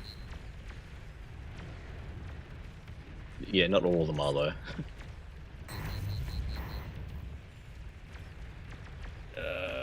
Too many lanes. Wow, T1 walls. There's a actually doing Thor thing. down here. Ah, no. I got no builders around here either. Hey, you've got the demons up. Oh, yeah, I was totally microing them. We might they're survive. coming. Oh wow, that was a big boom. Yes. What was that? What was Just that? happened to be in the right. Yeah, there was a comm here as well. You just happened to be here at the right time. Nice. A We second. shall prevail. No, J Frost, do not degun my demon. Damn it. Thought you were my friend. There we go. Second eco corner falling. No. Almost falling. Nope. Not Polo. The valiant effort, boys. We are dying quietly. Not so quietly. And then someone... Tom, you've got the other eco corner. Get him. Someone junoed our base. Oh well. You have enough. Well, I mean, we're not building like spammable. Oh no, stuff my anyway. T3. Whatever shall I do? Oh, yeah. Turns out a commander being healed by like 15 T2 construction turrets is quite the powerful unit. It is. I There's a really bunch need of to get floors other that are spam going to be happening. coming down here soon.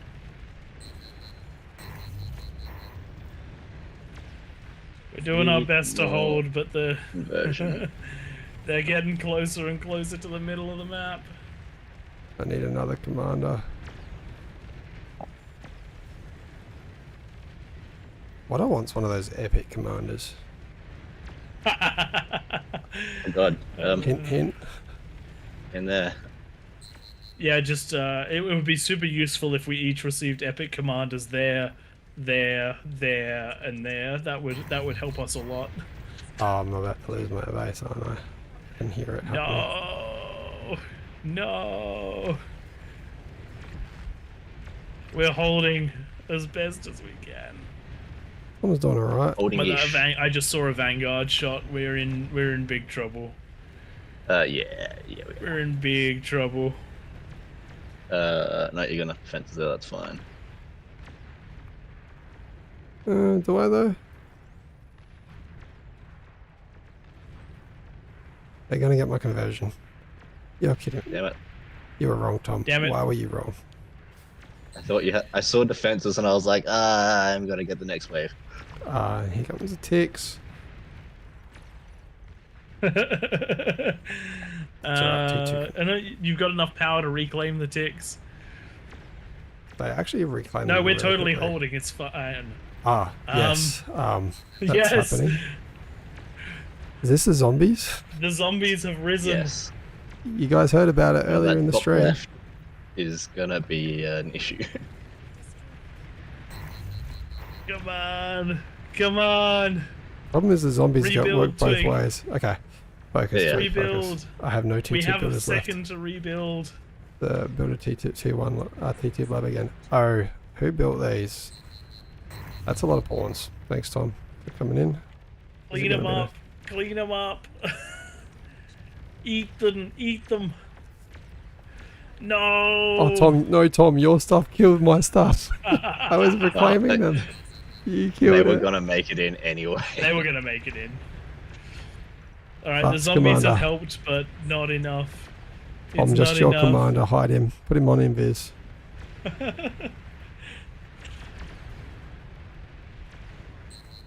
Oh god, what And- killed No, all no, my they're stuff? into the second. Tom, they're gonna be no. into your the your second- commander has to be put on invis and not be building, otherwise it's going to be seen. All my build power just went pop, so I'm done. You It's, got to come. You can degun your way to a victory.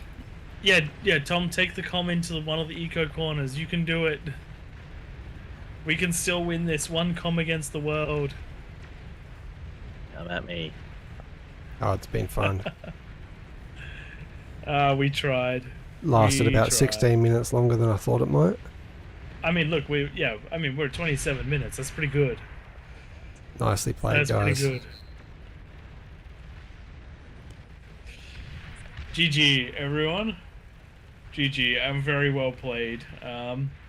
Whoever put the fat boys up here, you did a very good job of defending. That was very good. Let's look at them graphs, shall we? Very nicely done, guys. Very nicely done. I hate seeing when you get some of those peasants that really deal a lot of damage. It's like, what are those other two lines? That was just the ring of inactive AOI spam. Yep. Yeah, because we had limited unit cap, we just built buildings to send units around the map to defend us. Well, that was a fantastic event. Thank you, everyone, for joining us tonight and for celebrating 1 year of King of the Hill. It's been an amazing journey, and it was wonderful to have all of you crush us at the end. Just like to have a massive shout out to the AllReasonNoLogic community. You guys join us on Wednesdays, Sundays. You keep the chat alive, and you keep us doing what we're doing. If you are interested in watching more King of the Hill videos, we put them up on Sundays. One should have gone live tonight-ish. We also do a Road to 30, which might become a Road to 35 OS on a Wednesday night. Big shout out to the devs for joining us tonight. They are gone now, but it did mean the world to us that they did come on to the stream. Big shout out to everyone who watches us as well. It is hugely, it's a huge boost to us just seeing everyone on here. 150 combined viewers, which is just phenomenal for something we dreamed up over a year ago.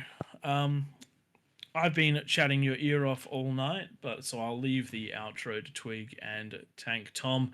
But thanks for joining us. Join us on our Discord. Join us on our Twitch, on our YouTube. Thanks for being there, for being part of this journey. I've been Pradith. Thank you very much. Oh, you, Tom? Yeah, as Bryce was saying, thanks to everyone who's joined. It's great to be able to have this be a weekly community event. It's been much more successful than we were expecting it to be when we started off. So it's been fantastic to see how it's developed over the year, and I'm sure we'll keep doing it for quite a while longer yet. Yeah, thank you everyone. That wraps us up for our 1 year anniversary of King of the Hill with All Reason No Logic. Huge thanks to everyone who's played, watched, casted, the interviewees, the interviewer. Well done, Prey. And thank you all to keeping this format alive week after week. It started off as a bit of a random wild idea, definitely not copied from almost every RTS ever previously, King of the Hill. Somehow it's grown into one of the best parts of bar for myself personally. Getting that outlet in life, got the family, got work, way too much work, but I love to be able to come home at night and turn on bar and join Tank Tom and Prey. Get quite a bit of enjoyment out of that. So yeah, personally, thank you to everyone that jumps on King of the Hill, and also our Wacky Wednesdays and all those that watch our videos. And then thank you all for supporting the game as well. Such a brilliant game. Beyond All Reason. We'll be back next week with more madness or explosion and questionable strategies, because that's what King of the Hill is all about. I'm Twig, joined by Prey and Tank Tom. That's about it from me. Any last words, guys? Newt Newt. We will see you next week.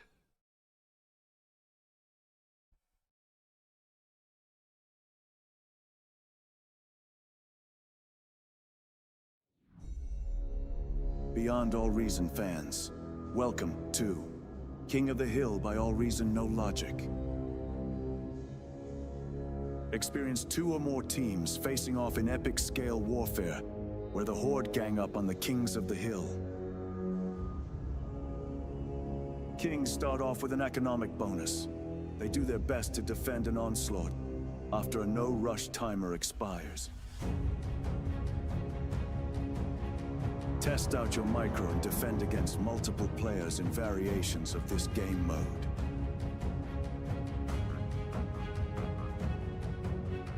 Or be part of the masses. Team up with your allies to topple the throne in a glorious victory.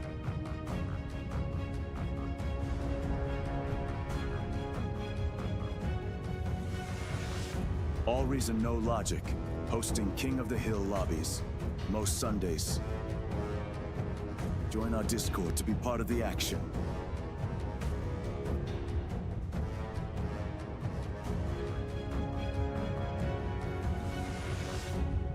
See you in game, Commanders.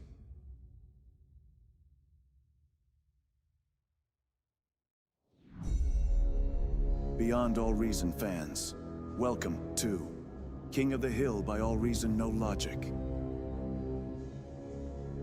Experience 2 or more teams facing off in epic scale warfare, where the Horde gang up on the Kings of the Hill.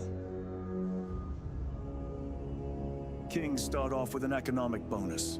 They do their best to defend an onslaught after a no-rush timer expires.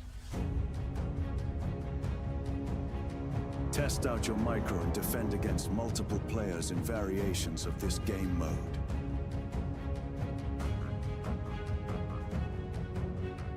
Or be part of the masses. Team up with your allies to topple the throne in a glorious victory.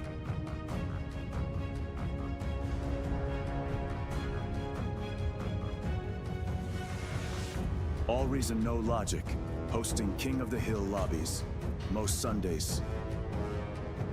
Join our Discord to be part of the action.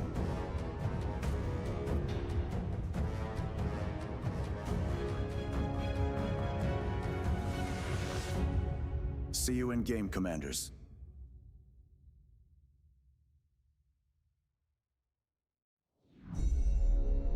Beyond All Reason fans, welcome to King of the Hill by AllReasonNoLogic. Experience 2 or more teams facing off in epic scale warfare, where the Horde gang up on the Kings of the Hill. Kings start off with an economic bonus. They do their best to defend an onslaught after a no-rush timer expires.